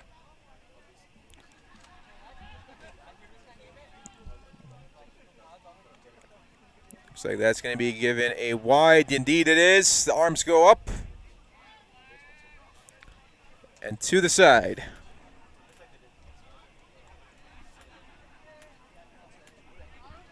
Nice to see the crowd still sticking around, enjoying the fireworks, courtesy of Saad and Ramiz Raja and Damien. Now there's a full toss delivery. It gets past Jay. Not sure exactly what that was. As Josh even crossed up Jay. It's a full toss delivery.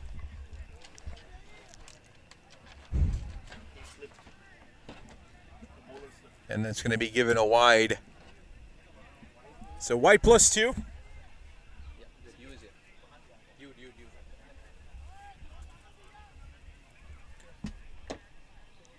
So the ground getting a little bit more damp because of the dew forming as the temperatures continue to drop. I wouldn't say there's a slight chill in the air, but it has definitely cooled down. My personal opinion, I love batting in these conditions. Just, it's not too hot, it's not too cold. Love it. And that's given out into the cover, or that's out towards point. That'll be given a single. So Sharik right now, Barrington Crescent needing 26 and 8.5. That run rate continues to drop and drop and drop, which is exactly what they want. Do you believe the Hoffman Rangers have it in them to at least try to get a few more wickets to make it more interesting here tonight? It's a tough call. It's a tough call. Tails are up. They're behind. 26, merely 26 off of the remaining 8.4, required run rate being 3. It's really tough for bowlers to be able to make any impact against the two at the center, especially when Ramiz is sighting and playing it as 51. And once again, what a beautiful, beautiful cut into the cover region, goes all the way for a 6, comes off the meat of the bat, times it to perfection, goes for another maximum. Like I mentioned a couple of overs ago, he is sighting it and he's seeing it like a football, and that shot was exemplary of that notion.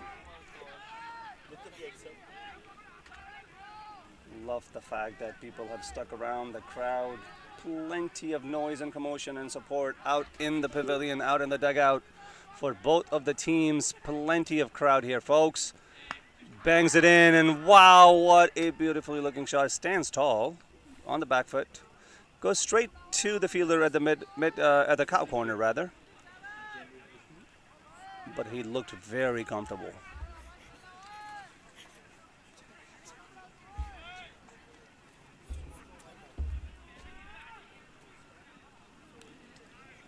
Fuller this time into the off, tries to cut it, just manages to get enough on it into the short cover within the circle, inching so ever closely to the triumph, to the winning and becoming the champions here tonight. Barrington, that is, against the Hoffman Rangers.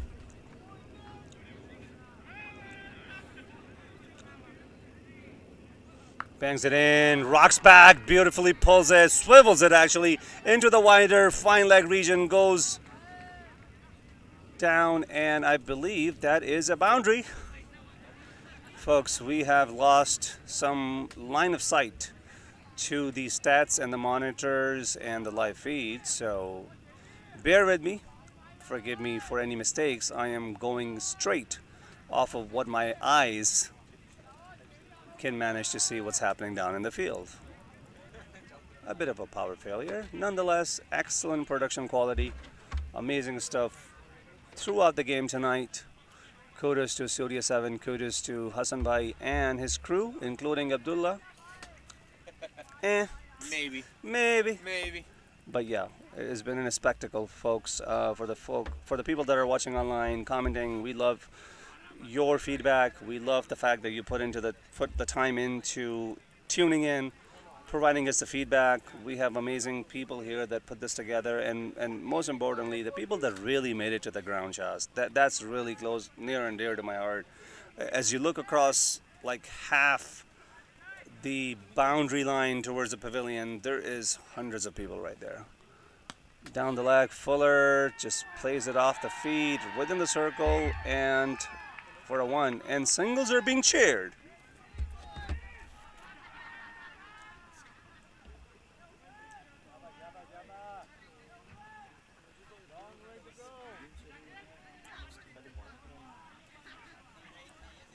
"13 runs, barely 13 runs needed in 7.45 overs, Shaz."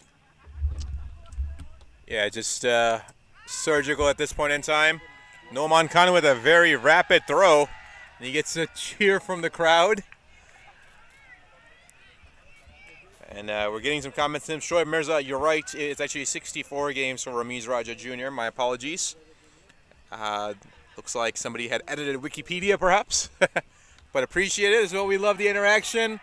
And we love seeing these sixes fly off of Ramiz Raja's bat. And that is 6 more runs, a maximum. And that's elegance right there, ladies and gentlemen. Wow. Now it's just a matter of time.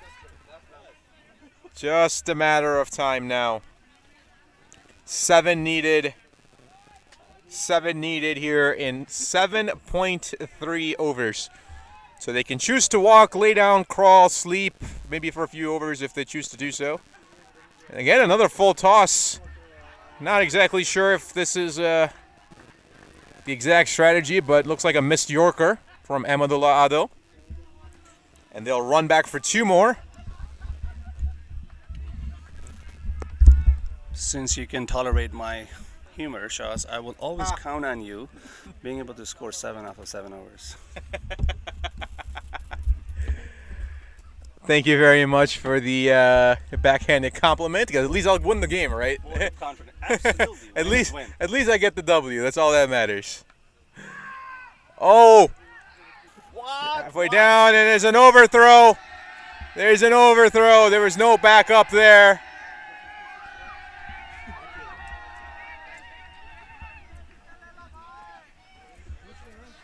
Oh, man. Right now, the jeering coming from the pavilion on the Hoffman Rangers.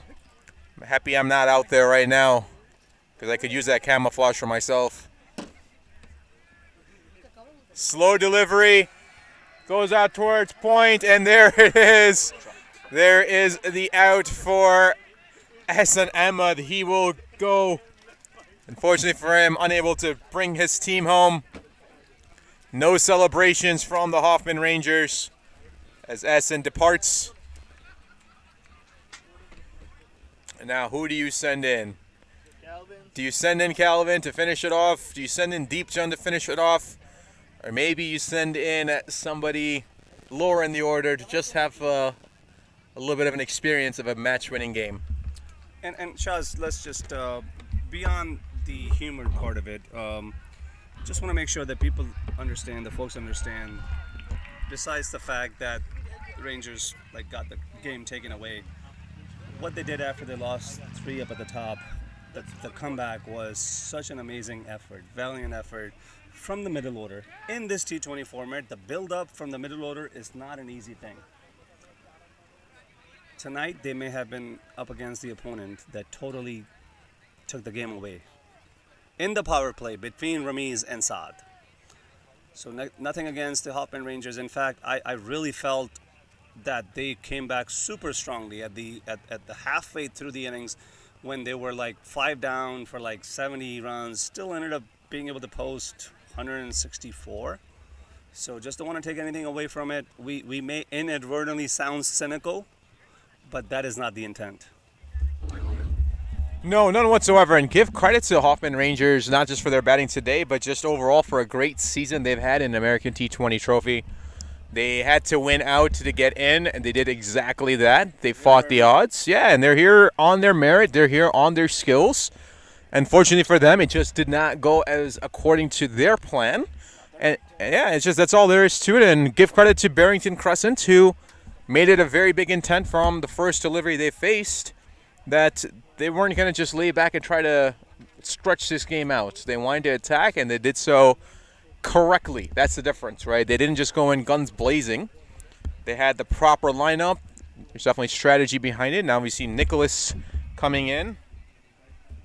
So no sight of Calvin, and he may be just relaxing back there along with Deepchand. As Ramiz, I think that was probably as laid back of a swing he's had all night. I'll send that over towards mid-wicket for a single. So thanks for everybody watching out there. Hamza Arif, yes, we're aware of the typo that was provided. Thank you. We have acknowledged that, so thank you for tuning in. And love everybody's feedback out here as you guys continue to watch, continue to allow us to present this game to you, which we absolutely appreciate as we are all unified in the love of this game. Oh, there's some miscommunication there between Nicholas and Ramiz. I think they may have came off of Nicholas's shoulder, which is probably the size of a bat.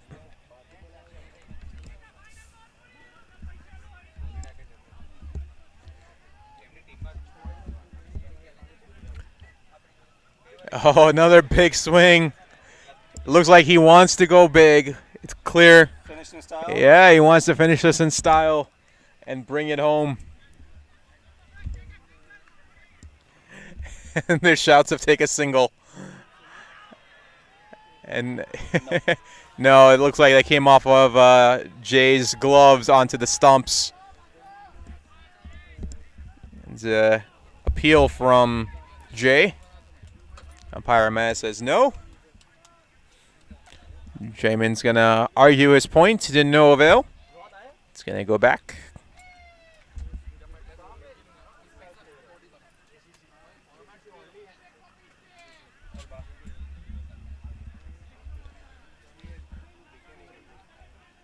Appreciate all the love that's being shown to us as they come by and say hello, and just the comments also in Facebook and on YouTube.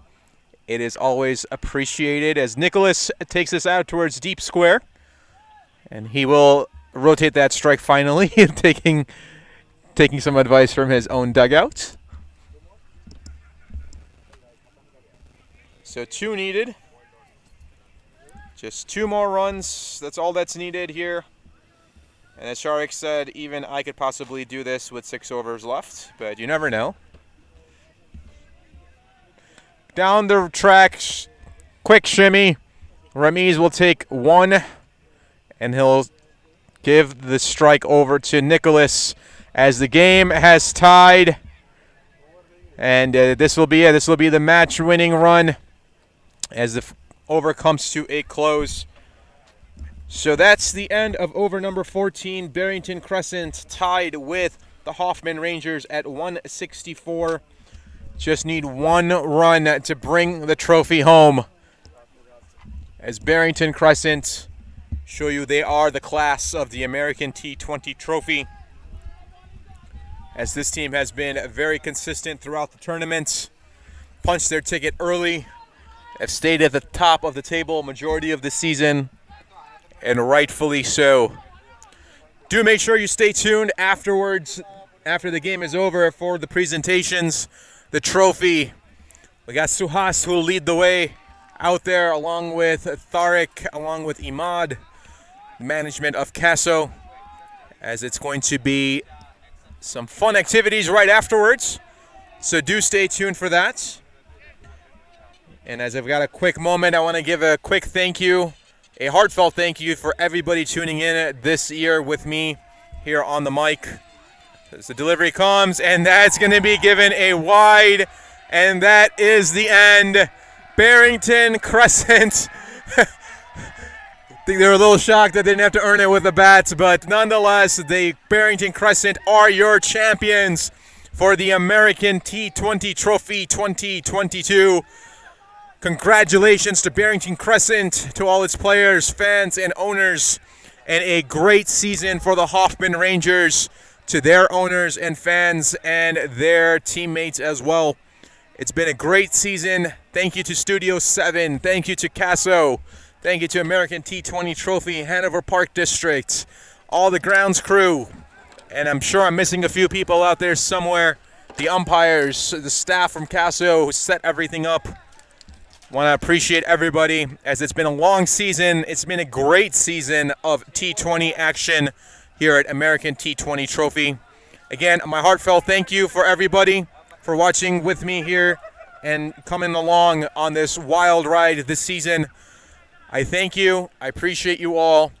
Don't be a stranger. Say hello. Hit me up on Facebook or on YouTube, whatever you like. Much appreciated. And always remember, an English willow meeting a leather ball. There is no better sound.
the stage on my left.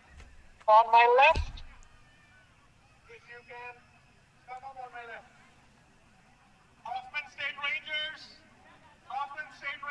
if you can come up on the right hand side, it will be highly appreciated. We can start with the presentation ceremony.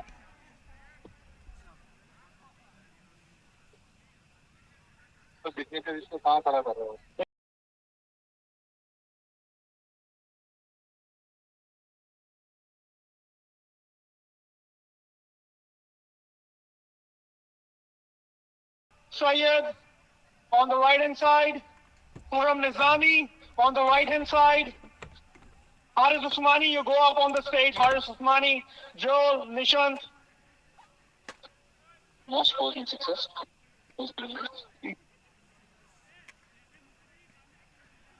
It's FY.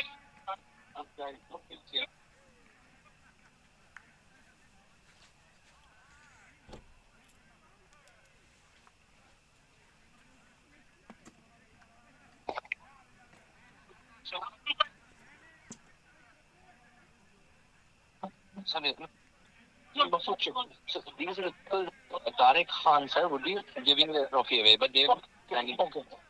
You introduce.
Come up with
Stage, Abid and Shazad.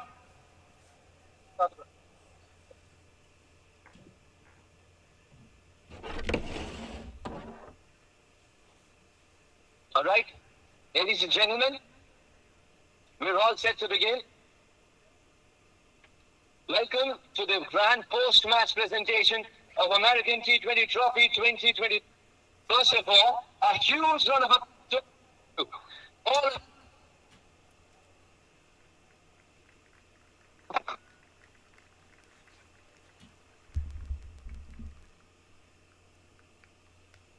Can hear me, right? I'm audible? Absolutely. So congratulations to all of you for sticking around and promoting cricket here in the heart of America. Thank you very much to each and every one of you. It's a support that keeps this game alive, this beautiful game of ours. Very hard and very well played to both the sides. A huge round of applause to both the sides for putting up a great show and playing the game in the right spirit. It's my honor to introduce Mr. Mohammad Tariq, current president of American T20 Trophy. Thank you very much, sir, for being here.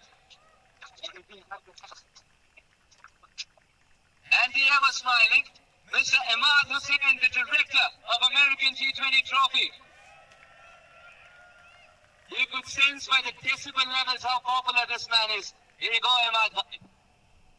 I would like to thank each and every one of you for coming out and making this event a huge success. I would like to personally thank all the team that I have for American T20 Trophy and Castro Cricket League. Without them, we are nothing. Starting with the umpire, Arshad Bhai, Zafar Bhai, the ground in charge. He is here from 11 in the morning to make sure everything is set and the ground is ready to go. Behind the scene, Faisal Nafasat, our VP for Castro Cricket League, Joel Leslie, always there to help around. I have not much words to express about Tariq Khan, the ever-giving guy for Chicago cricket for the last 40 years. With that, we have Seth Bhai, Shazad Bhai and Abid Bhai, who made sure that every single one is fed properly tonight. And there's no shortage of food. I would like to special mention Nishant Vijay for supporting and giving us the quick notes how we can improve with his knowledge of the game. With that, our partners from the start, Haris Usmani, who believed in me and Tariq Bhai. He was one of the few who started Caso Cricket League along with us. With that, the important member of Caso franchise is Dikush Prajapati, who has great followers and who is the scorer for this league. Last but not the least is Amir Redraker, who was the umpire, who is always here to umpire. With that, I would like to do special mention for Hassan Dastagir, the guy behind the live coverage, with Shail Shah, who is helping him, and Hassan Bhai, always here, always asking, always giving us new tips to improve the video quality. With that, I would like to thank Uday Banerjee for coverage. I would like to thank Uday for coverage, for taking those pictures. Saf, who was here. As we all know, every single person counts. Every team counts, every team player counts, and every bit of support counts. And I would like to special mention Noman for, always asking, never backing down, always there, always asking, always saying what's needed to be done.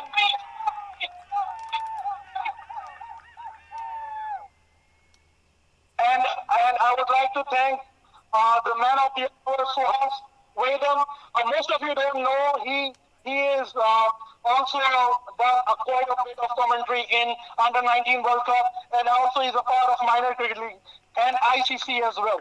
So we are very happy to have him so that we can learn and see how we can improve. I'm handing over to continue. Thank you very much, Mr. Imad Hussain. Thank you very much, sir, for your kind words as well. Now, without the owners, of course, this league wouldn't have been possible. So, huge round of applause. I named the team because that's what they represent. Barrington Crescent, CC. Oh, now we have another dignitary. About 20 years young. With the same passion for cricket as all the other men over there have. Of course. Well done, Kevin. Very well fielded. Now, first we'll start with Barrington Crescent, CC. Thank you very much, sir, for being here. A huge round of applause to all the owners of Barrington. Let the applause continue as Skokie Raiders would be up next. Thank you very much to the owners. Midwest Stars, Hoffman Rangers, and last but not the least, Chicago Players. It's time now to have a quick word with the captain who came second. Jamin, if we can have you on the mic for a bit.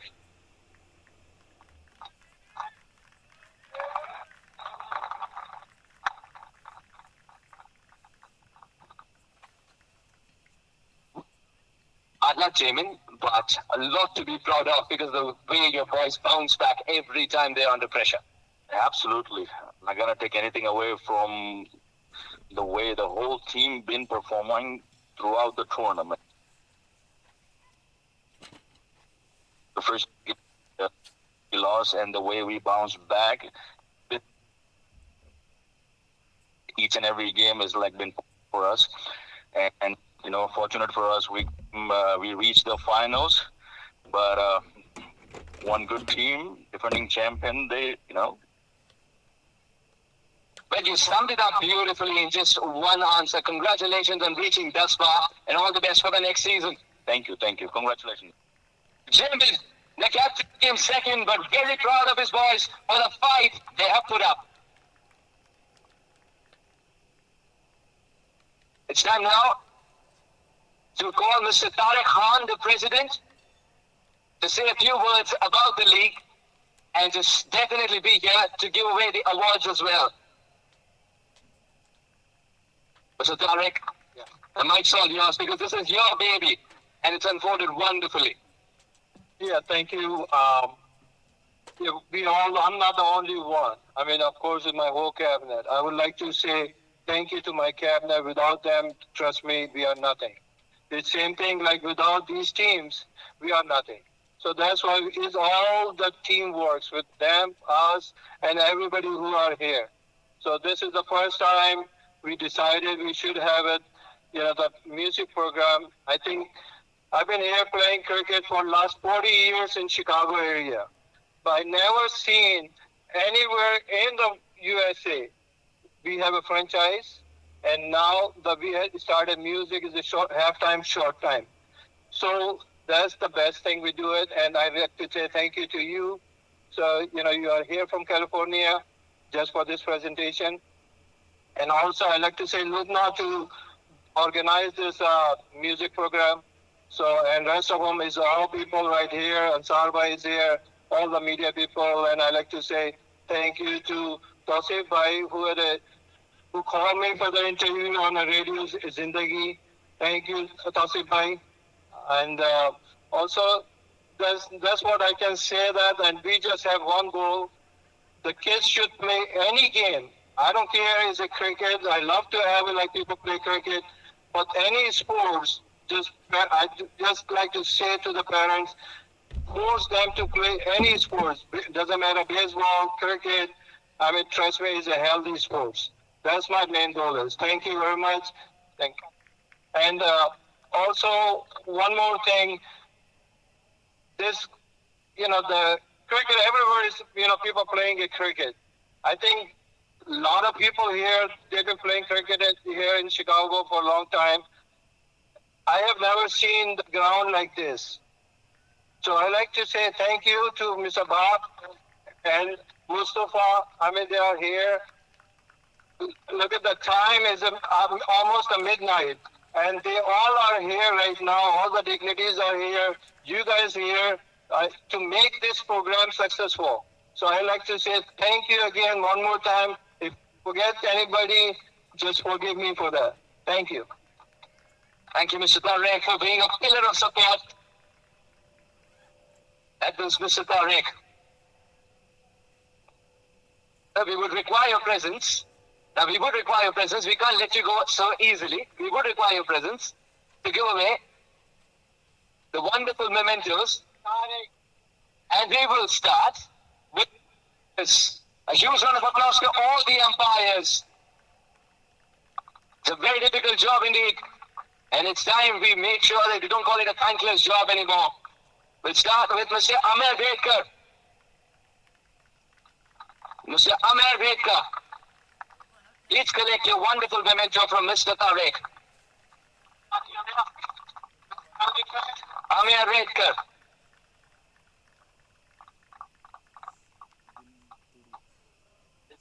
Mr. Syed Hashmi is up next.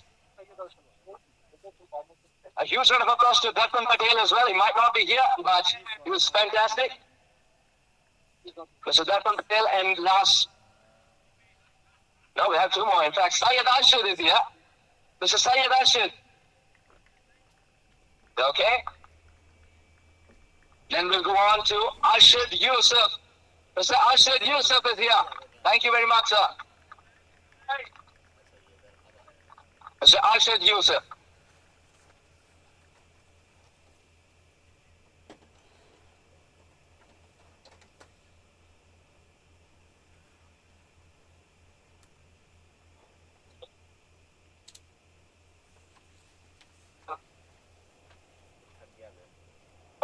Thank you very much, Mr.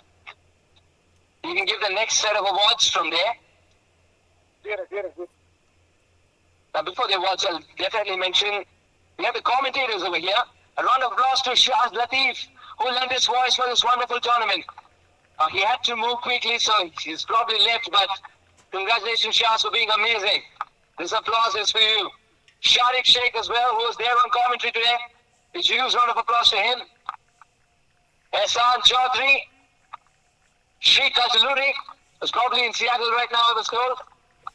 And of course, it has my name as well, Suhas Rizan, so thank you very much. Your support means a lot. Collected later, sir. Thank you very much, Mr. Tariq.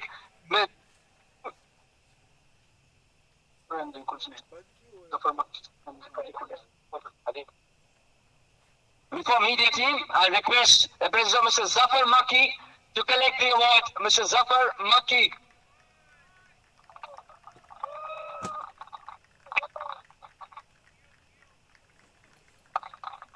Ladies and gentlemen, Mr. Zafar Makki.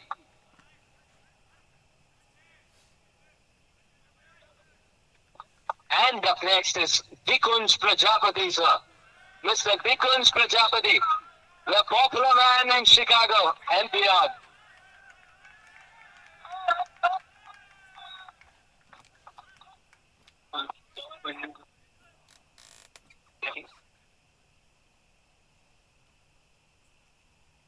I think it's a shout out because it's difficult for him to come and collect the awards. That's how hard he works.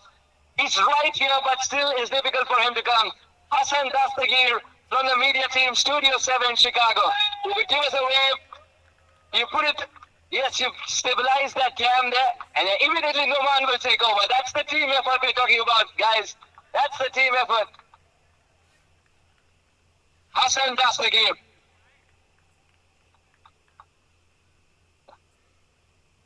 Thank you. Hassan Bhai, as he's very popularly known. A round of applause to Shail Shah as well. A round of applause to Shail Shah from his side. And also to a man who tried his best to hide from us, but he can never be let alone, Abdullah. He was here and working really, really hard. A huge round of applause to him as well.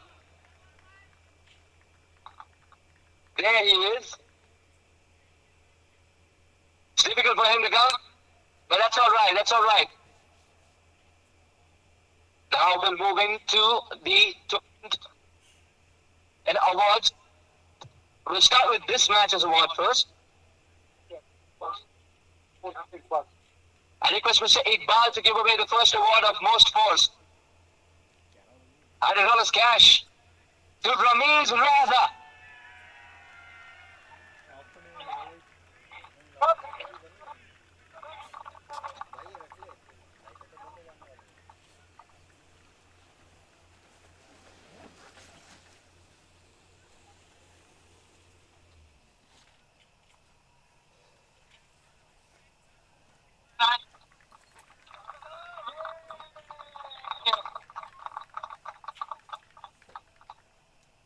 Ramesh, don't go too far because the most sixers is up next.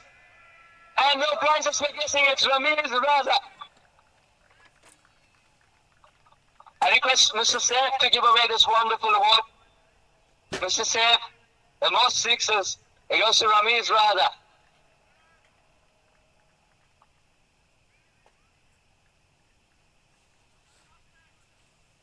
Okay. Next up, we request Mr. Mustafa to give away the award to a man who I need to stop because he's making a love habit of going back. It's the most runs and it goes to Ramiz Raza. What a great award and what a great man indeed. Most scores, most sixes, most runs. Ramiz Raza Jr. The legend from Pakistan. Ramiz.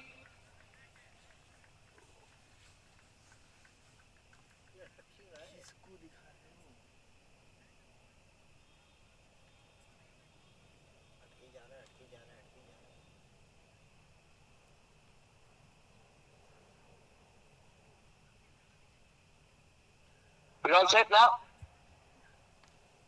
That's quiet. That's still audible? No? I was audible for check 43, check 43. I think my team sitting has to be right. Yes, sir. Check 43.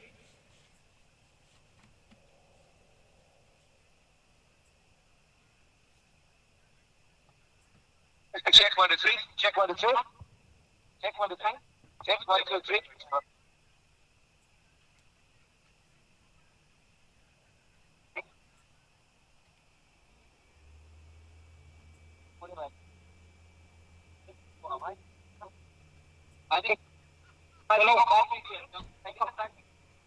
I think it is working now. All right. The game changer. I would like to invite Haris Usmani to come up on the stage and present this award. The game changer goes to Josh Patel for 43 balls.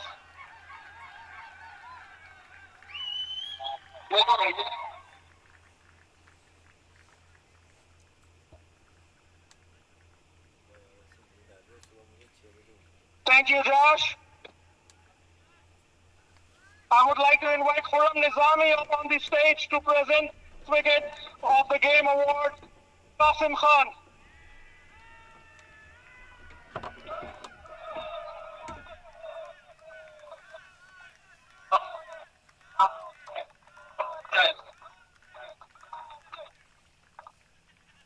I would like to invite Masood Sheikh to come up on the stage and present the catch of the match, which goes to Josh Patel.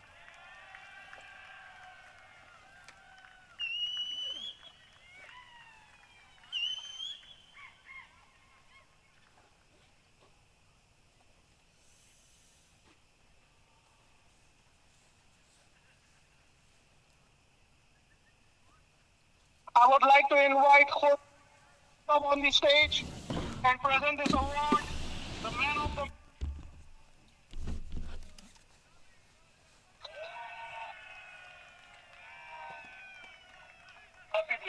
Trophy भी है ना, अब ये बताते जाओ।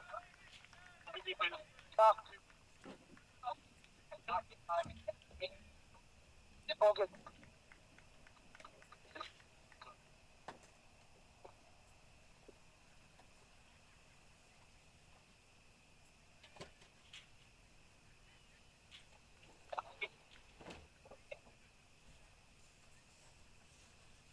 Now for the best batter of the tournament.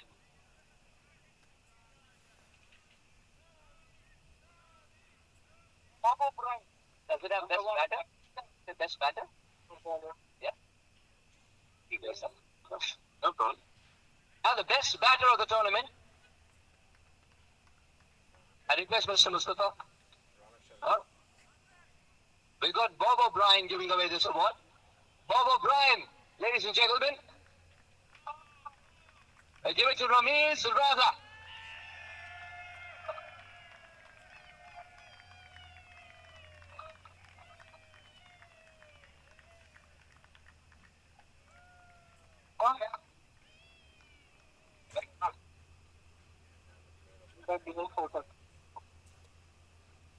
Now, best bowler of the tournament. $500 in cash. I request the Mayor Coker to give away this wonderful award. Mayor Coker. It goes to a man who can bowl leg spin and wrong gun with same ease, Ronak Sharma.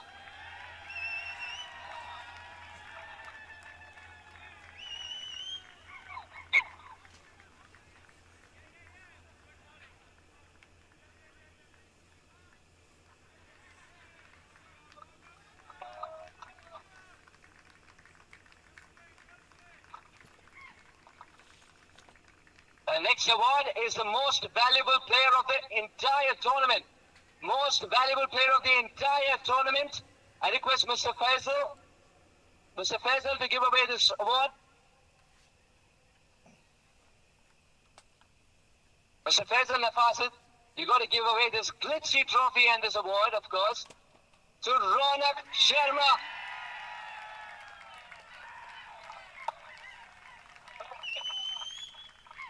Sweeping away the awards, a man who contributed with a bat in hand and ball, a complete cricketer, a dynamic fielder, Ronak Sharma, ladies and gentlemen.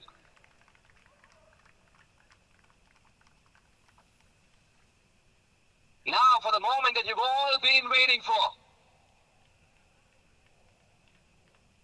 The champions.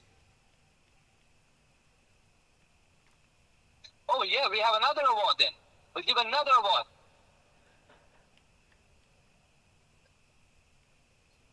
We'll have the rising star of the tournament. I request Mr. Nishant to give away this wonderful award. Mr. Nishant. Hey, look at the joy. I said Mr. Nishant gets the award itself. Just look at the joy. Mr. Nishant, the ever-smiling Mr. Nishant, gives it to, we call him Mr. Sohail. Then something, Sohail, are you here? Sohail. Sami Sohail. Sami Sohail, a rising star of the tournament.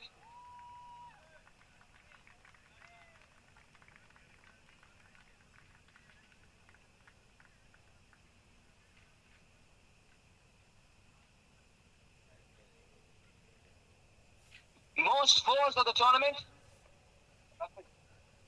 goes to Charlie Patel. Request Mr. Shehzad to be here to give away the most fours of the tournament. Goes to Charlie Patel.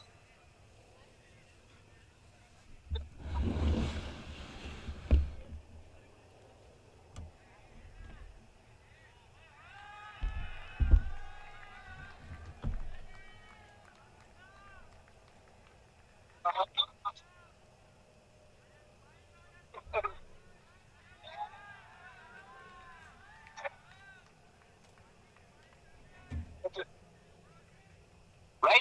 The most sixers of the entire tournament. I request Mr. Asif to give away the award. Most sixers. The man whom we know how he smiles, how he walks. Now you're going to try something different from his brother. It's you again. Here's a different smile. But giving us those sixes. And boy, do we know how he plays as well. Absolute gem of a cricketer.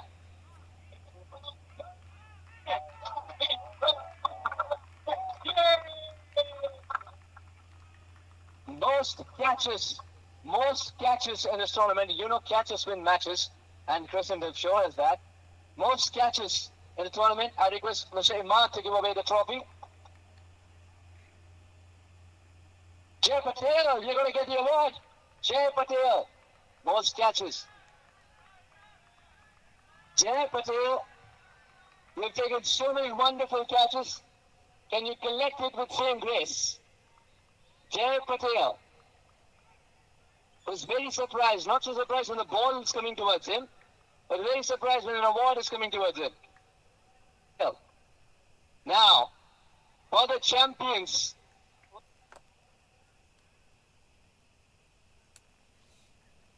we have the champions. Thank you. I just invite the captain and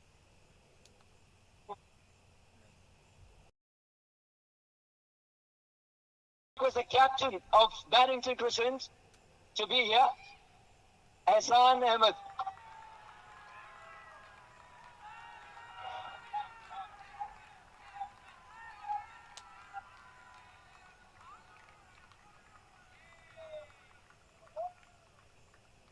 The moment we say Hassan Ahmed, that deafening roar is telling us what you mean to that side.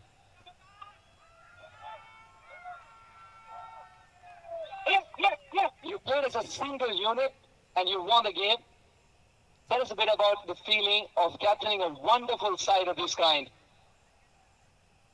It's an amazing feeling, you know, to captain this side for the second consecutive year. And the trust and belief I get from the management and the players is amazing. These are amazing bunch of guys, full of talents and, you know, full of energy. And it's always fun to be, you know, play with them. I would like to, you know, congratulate Hoffman State Rangers for making it to the final and playing such awesome cricket throughout the tournament. So, congrats guys. Win and lose part of the game, but you guys did an excellent job. Secondly, I want to say thanks to CASO management for organizing such a wonderful tournament. You know, the entire staff, management, umpiring was on top. And lastly, I want to thank all the teams who are here today, you know, to support us. Yeah, especially the little we have. Families, you know, my in-laws are here, my cousin is here, Nadeem Bhai family is here, Dr. Naki is here, Deepchand's wife is here, and and everyone, like, you know, sorry if I'm missing anyone. Wings, our family is here, they're always here, like in every match.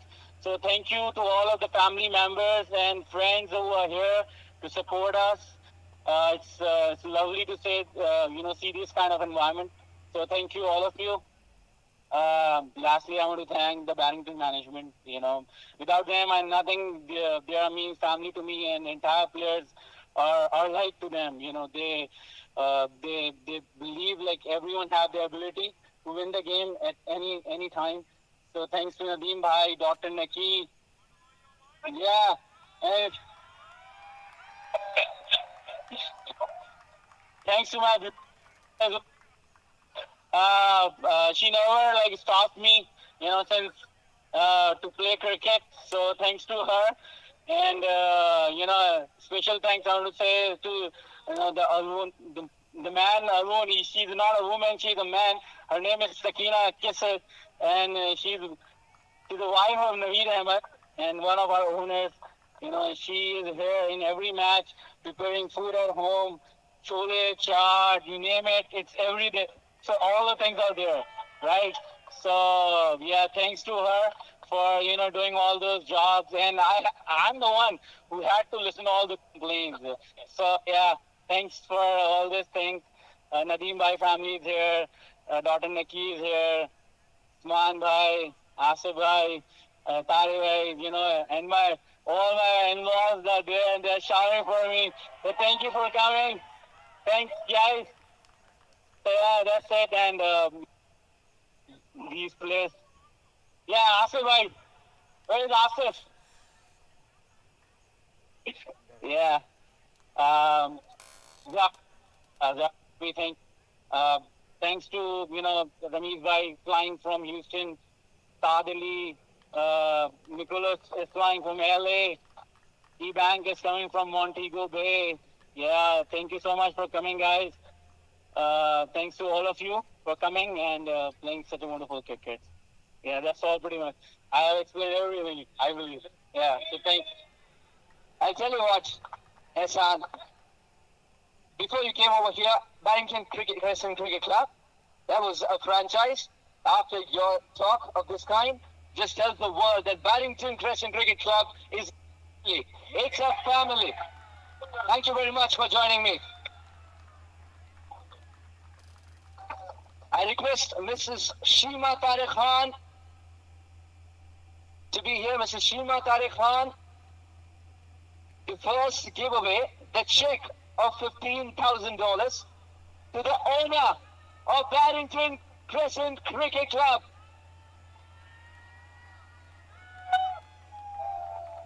The owners of Barrington Crescent Cricket Club will have a word with you, sir, and I request to collect that as well in just a bit. One word from you, just one word. How would you describe Barrington Crescent Cricket Club, or should I say a club after this? The family in one word. It's a family. Yeah, we are just great.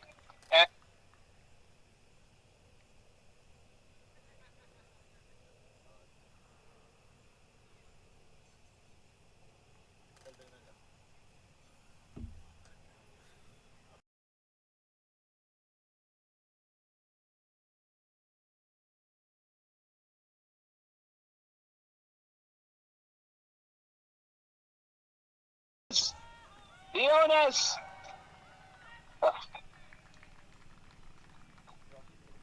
Barrington Crescent Cricket Club, the Three Musketeers.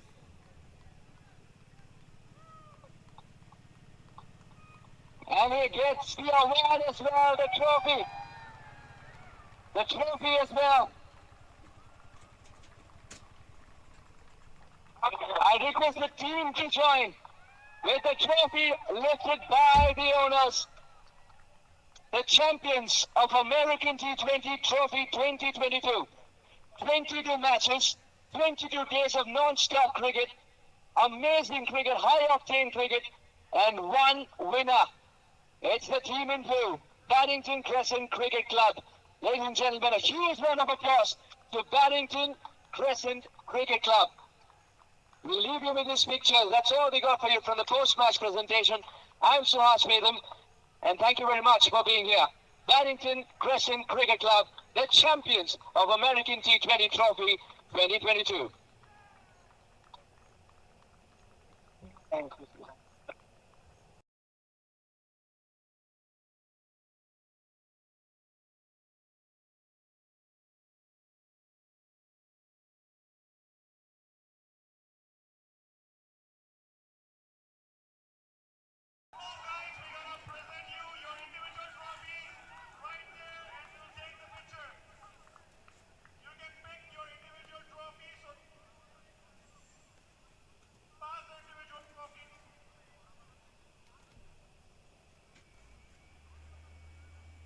Trophy.